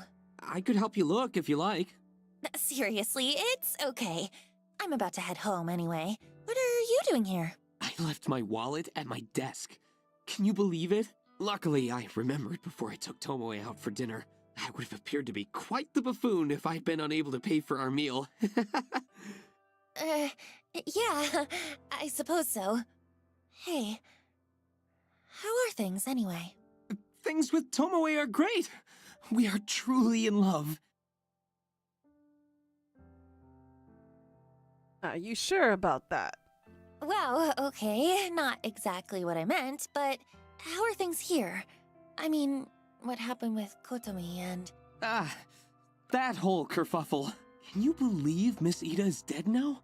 Is it wrong of me to say that I'm happy she's dead? Not wrong. Is that an awful thing to admit? I gently shake my head, but I don't interrupt his train of thought. It's so bizarre. Especially considering our relationship and how determined she was to end my career. It's karmic retribution at its finest. It bothers me that Shinya is still referring to the conflict between himself and Kotomi as a quote-unquote relationship. But it would seem that she was the only one with animosity toward me. As such, the other executives said I'm welcome to work here as long as I like. Yay! We saved him. You're welcome, Shinya, even though you'll never know. In fact, they were even generous enough to give me a small salary raise. Wow! That's great, Shinya. I'm really happy for you. Thank you. It truly was a struggle there for a little while. Before my brain can even register with what I'm saying, the following words tumble out of my mouth. Do you want to talk about it? Noriko, I know that I haven't been as open with you as I should have been. Maybe talking about it will help me put the whole thing behind me. I bite my tongue as I try to think of a way to back out of the situation. It's too late, girl. Oh, you know, if you're uncomfortable talking to me, maybe Tomoe can help? My objection is met with a smile. Looks like I'm in too deep now. Tomoe means well. She really does. But whenever I bring up the subject, she becomes visibly angry. Many a death threat against Miss Ida has been made aloud. I wouldn't be all too surprised if Tomoe was the one who killed her. There certainly is a motive there, after all. So you don't know who killed Kotomi? I don't even think the police know that much. Father showed me the photos of the crime scene. Chances are that whoever did kill her was also killed in return. Though, as abusive as she was toward me, I never took her as the type to instigate a mass murder. She was an angry person, yes, but that seemed to stem from a lack of fulfillment. That's what I assume, anyway. And I think that's the reason she made her advances on me. Shinya, I really am sorry. I'm so sorry that you had to go through such a traumatic experience. I thought I was going to lose everything. My job, my relationship. Miss Ida threatened to steal it all away from me. Just so she could experience some form of power, some small manner of pleasure. Why do people do those things, Noriko? What joy is there even to be found in... I take my time to consider my reply. I am probably not the best person for him to be having this conversation with, but all things considered, it does seem to be helping him come to terms with things. Shinya, what you went through with Kotomi, what she did to you, that's not what it's about. She never had the right to put you through that. I hope that one day, when you're comfortable and feeling healthy, I hope that you can make some good memories with Tomoe. Yes. I hope so. Thank you, Noriko. Don't mention it. I don't know if my words were the right ones. What right do I have to talk about what he went through? I can only hope that I managed to bring him some sort of comfort. Well, I better grab my wallet and get going. Don't want to keep Tomoe waiting. Say, would you like to join us, Noriko? No. Are you hungry at all? No. Oh, I don't want to intrude on your romantic evening. We are so not playing the third wheel. It's no trouble, really. Maybe next time. I have some things I need to do tonight. Okay, no problem. Well, see you later. Shinya takes off toward his desk. I breathe a sigh of relief as I hoist my handbag from the ground, feeling the reassuring weight of my newly acquired burner phones. I enter the elevator and give a polite wave to Shinya as the door closes.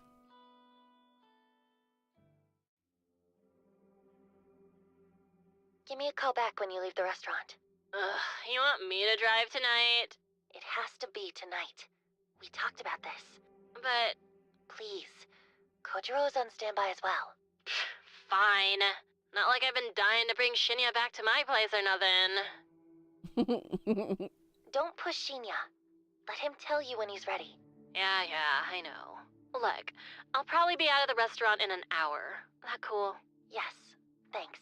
Bye! Tomoe hangs up. I look down the street, my gaze aiming directly at the restaurant Tomoe Tomoe is currently seated at with Shunya. I'll need to kill an hour around here, but what is there to do? I'm not exactly keen on the idea of window shopping. I don't even want to be here, but standing in one spot as dozens of people walk by is really nerve-wracking. I could go visit Aoi at the maid cafe, but then I'd have to pay the table charge to enter, and I'd probably be pretty weird by being served by girls in maid costumes. Not really my thing. As I glance around, I notice a 24-hour manga cafe at the end of the street. That could actually be perfect. I could rent a quiet space for a few hundred yen and just read a book until it's time to go. No one there to bother me. In fact, the only person I need to speak to is the attendant at the counter. With my mind made up, I hurry to the manga cafe. Pretty late. Come on, you're a night owl. What are you complaining about? Just making chit-chat. Well, instead of talking, how about you hold that flashlight still? I can't see what I'm doing with you waving it around. Yes, ma'am. He's such a good boy. I'm nearly done anyway. Fucking Yuriko. This wouldn't be so difficult if she didn't have different haircuts in every single photo on her profile. Okay, Lurch. I'm just going to have to estimate the length of her hair for now. The corpse on the table in front of me looks like an uncanny clone of my sister. I snip away a little more of her hair from her fringe and then put the scissors aside. You two must be close. The opposite. Makeup's done. Thanks. Looks good. Tomoe beams as she put the cap back on the lipstick in her hand. I think we're done. Can you zip up the bag? I really need to wash my hands. You got it, boss. Good boy. I step away from the corpse and plunge my hands into the ice-cold bucket of water on the factory floor. I have to admit that we've become pretty good at this whole thing. In just a week or so, we've managed to refine our art and synchronize our duties. Okay, load her in the van. I'm going to send the corpse photo now. You sure about this? You think she's gonna be awake this time of night? I'm positive. This is the best time to do it. According to her noise feed, Yuriko Kurosawa is currently attending a massive party. I'm sure the venue will be packed to the brim with her scumbag friends. He really is a good boy, isn't he, Pika? He listens to directions very well.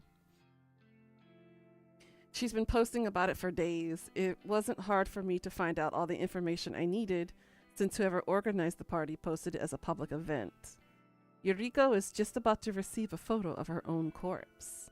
And in less than an hour's time, she's going to receive her carbon copy corpse in a body bag in front of at least 100 people. The mass panic that will break out is sure to be hilarious. I don't want to miss it. And I don't want to miss my sister's final moments. Maybe she'll kill herself in front of her closest friends. Or maybe the terror will slowly eat away at her, and she'll go home first before deciding she just can't take it anymore. I'm happy with either result. She's finally going to get what she deserves. I hate her so much. She's a low-life degenerate, a delinquent, the utter scum of the earth. And she never calls me. I doubt she remembers I even exist. Ready to go? I snap out of my thoughts and look at the phone that I've been subconsciously holding in my feeble grip. It's the burner I picked up from the home earlier this evening. Yoriko's corpse photo is glowing on the screen, ready to be launched into the network. I hit send. Okay. Kojiro nods and hauls the zipped-up body bag onto his shoulder. The weight of the cadaver inside causes him to stumble a little, but he regains his balance and shuffles toward the factory entrance. I examine the body bag as Kojiro carries it. It's the same white HRP that we picked up from the morgue, but I've made a rather nice adjustment to it. Big, bold letters are scrawled along the sides in purple and black permanent marker. It says, "With love from Corpse Girl." Underneath the massive letters, in smaller script, is Corpse Girl's website address. A scribble of a cute anime girl decorates the other side of the bag. It's the very same character that dances animatedly on Corpse Girl's website. Tomoe told me this was a bold move. Kojiro didn't seem to care. Yuriko Kurosawa is about to be publicly executed. Tonight is the night that Corpse Girl becomes known to the world.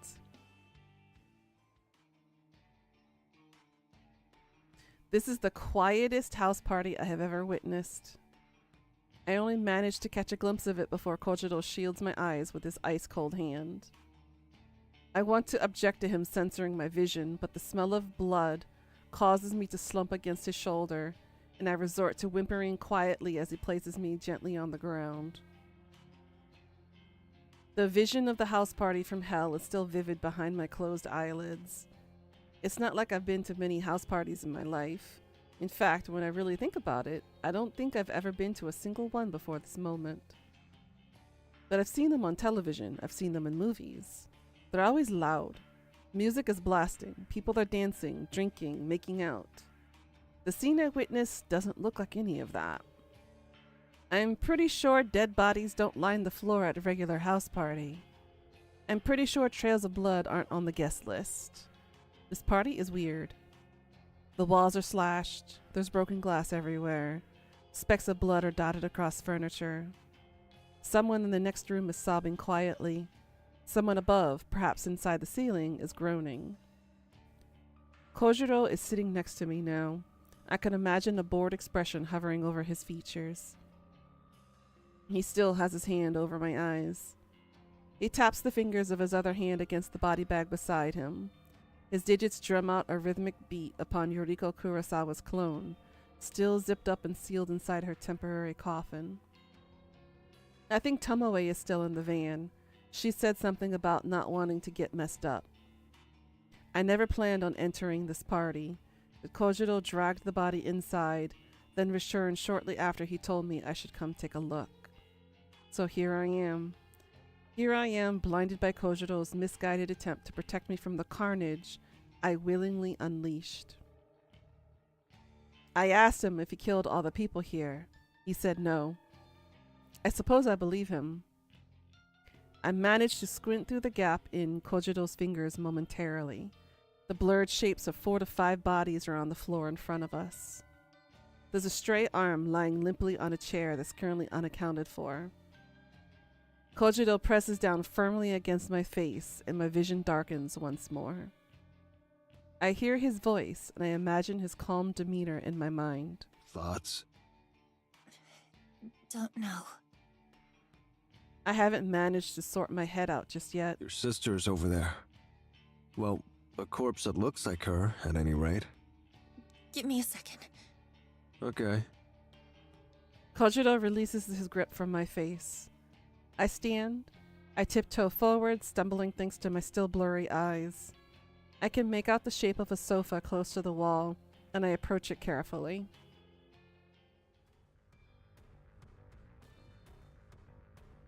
The empty gap between the sofa and the wall is a 3-foot wide space. I'm not sure why the owner of this house doesn't keep the sofa directly against the wall.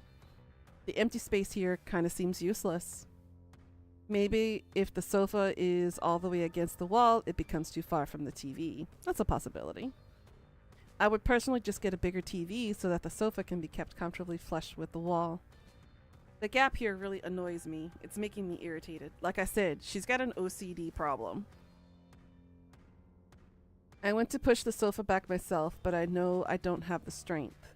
It's a massive thing, bigger than I am, and maybe even bigger than Corpse Girl. Even if I was strong enough to move it, there's still the issue of my sister lying here between the sofa and the wall. She's in the way. I'd have to move her first, and the thought of touching her is absolutely disgusting. Even when she was alive, I never wanted to touch her. She's a foul excuse for a human being. Hey, Yuriko. Long time no see. She doesn't respond. You don't look so hot. Guess I'm prettier now, huh? Why do you never call me? Whatever. I wouldn't answer the phone anyway. She doesn't say anything.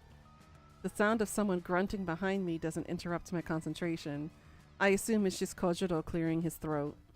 Have you seen Mother lately? I haven't heard from her in a while. I'm sure she's fine. Are you still on parole? I heard you were working at a clothing store. Yeah, I'm fine. I'm working for Temujin at the moment. Yoriko nods. It's okay. There are worse jobs, I'm sure. How did you get that cut across your throat? Does it hurt? I reached forward and slipped my fingers into Yuriko's gashed throat. I thought she said she wasn't going to touch her. This girl is so full of contradictions. She makes the orange lump look smart. When I remove them, I frown at the red blood dripping down the gaps between my knuckles. That's disgusting. Remember when you bandaged me up after I busted my knee? You said Mother would be mad if she found out that you hurt me. So you tried your best to fix me up before she got home. She found out, though. I think she's going to find out about this, too. There's no way you can keep this from her, Yu. Yuriko smiles gently. I wipe the blood onto my skirt. Oh? Him? That's Kojiro. He's a friend. No, there's nothing between us. I hear the grunt from behind once more. I know. You're actually nicer than I remember. Why couldn't you ever be this nice when we were kids? If you'd been this nice to me, then maybe I wouldn't have spent my entire teenage life wishing you would drop dead. Oh, I guess my wishes came true after all. Yuriko laughs along with me. It doesn't sound like the laugh I remember. It's more like a gurgle, like she has something caught in her throat. A trickle of blood pours from between her lips, and she coughs. Oh, do you need a tissue? Here. I unzip my handbag and retrieve a tissue, then hand it to Yuriko. She tilts her head and sprays the rest of the blood from her mouth. Fuck you, Noriko. Okay. I gotta go. Say hi to Father for me, okay? I leave Yuriko behind.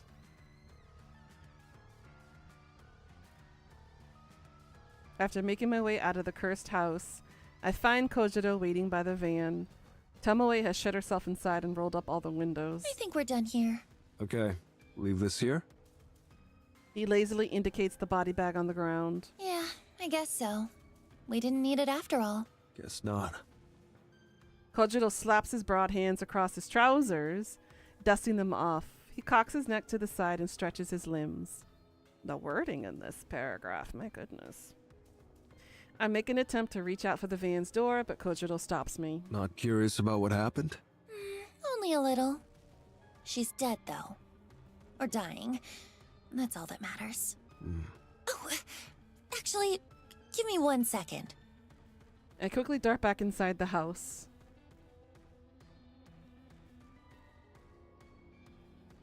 I weave across the room and duck behind the sofa once more. Yuriko is silent and unmoving. I do my best to push her body to the side with my skeletal arms. She budges an inch or two, and I find what I'm looking for. Her phone is buried between her ass and the carpet. I turn on the screen and find there's no fingerprint or passcode lock. The photo of Yuriko's corpse, the very same photo that I sent to her, is still on the screen. I guess she did receive the photo then. Maybe that's all it took this time. She must have been pretty freaked if she killed all the people here. This is like the Kotomi Ida situation all over again. My voyeuristic tendencies flare up and I decide to look through the rest of her photos. I swipe across the screen just once and nearly jump out of my skin. Yuriko received a photo right before she received the one I sent. It was just 10 minutes before my photo. It's another image of a corpse. Another photo depicting her death, but it's completely different than the one I crafted. What the fuck? Someone else sent Yuriko Kurosawa a photo of her own corpse, only 10 minutes before I did. Yuriko received a corpse photo from somebody else. What is going on? I examined the photo in detail. It's well made, just like my own work. If I didn't know any better, it would be easy to assume that I made this. But what stands out the most is the writing on the bottom of the image. It simply says, "Stab Shuji at the party." Stab Shuji at the party? Who the hell is Shuji? Is he here? Is he one of the dead bodies scattered around this accursed house? I quickly discard the thoughts of Shuji. A more important question has come to my attention. Is someone else crafting corpse photos and sending them to people? Does Corpse Girl have a copycat? An imitator? But why target Yoriko? Why target somebody whose death was requested through Corpse Girl's website? I can't process this right now. It's already past midnight and I'm utterly exhausted. I shove Yoriko's phone into my handbag and get the hell out of the house.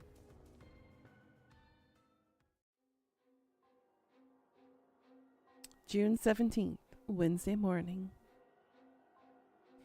Today is not a suitable day to go to the office. Today is not a suitable day to wake up and shower.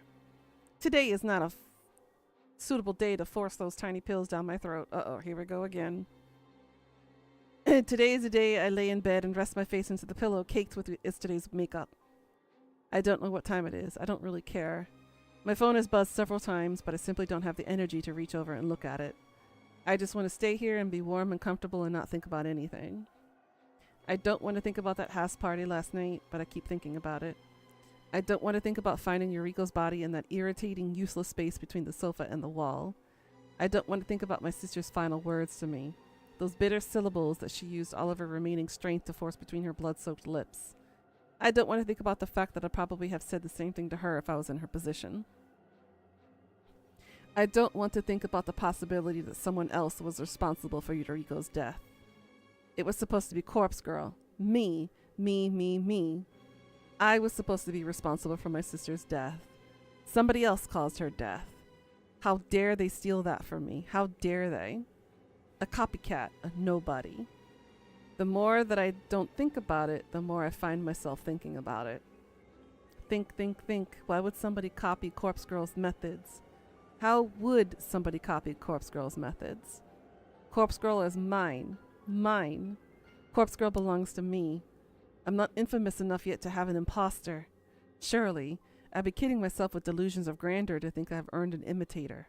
But the fact that remains that somebody sent Yoriko a corpse photo. A corpse photo that was meticulously edited and just as convincing as anything I could make. And those instructions. Stab Shuji at the party. Stab Shuji. Did Yoriko do it? Did she pull a knife and slit Shuji's throat? What about the other people at the party lying cold on the floor? Did she kill them as well? Did Yoriko imitate Kotomi Ida's final moments and cut down a swath of people, all in an effort to spare her own life? And then, who turned the knife on Yoriko? Someone acting in self-defense? Did she kill them too? There are too many questions and not nearly enough answers to satisfy my hungry mind. In an effort to find the silver lining in the whole situation, I think about how Kojiro left the body bag at the party. Hopefully, the police will discover the corpse and link the Corpse Girl to the murder scene. Her name and website are written all over HRP after all. Everything might work out. As long as Corpse Girl claims the credit for the deaths, my popularity will still have a chance of skyrocketing. My/her/my website will be inundated with new requests.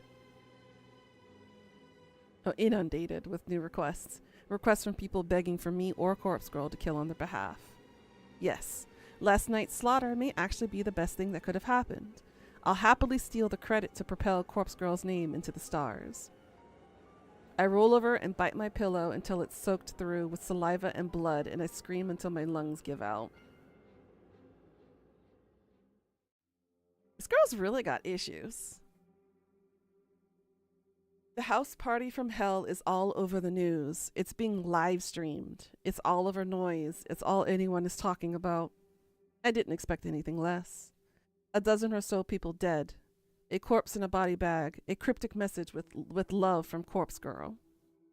The police are trying to desperately pull out all the pieces together.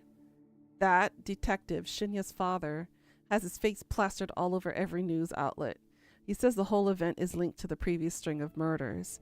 The ones with corpses decorated to look like victims. Of course it's linked, you utter dipshit. It's all Corpse Girl's doing. It says so on the fucking body bag.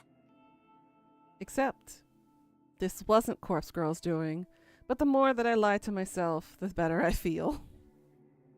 I'm the only one who knows that the copycat was responsible for the deaths. I'm the only one who has seen the photo with the instructions to kill Shuji. I still got Yoriko's phone, that all-important piece of evidence that will surely serve me better than the police. According to various threads on Noise Channel, the police tried to redact the image of the body bag with the Corpse Girl's website written all on it. But once something is on the internet, it's pretty much impossible to remove it. The fact that the police wanted to delete it only served to increase the speed at which the image spread. 1,000 posts around the web are asking all the same thing. Who is Corpse Girl? Apparently, a lot of people are too scared to visit the website. They fear it might incriminate them, like the police are ready to knock down the door of anyone who visits the site. Yeah, right. But that reluctance, that hesitance, hasn't conquered the hearts of the truly curious. Corpse Girl's website has received over 1,000 visitors today. The overwhelming majority of IP addresses accessing the site are based in Tokyo. Even though the murders are all known all over Japan, the news outlets in Tokyo are really having a field day with it. I expected most of the web traffic to be local, but it's still nice to see some visitors from elsewhere. Osaka, Kyoto, Sapporo, Fukuoka. Hell, there were even 2 hits from the US. Corpse Girl is finally becoming well known. However, despite the influx of web traffic, not a single request has been made. I pout in annoyance as I stare at my laptop screen. The request inbox shows no unread messages. It's almost too difficult to believe. I wonder if the changes I made to the site's front page have deterred people from using it. I'm asking for a lot more information now. A victim's name and address are now necessary to submit a request. I'm about to shut down my laptop in annoyance when a little detail grabs my attention. The last message in the request inbox. It's stamped with the time and date. Today, 5:45 p.m., about 15 minutes ago. Huh? This request can't have come through this evening. It's already been marked as read, which means I've already opened it. Curious, I clicked on the message. The photo that downloads is of somebody I have never seen before, an unremarkable man, but someone I would instantly recognize if I had previously opened this request. I returned to the inbox and examined the times and dates of each message in closer detail. Every message is marked as read, so I had assumed all of these requests were from my previous days, but it seemed that I was wrong. The messages are all from today. There's an entire page full of requests that have been made since this morning. 25 in total. Holy shit. Why are they all marked as read? I haven't seen any of these. I madly open all of them. The photos of victims quickly download in succession as I skim through them. Not a single familiar face. What's going on? As I'm making my way through each message, a brand new request pops up at the top of the screen. I'm about to click on it when it suddenly turns gray. The tiny little enclosed envelope icon next to the message transforms into an open envelope right before my eyes. Yep, someone's hacked our website. I'm struck with a single terrifying thought. Somebody is reading these requests before me. Somebody somehow has gained access to Corpse Girl's request inbox, and they're reading every single new request before I do. Somebody else has access to these requests. I can't believe it. I'm so shocked that I don't know what to do. I stare blankly at the screen, my mouth hanging open in disbelief. Has somebody hacked into my website? In a desperate bid to regain my composure and a measure of control, I hunch over the laptop and begin tapping at the keyboard. I access the site security settings in order to check the most recent visitors. All of the traffic is only accessing the front page of the website, as it should be, but one other user has accessed the site's admin panel directly. The security settings show that 2 people are currently logged in at the admin panel, myself and some stranger. I look up the IP address of the visitor and find out that it's based in Tokyo. Perhaps someone who saw the news reports about Corpse Girl decided to try hacking into my website. I cannot abide a blasphemous transgression like this. How dare they set foot upon my holy soil? I'm burning with rage as I click into the site's advanced security settings. I'll change my password. I'll ban the hacker's IP address. I'll kill them! I'll kill them for defiling Corpse Girl's website! Watch it be Aoi. Watch it be her. June 18th, Thursday afternoon. You heard me. Yeah, so? Can't you track them down? Don't you have, like, connections? Me? Already hooked you up with cadavers. Don't know what else you want. I want you to find this hacker and let me strangle them to death! Jeez. I'm no computer genius. Take it to the police. You've gotta be kidding me. Of course. So what am I supposed to do? His deadpan humor just it just tickles. It tickles something. Find someone else. Besides, you still owe me. Excuse me? What exactly do I owe you? My share of the corpses. Remember our deal? It's take with you. We're supposed to share. Oh, come on. What do you need me for? You're capable of getting the cadavers yourself now that you know how. Just ask Tomoe to drive for you. Can I store them at the factory? Store them? For how long? Don't know. Weeks? They'll rot. That's why I won't take them home. It'll stink up the whole place. We had a deal. Fine. Store them at the factory. I don't care. What do you want them for anyway? Tut. Not allowed to ask. Good luck with your hacker. Gotta go. Right. Thanks for nothing.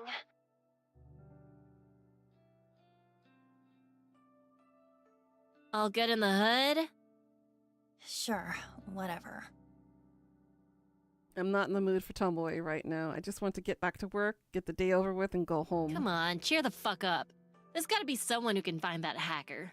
Well, I don't know anyone. Yeah, me neither. How many requests did you say there were? 70 when I looked this morning.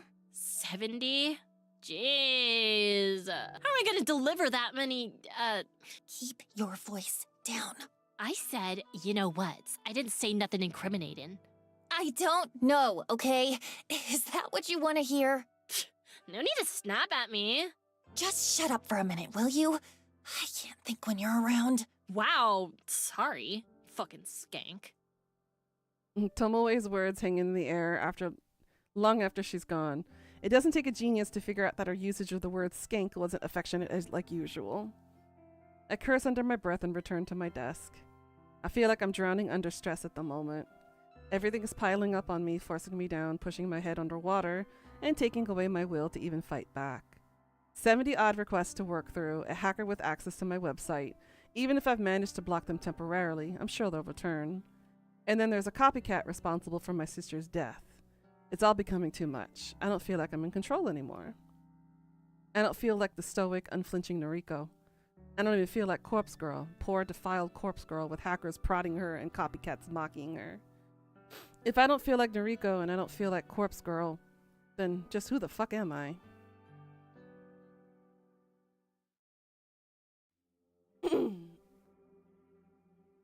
Friday night, June 19th. Thank you for meeting me after work. I hope you don't mind eating at this restaurant. I think that is where we will stop.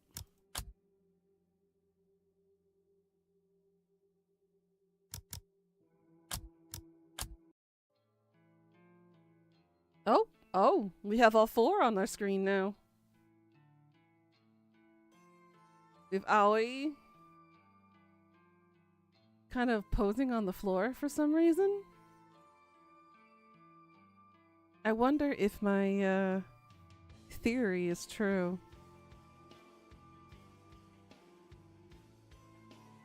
Interesting.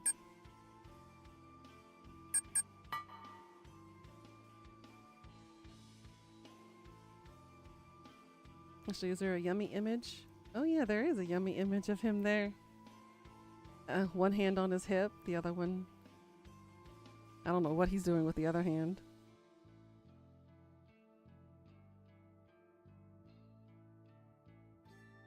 She would be the one to do it? That's what I'm thinking. You think Aoi's going to be involved soon? It could possibly be, yeah. A little bit crazy.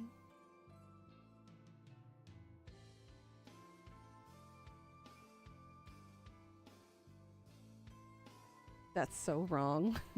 On so many levels. Okay. Well, what do you guys think so far?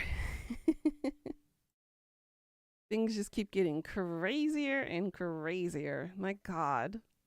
What the hell is going to happen next? So we have a copycat on our hands. We still haven't figured out, and I think she definitely did forget about who posted her picture on Corpse Girl's website. We've got to placate KOJI and get his whatever he's gonna do with the corpses in the factory. I don't even know what he gonna do with them. I don't even want to think about it. Necrophilia, not a thing here. I don't know. I have no idea where the story is going.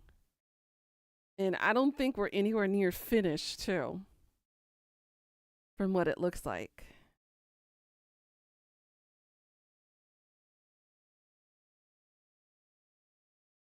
There's 4 acts. We haven't completed Act 1 yet.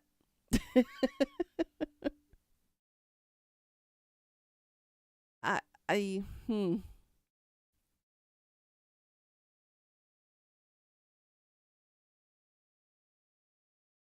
don't know. So much going on. It's crazy. Like, seriously. Yeah, apparently. Yeah, we barely have put a dent in it. There, according to the achievements list, complete Act 1, Act 2, Act 3, complete the final act. There are 4 acts. And they're still grayed out. And there's apparently multiple endings as well. There's a bonus mode, there's a hell ending, there's a true ending, a false ending, and a bonus ending. So we got 5 different endings. 4, technically.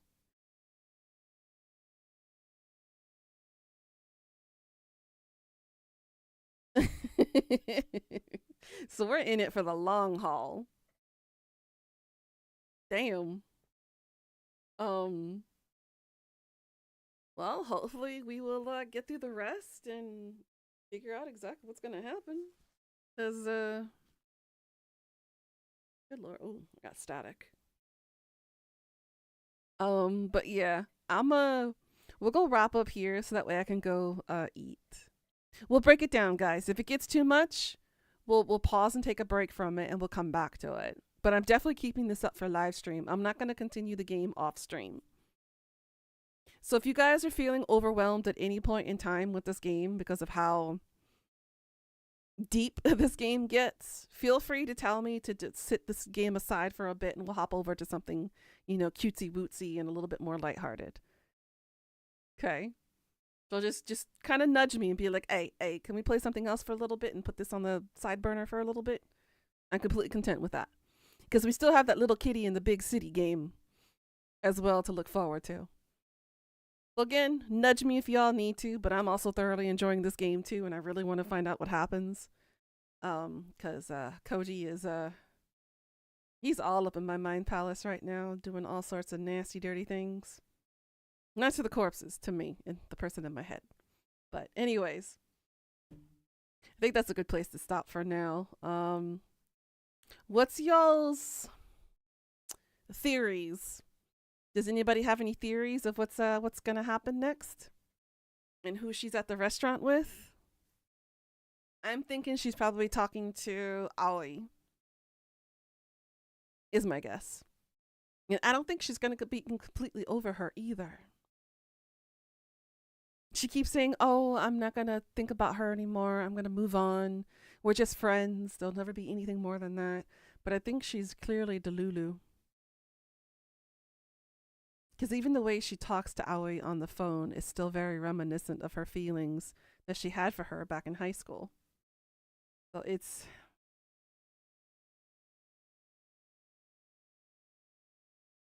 a little funky. That's all I can say.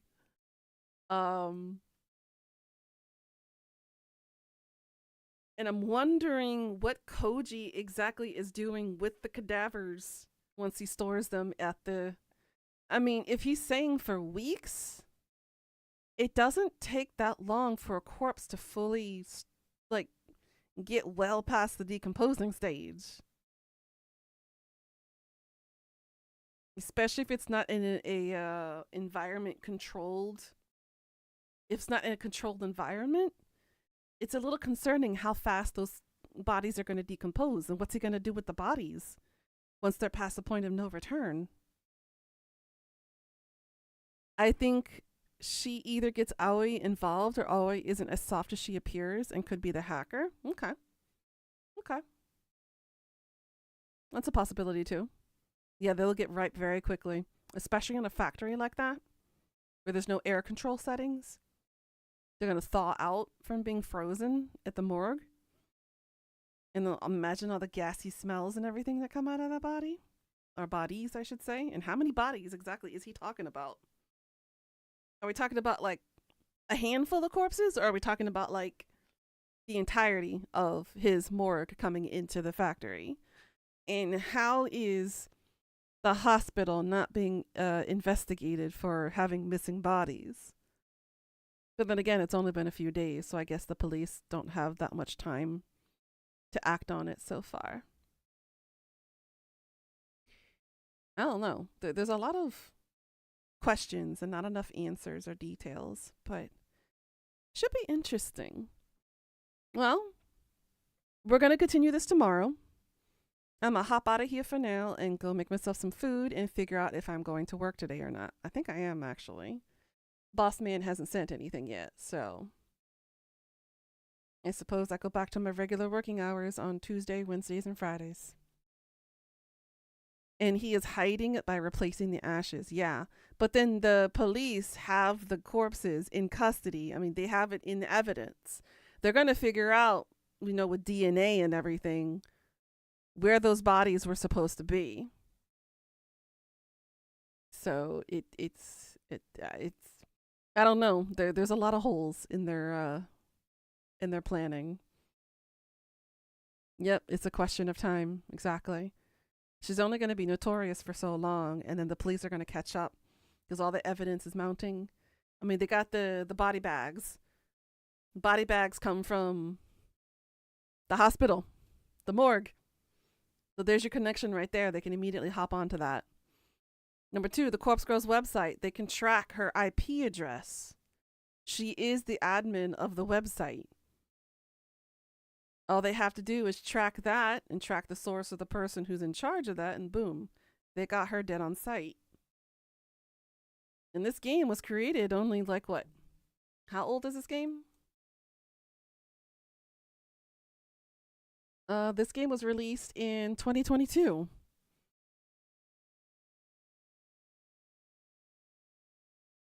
So yeah, it's just a matter of time. Or the police could hack into it. That's also a possibility too. I mean, she didn't seem so tech savvy, smart enough to have like extra security settings on it.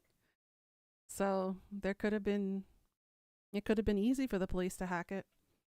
But then again, that doesn't explain who sent the photo of stabbing Shuji. Who the hell is Shuji? Maybe that was her sister's ex-boyfriend or current boyfriend or something. I don't know. There's really nothing connecting. There's no lines or dots connecting quite yet. But we'll figure it out soon. We will continue this tomorrow. Yeah, that's true. She is stealing her neighbor's internet. That's true. I forgot about that as well. It's not actually her internet. Good point. Good catch.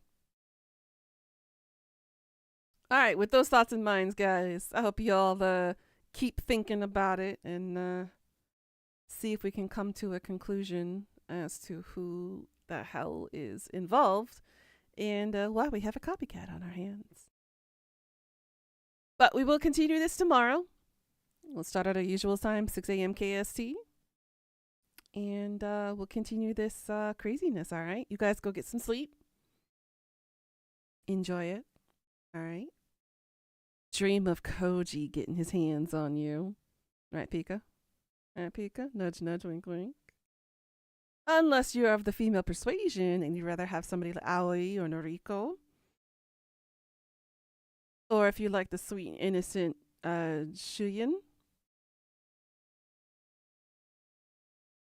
Up to you. whatever your preference is. We're not here to judge. We don't kink shame either.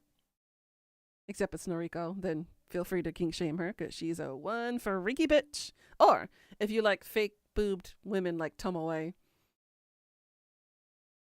feel free to have Adam in your dreams. Thanks for watching, guys. As always, please like, comment, and subscribe. Or all of them. Hell, have an orgy with them. It don't matter at this point. Good night, guys. Sweet dreams. And I'll see you all tomorrow. Till next time. Mwah.